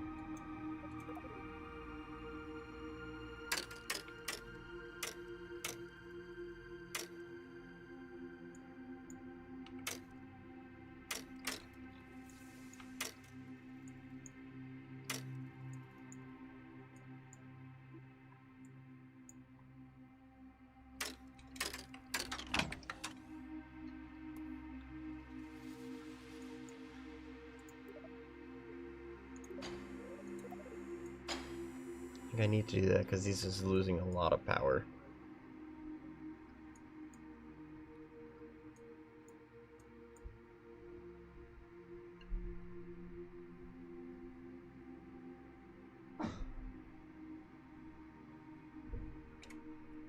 What the heck? Okay. Burn. Why did I stop? This is the first one of the ring.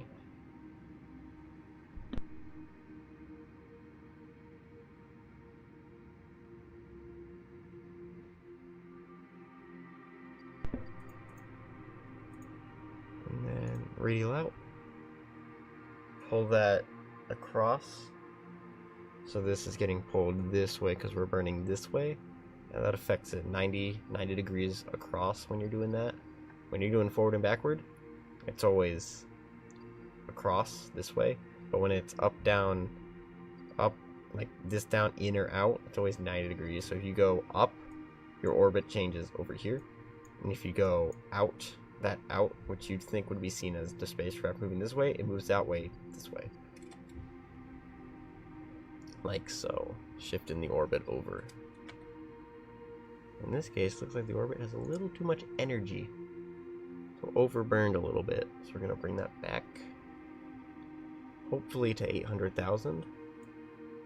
Because then it's easier for just everything.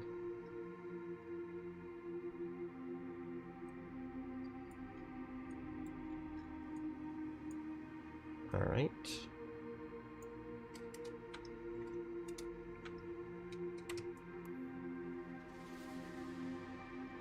So, I guess I can't go over that again. Okay, so basically, I think they actually, I don't know if they go over this in the videos. I know they go over it for prograde and retrograde, but for these two, and these two, it doesn't happen across. So say I want to burn, so for here, for example, we're going to burn retrograde because we want this to be lower. That's how you affect that. But this is probably going to be a little bit wonk from what I want. And I'll be able to show it again.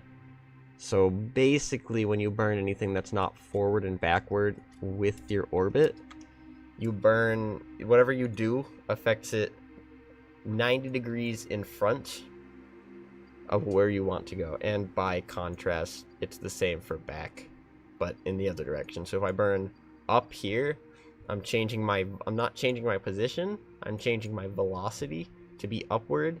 And the position that you want. So say you want to go up, you're burning up here, your velocity changes, so now you're going up, and your maximum height is actually over here. So in other words, how high, so that would be your normal and anti-normal.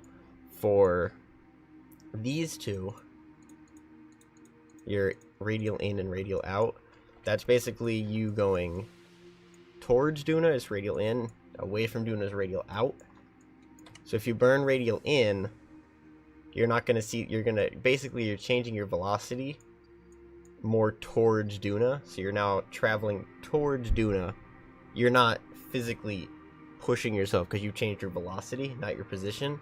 So your position, say it's a perfectly circular orbit, say this is a circle, you would see the apoapsis switch to this side and your periapsis switch to this side, no matter where they were in the orbit before, because this, you're getting closer to the planet.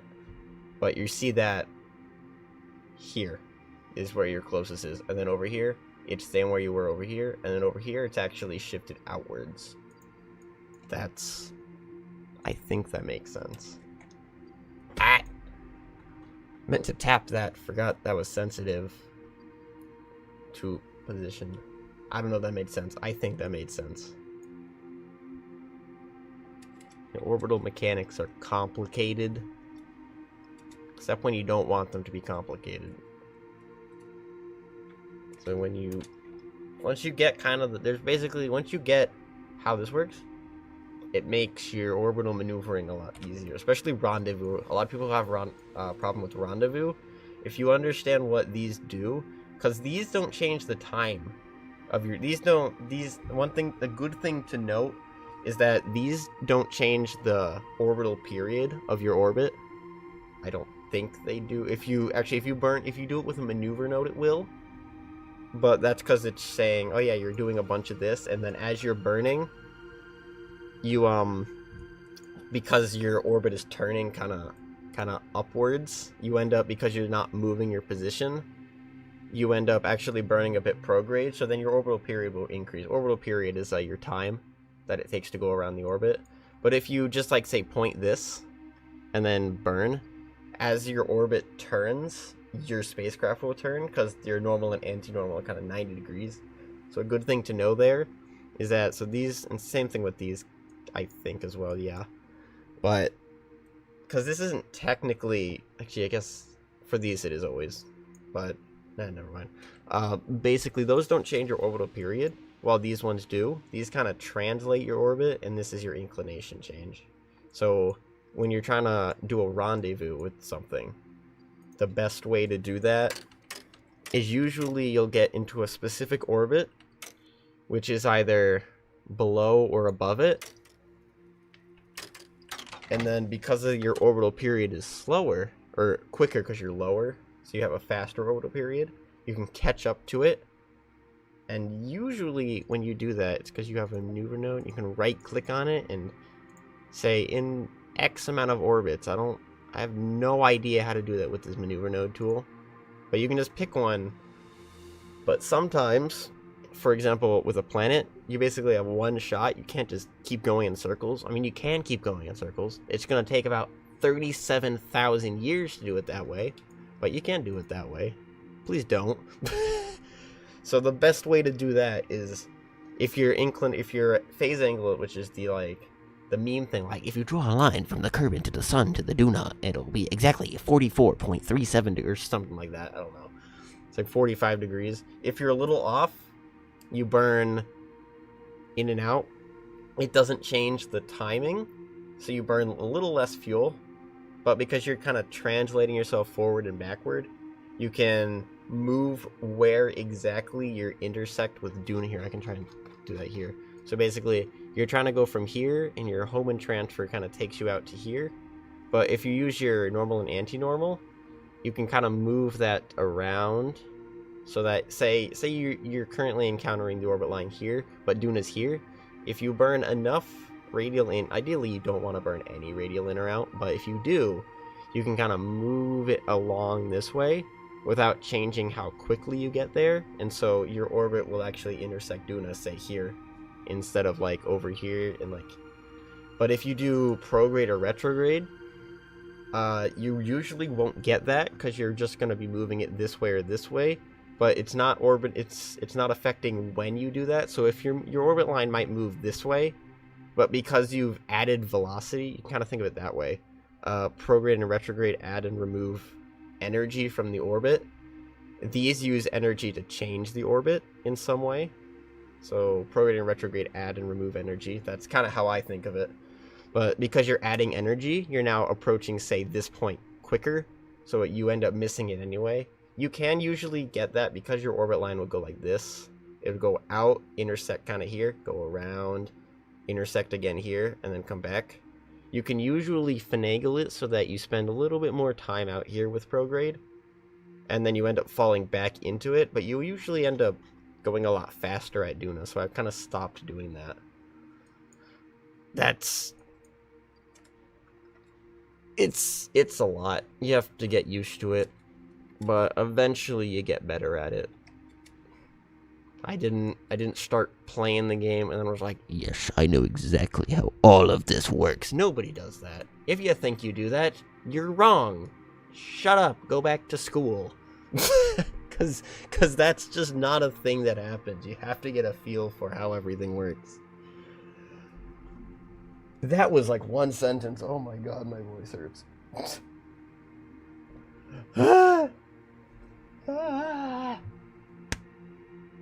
Who opened my door?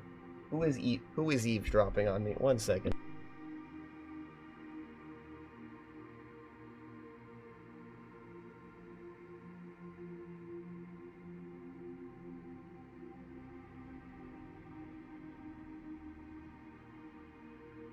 Don't worry, I'm pretty sure I scared off the eavesdropper with my orbital nerd talk. It's fine.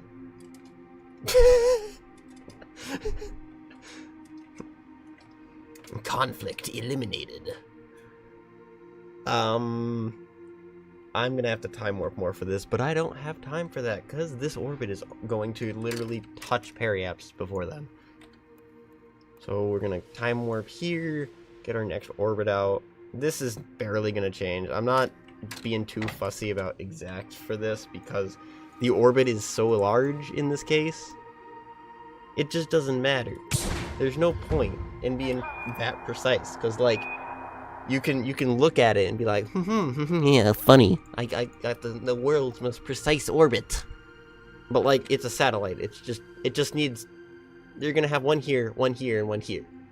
They can see all of Duna. You're good.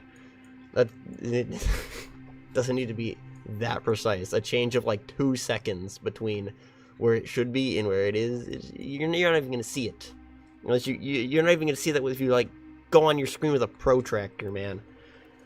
It's just not a thing you need to be worried about. Alright, let's see. How did I change this one? This one's a little bit extreme. 200 meters. We can fix that. We can fix that.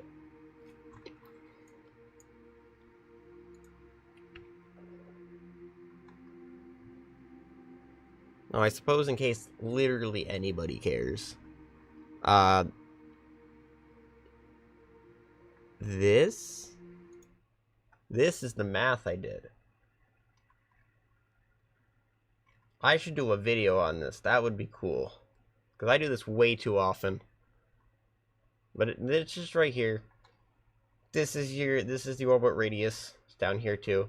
This is your apoapsis above the planet. So you plug that number into this equation. Then this gives you period. So this is your time. You multiply it by n minus 1 over n. And that's your n and is your number of satellites. You multiply that number, so that's basically... It's basically, the reason that you do that is because your orbit here needs to be 2/3 of this orbit, because then where this... Here, I can just show you. Because then when this orbit is done, this one's completed 1/3 less of an orbit. So then they're lined up, like so.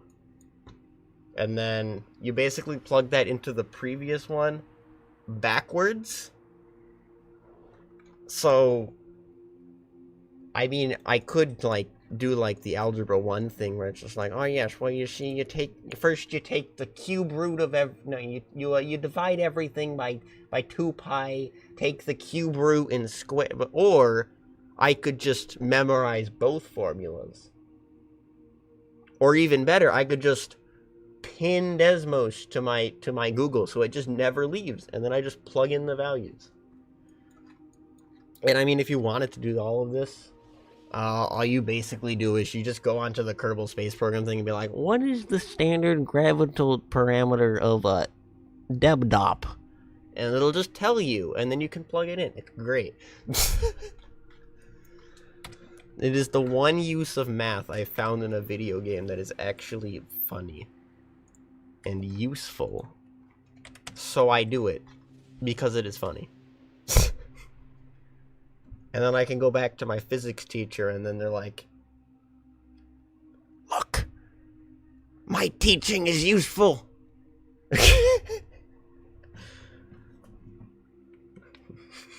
Every physics teacher when somebody uses physics in real life. No, I used it for a video game. Good enough. All right, this one is going out to 800.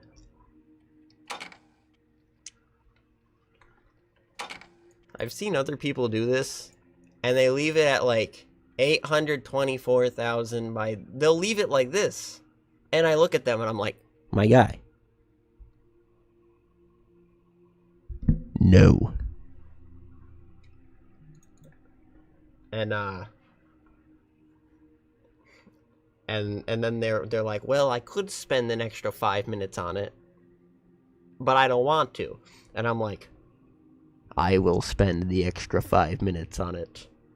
I mean, I don't, but I would if I was doing it, because it's so much worse than the perfect circle.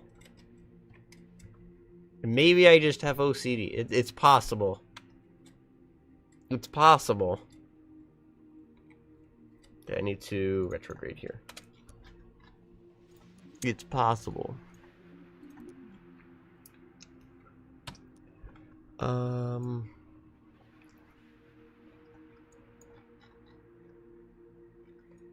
is it that I keep telling myself, yes, there's only like 2 things I need to do this stream. It'll be quick.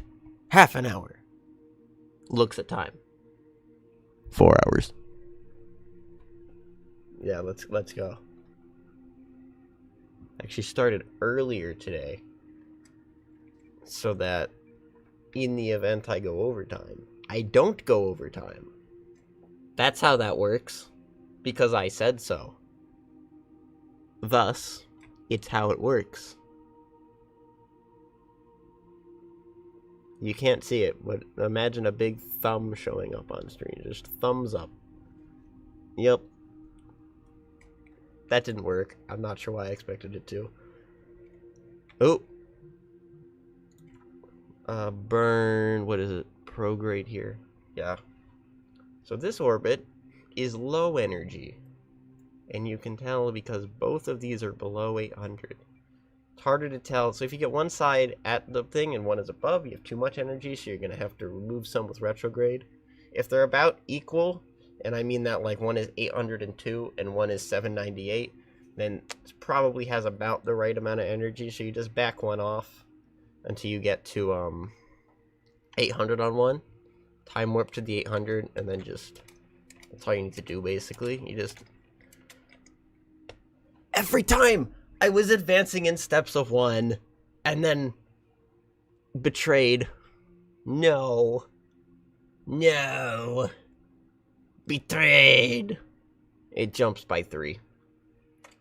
Because reasons. Wait, I did it. I made it to 800. And I can't even make it. That's sad. Okay, well, control. Okay, that one be next. I can squeeze editing this orbit in between this, me detaching here, and me. Okay, so that's good to see.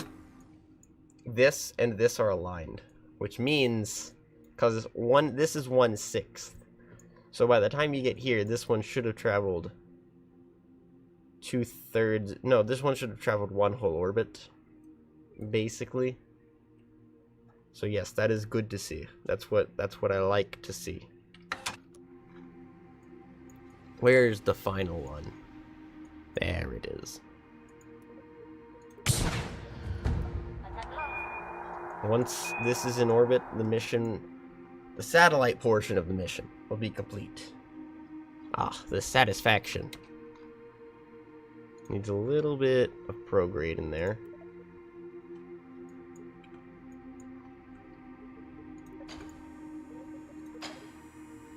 That was probably not the smartest thing to do there. Alright, don't break on me. Okay, that does not help. I should have had that on 1%. I did not have it on 1%. I had it on 100%.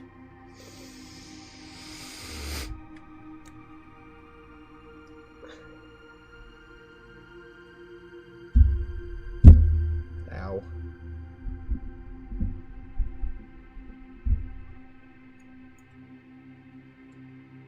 What the...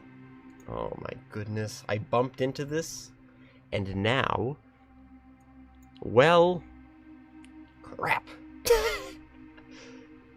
I don't... I'm having fun. Yeah. Yup. This is my having fun voice. Yeehaw. Alright. 800, 7, 8, 9.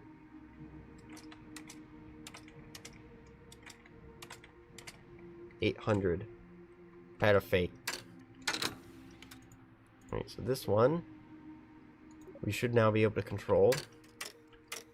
I should be able to get to this apoapsis and aim prograde. This one should be able to be finished here.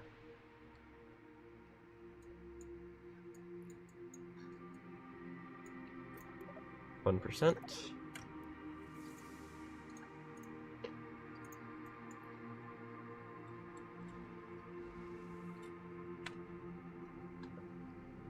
Alright, so here, radial in, it'll push this side of the orbit in and take this part out by hopefully that delta of 2 meters. And we'll be perfect, and I can name the satellite DunSat-1. Yes! Because it is done, and also because it is Duna. 800 by 800. That's the thing. Okay, extend the antennas, deactivate the engine, go to the tracking station, and we name it DunSat-1 because I am so done. DunSat-1. Da da da da. There we go here. It is done.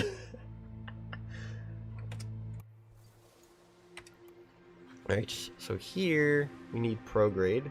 We also need thrust limiter up. This will be the last one, and it should just perfectly fall into place. Yes! Victory. What am I saying? I knew that would happen. I did the math. I knew it would happen. With the power of math, I sawed this spaceship in half and held it together with the power of space tape. I'm not going crazy, I swear. I swear I'm not going crazy.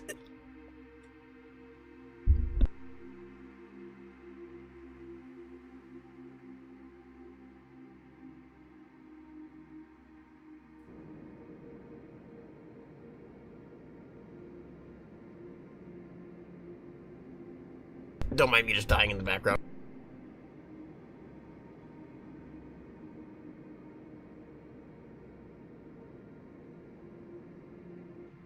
We can get space Applebee's, oh my goodness. I don't know, man. The part count might be a bit too high. It might not launch.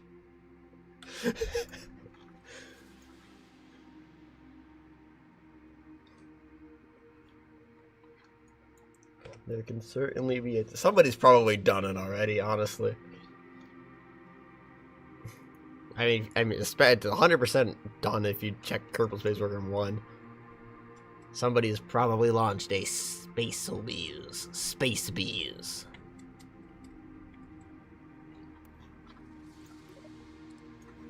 0%. That's incorrect. So now that all of these are basically in position, I can just finish this one up first. And it'll be fine. So this one has a bit too much energy. It's about 800 meters. No.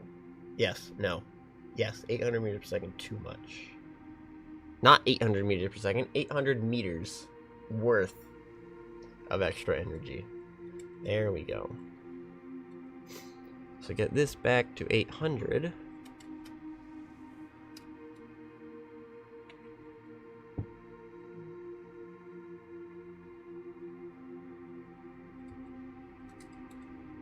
And then we're at 802. Yes. Actually, you know what we should do? Control U. And aim retrograde. Yep.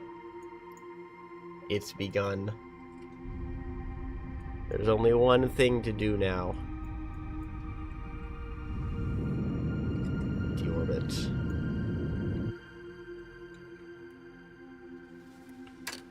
While we wait for this guy to do his little orbit thing. There's one thing I can watch. And that is the death of a spacecraft. Yes. I'm sorry, you wanted to exist? Well, the atmosphere had other ideas. The atmosphere had other ideas. Woohoo! Oh, there it is. Goodbye. Salute emoji. Well, there goes. There. Oh, well, now it's spinning. Did this thing survive with only the engine? Like, I know it's Duna. But the only thing that broke is the hecking engine. Who built this? Who built this? It was designed by the same people who built Starship. It's the only explanation. Well, it's not going to survive that. Goodbye. Tracking station.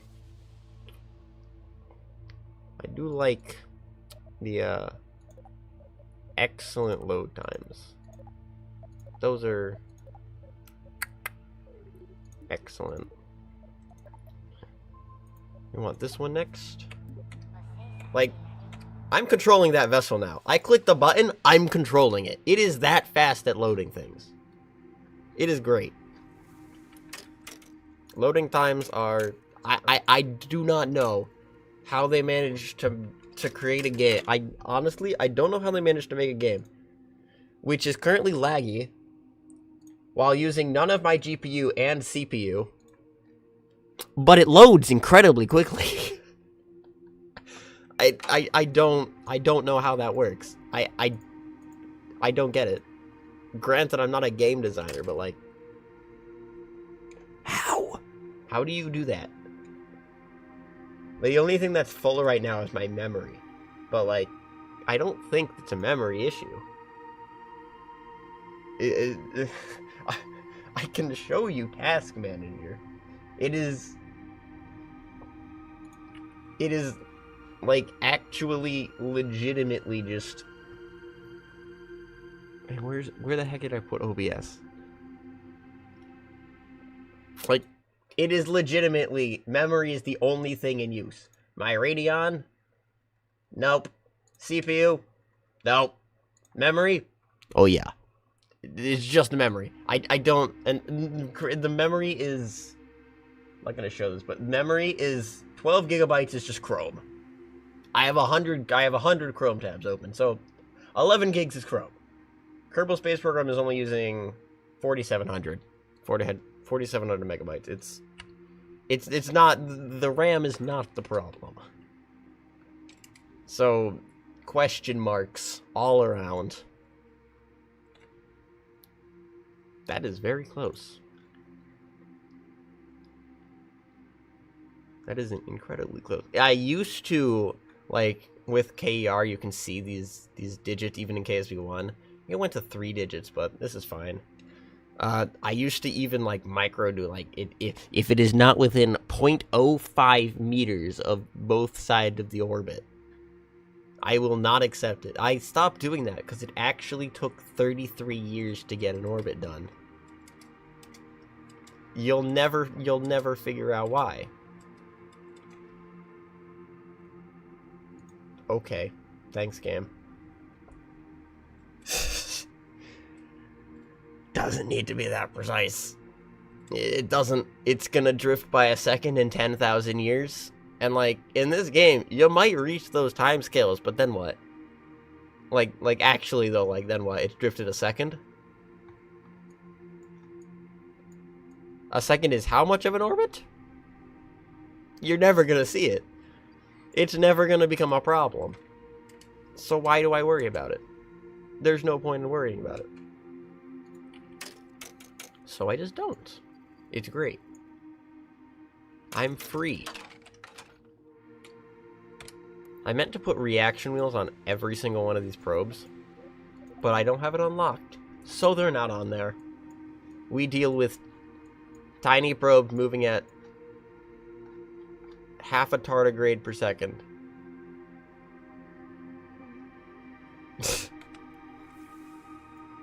Measuring speed in tardigrades per second moment. This needs to be prograde. How have I managed to do this? How have I managed to do this? Oh no. How sad. How incredibly sad. Just gotta wait for this nav ball to all the way around. Wait, how is this side at 802? Like, legitimately, how is that at 802? What? What? I'm sure? But that is actually not how that works. How is this side at what? What? That is not okay. I must get the funny. And the game is actually determined to not give it to me. Huh.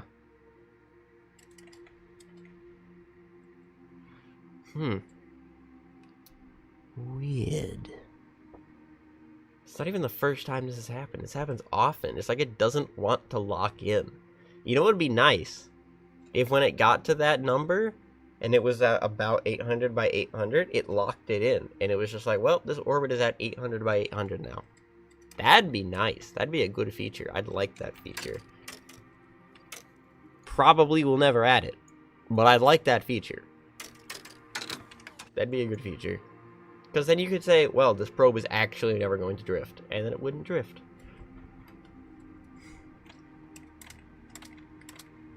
There we go. Probify. You are now a probe. It does things. Tracking station. We can now say that this is done. Done set to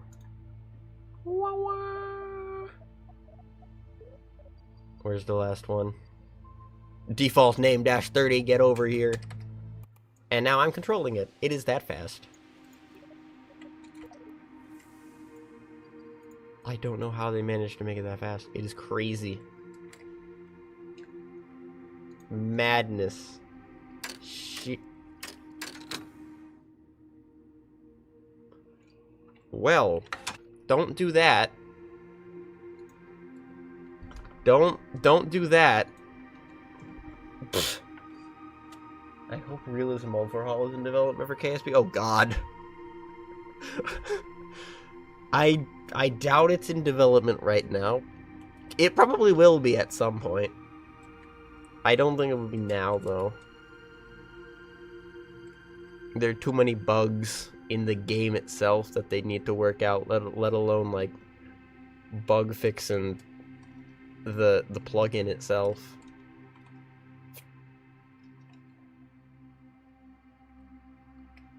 Okay, I'm just gonna also getting this weird bug where I'll be time warping and it'll pause the game here at like 10x and say it's like, oh yeah, you are currently traveling at 735x speed. And then that's it.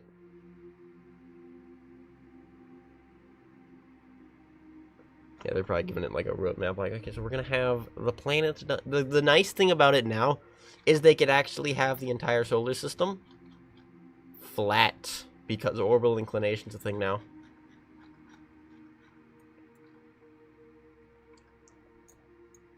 So that'll be nice. You can actually put Earth on its inclination correctly instead of just saying, oh yeah, well, everything's actually on a giant angle and we can't simulate any other inclinations. But Earth Earth has its inclination. We got that one.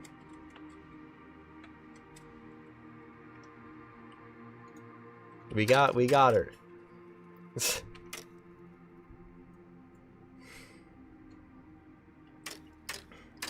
I feel like they're gonna have to... Yeah, see what I mean? The game says it's paused right now. And apparently I'm also traveling at 7 times time warp. Like, which one is it? Like, clearly the game thinks that it's paused. But... That's a new one.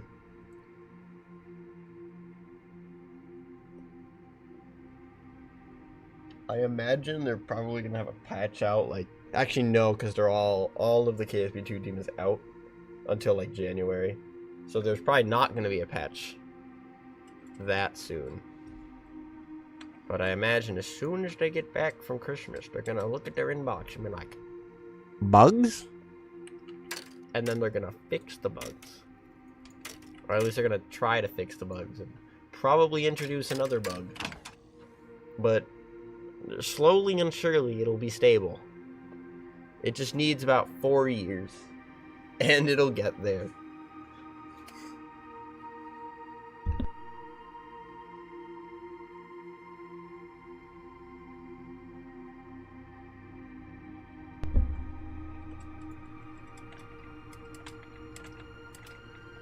Yes, we've done it. All the satellites are in position. We can get the Kerbals home. Let's go. Where's Duna? There's Duna. Yes, Duna.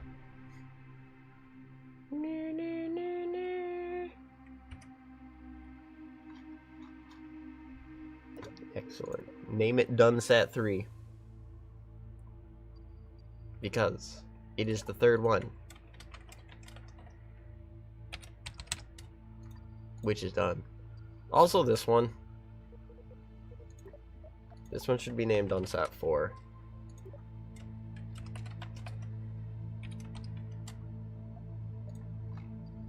Because this is just like a...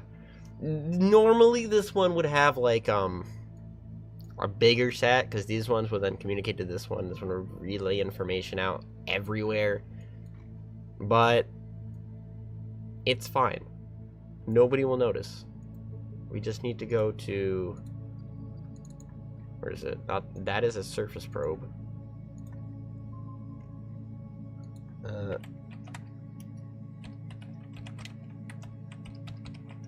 are we gonna name you, actually? I'm just thinking of it.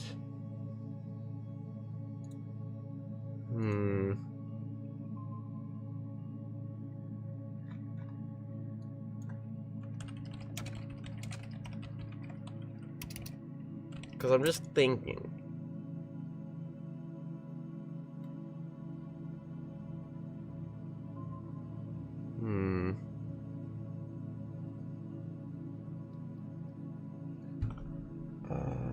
We need... Actually, nah. I'll think of one later. Let's see. This one needs to be this one.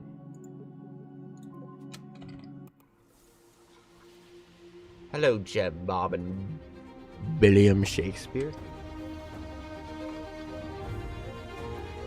I don't know how well this is currently aligned. I'm just gonna try and force it because that's funny. Oh geez. I think it's fine to just do it from here. Let's see. It's gonna be a little crooked. It's fine.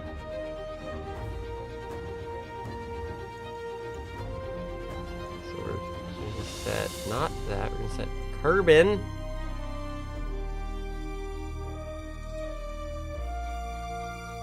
As the target. Kerbin set target.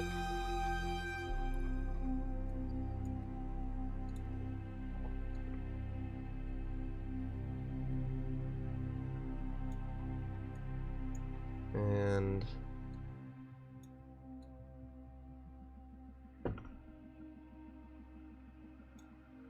seems like this. I don't even know what is the phase angle from Kerbin to Duna. Kerbin. Because it gave you that in Duna. Kerbin is -75 degrees. What is it at right now? So positive would be like here to here is 90, so it's like 75. So it's about, so right now it's at like 45. It needs to be higher. Okay, I think I get it. Tracking station. Okay, as I was saying, Kerbal Space Center. Then we go to the tracking station.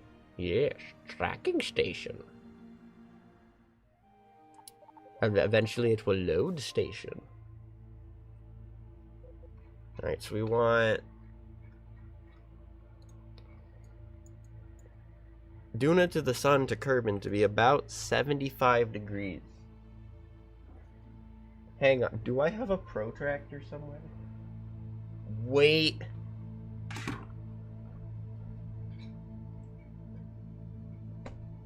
Chat, I totally have a protractor.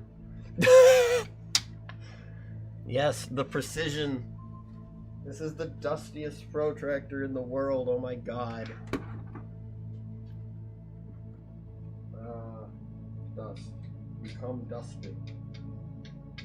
I'm going to literally be placing you on my screen. Alright. I have no idea how this protractor works, but it has angle markings on it, so therefore it must be a protractor. What was it? 75 degrees? Alright. Let's see. We place the center dot on Kerbal, and then we kind of point it at Duna. And then where does Kerbin needs to be about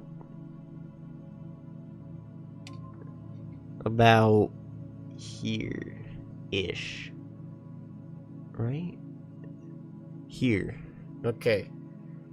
Thank you, Mr. Protractor. You probably scratched my screen.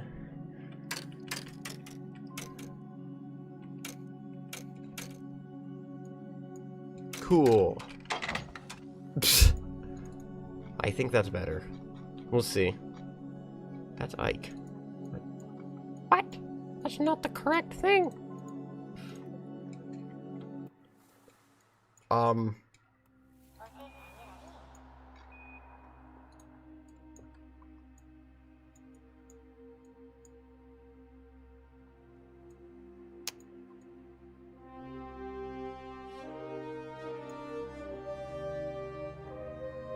What?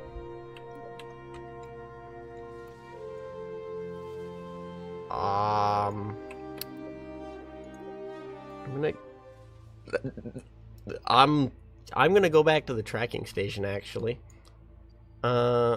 Control. Houston, we have a bug. Alright, let's see. That was interesting. That was a thing. That happened today.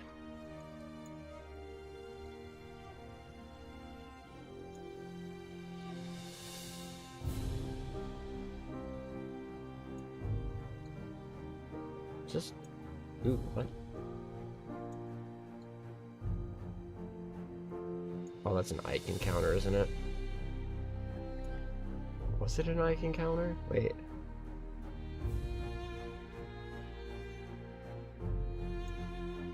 Feels like an Ike encounter. I can just check. What am I doing?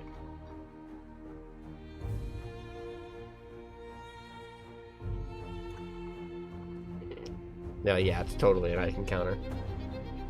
That was an experience. That bug thing.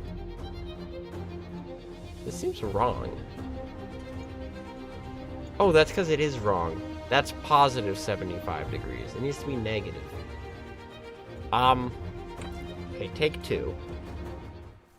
It's like, why does this seem incredibly incorrect, what I just did? Alright, time to do some more measurements on my screen. Alright, here's Kerbin. There's Duna. And if we just time warp the Duna to be where the Kerbin, and we subtract the Kerbin from the Duna, then we get the Duna at the Kerbin. Such wise. Alright, so we want 75 from here. So 75 is there.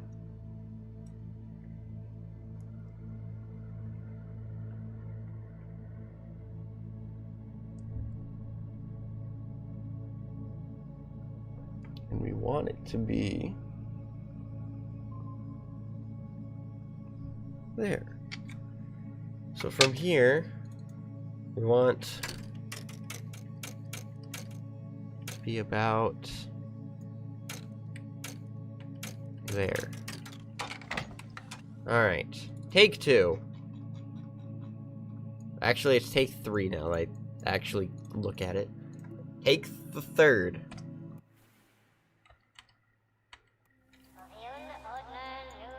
Okay. Weird. Odd. Strange. It's also in the correct... It's also definitely not pointed in the right direction. It should be pointed this direction from, say, here. That would be correct.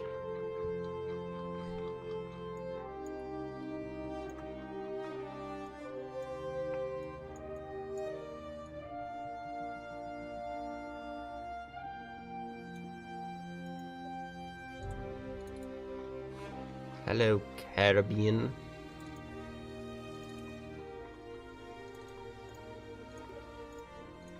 Set target Kerbal.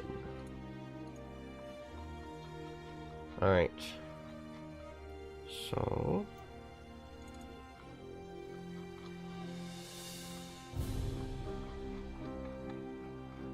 now that we have the correct phase angle, supposedly, it should just work, I guess.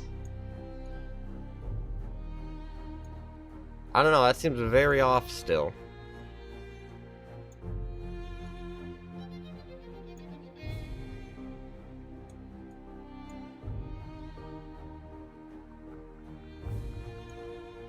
That still seems wrong. Duna to Kerbal phase angle, negative 75 degrees.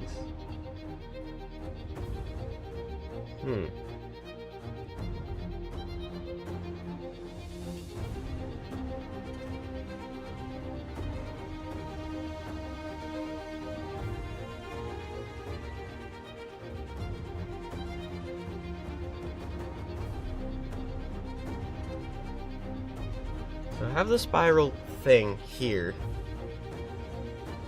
And that's departing from Kerbal. How do I get back from Kerbal? You're wrong. Departure. So Duna should be ahead 75 degrees. Is it not ahead 75 degrees? I'm pretty sure it is ahead 75 degrees. Also, where's the sun? Hello, sun. Okay, Mr. Protractor, are you correct in my assumption? That angle is 75 degrees. I mean, that is... pretty sure that is basically 75 degrees.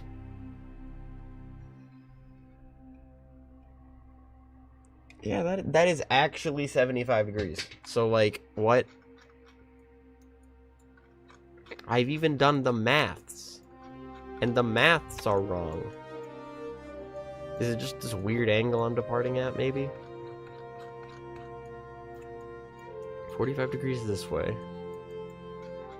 So why does it feel... is that just the frame rate that's doing that? Oh yeah, it was. So the sun is this way.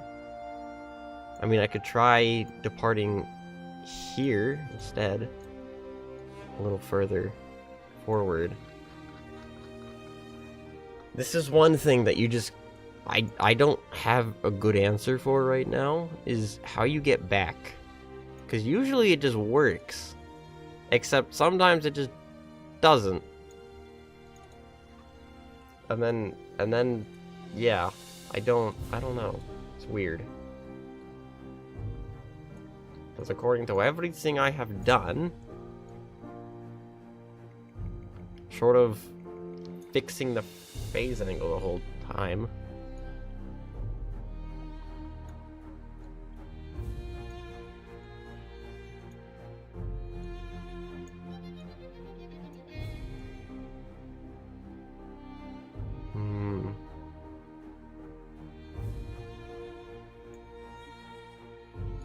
Because the A's should come together. And yet here we have 2A and 2B.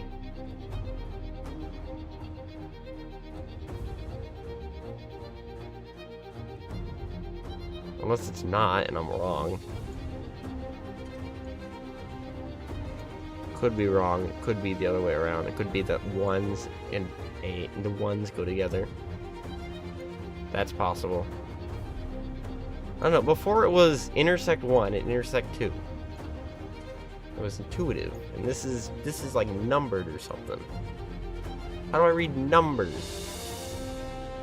We're gonna read 2 numbers? What is this?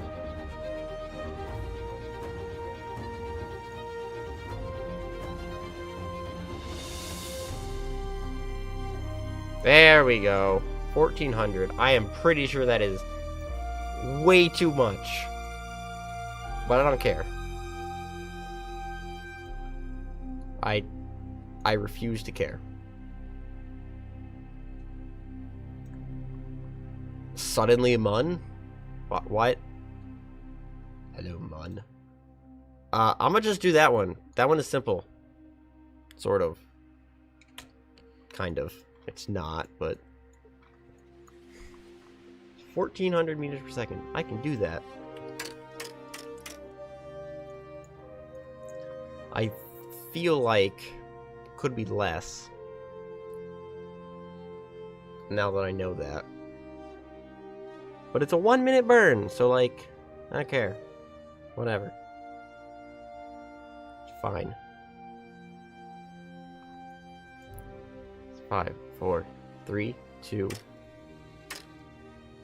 Breaking the habit of splitting your burn halfway across the node is weird. Because that is something that you used to always do. You burn 50% before, 50% after. And now it's calculated in there for you.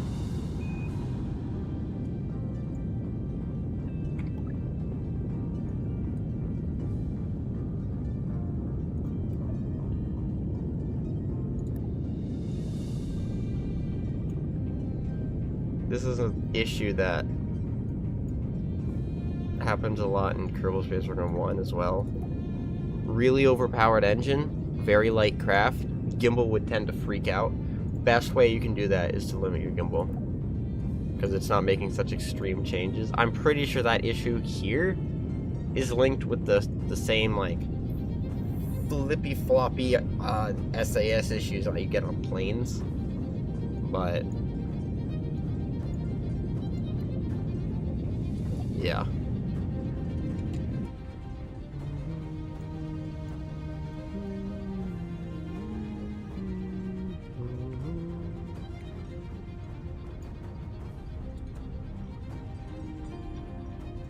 Alright.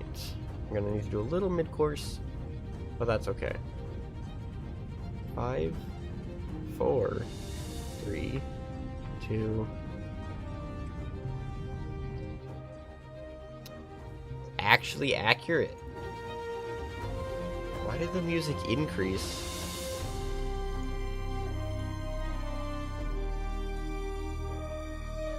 Alright. Tiny little bit of mid-course correction. So here what you're not gonna want is to use your prograde and retrograde. Why is it forcing me to use prograde and retrograde? No! You want to use these, because otherwise you end up just moving where it is as opposed to what it's actually doing. That doesn't make a lot of sense, but basically it's just better when you have these, when you actually have where you're actually headed. It's better to use these to kind of translate your orbit around where you want it to be, as opposed to changing your velocity, because then you tend to lose it. What am I changing here? Oh god. Oh, now I'm crashing. Okay. Neat. There. 40 kilometers. That sounds just fine. Fine and dandy. Goodbye, Duna. The atmosphere is kind of bugged, isn't it? What was that? Okay, that was weird. That atmosphere was not there. Very strange. Goodbye, Duna. Goodbye, Ike. I tried to do a thing with Ike, and Ike did not want the thing that I did with Ike to happen to Ike. How sad.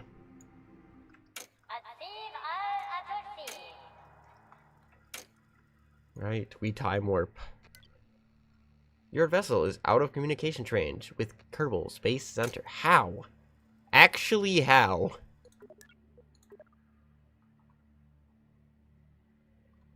Oh wait, no, I know how I could fix that. Activate the antenna. Problem solved.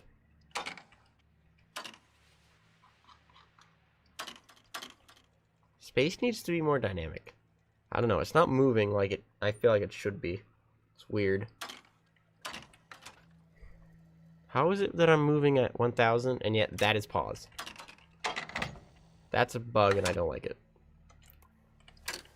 4 minutes, 3 minutes, 2 minutes, 1 minute, 0 minutes. Wow, that's not a lot of minutes.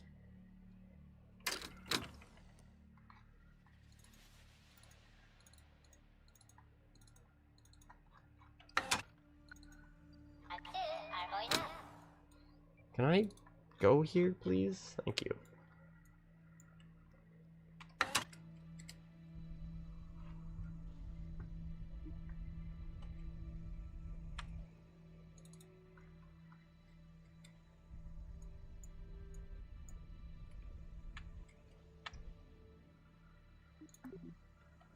Perfect.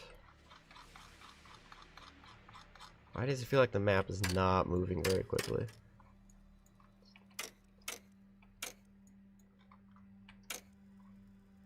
Alright, here we go. It's the final countdown. Na na na na. Na na na na. Coverage right. Suddenly, DMCA takedown. Nobody gets to see the end.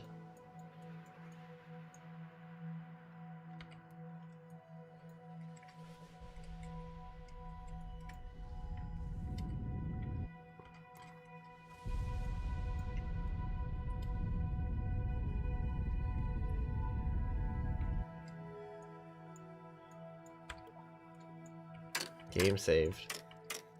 Hello, Kerbin. Hello, Minmus. Minmus is over there. Over there. Hello, Minmus. Goodbye, Minmus. Hello, Mun. Goodbye, Mun.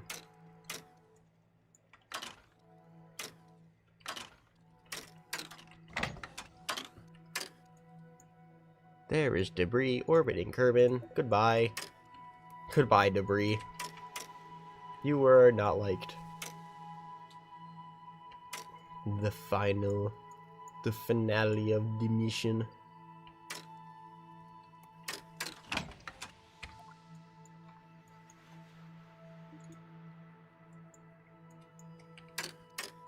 .30 FPS, which is surprising because I swear I was getting 60 before.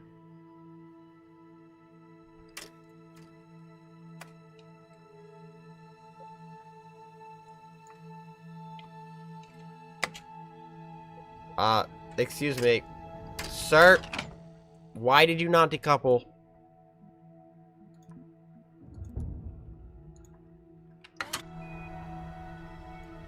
Oh, that's better. Ablating. No ablative resource. Are you sure? Are you absolutely certain? Looks like there's a blader to me. It's right there. You can see it. I mean, it seems to be working. So, like, not gonna start freaking out just yet. Is the Mun doing a funny? Oh my god, the Mun is doing a funny. Ah. Thanks, Mun. Thank you, Mun. You weren't quite funny. Thank you for doing such a funny. Oh, we're taking multiple passes. Neat. When it works, it's a very nice re-entry effect. It just doesn't always work, which is unfortunate.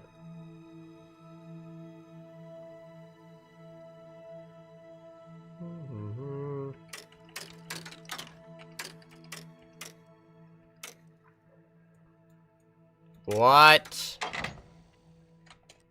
Now wait a minute. That's not what that looks like. I think the terrain system had a stroke. I'm just... Did an asteroid crash into Kerbin while I was gone? Like, for real, though. Like, what? What the crap?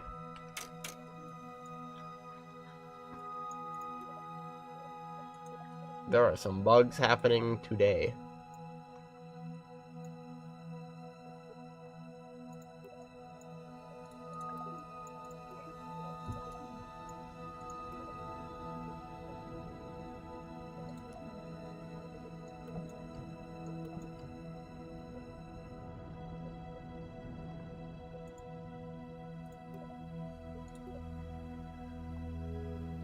I don't think those shoots safe. I don't think those shoots are safe to deploy right now. I'm not gonna lie. That don't seem very safe to me. It looks like we're gonna go around for another whole pass, which is fine. We're coming from interplanetary, so.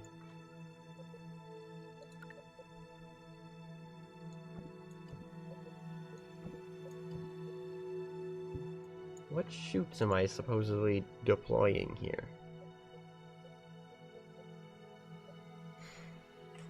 I don't know. I'm not gonna click any buttons, but I'm not even sure. It's one of them.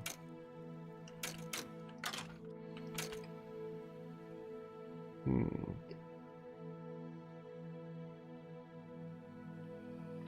63, 64, 65, 66, 7, 68, 9, 70, 70, 70.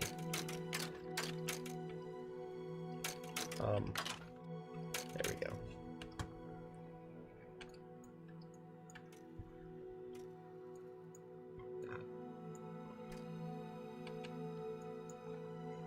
I better not land on the dark side. Totally going to land on the dark side, aren't I? Don't worry, I have planned for this.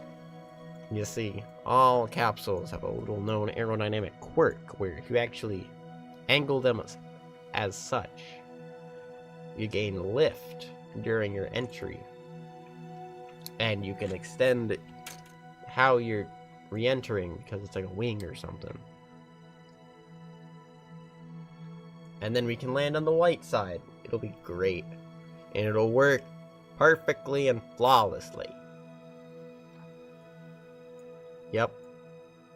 Perfectly and flawlessly. Look at the Kerbals bebopping or something in there. They're just so incredibly excited. They're like, look, Mom, we're home. Where is the atmosphere?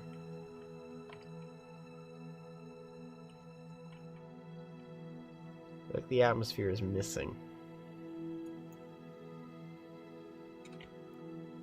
No, that failed completely.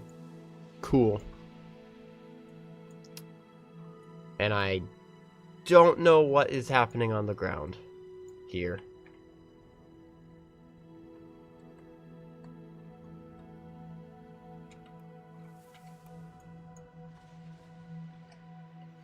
Yep, it is just start. What the heck?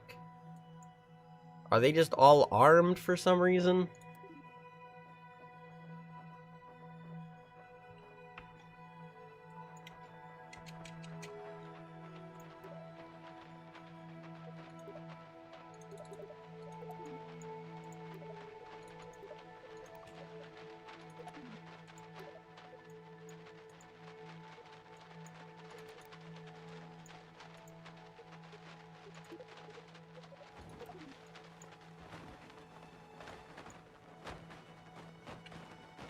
This is problematic. We're still dropping at 20 meters per second.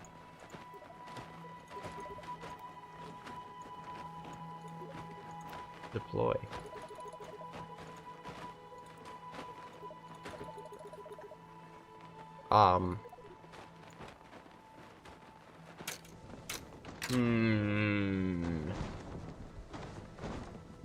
Maybe it's okay. I mean,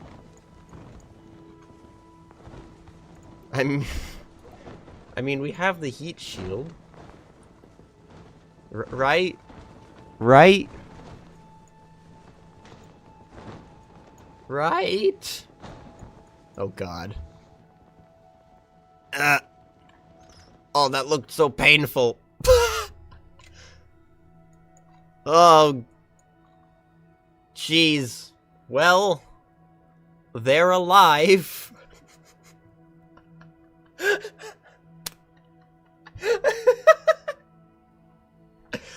They didn't die. We win. Recover vessel. Oh my goodness. We've done it. We've gotten 200 science. Actually, it's way more than 200 science, but we've gotten more than 200 science. Jesus, we've gotten 2,000 science. That's fair. I'm okay with this number, actually. Look at the sunset. Sun. Go to the mission control, claim our science rewards, escape in Kerbin. Thank you, I will claim that extra 40 science. It'll send us so far. Thanks, science. Duna Monument. I've read all of this.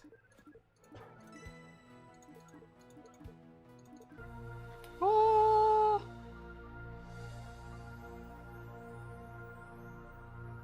Amazing. Thanks, science. Now we have to go to Joule, basically. It says it wants 86 gigameters. 86 gigameters is a lot of gigameters. Hold turn 4,000 science. Okay, we're gonna go. I can't do all of this stuff right now. I need to do this stuff in here. 4,000 science. Let's see. Autonomous sampling, landing utilities. This could be safe. Heavy landings. That could help. Autonomous sampling, medium trusses. I'm gonna be honest. I don't think we need trusses right now. I'm not gonna lie. Nuclear propulsion. Do they actually want us to get nuclear propulsion to go to Joule? Okay, I'll do it. But man, that seems intense. The Rhino's here? Wait, what? Oh, there's our mainsail. Hi, Gib.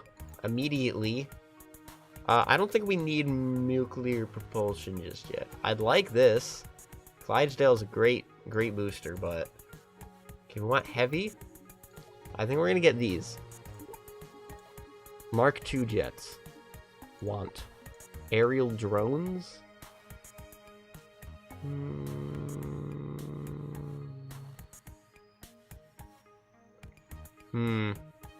I don't think we need these. This is a great tank to have for small things, but I don't think we need that. I want this. And I think I want this. Sampling. I'm gonna be honest, I'm not gonna get the trusses.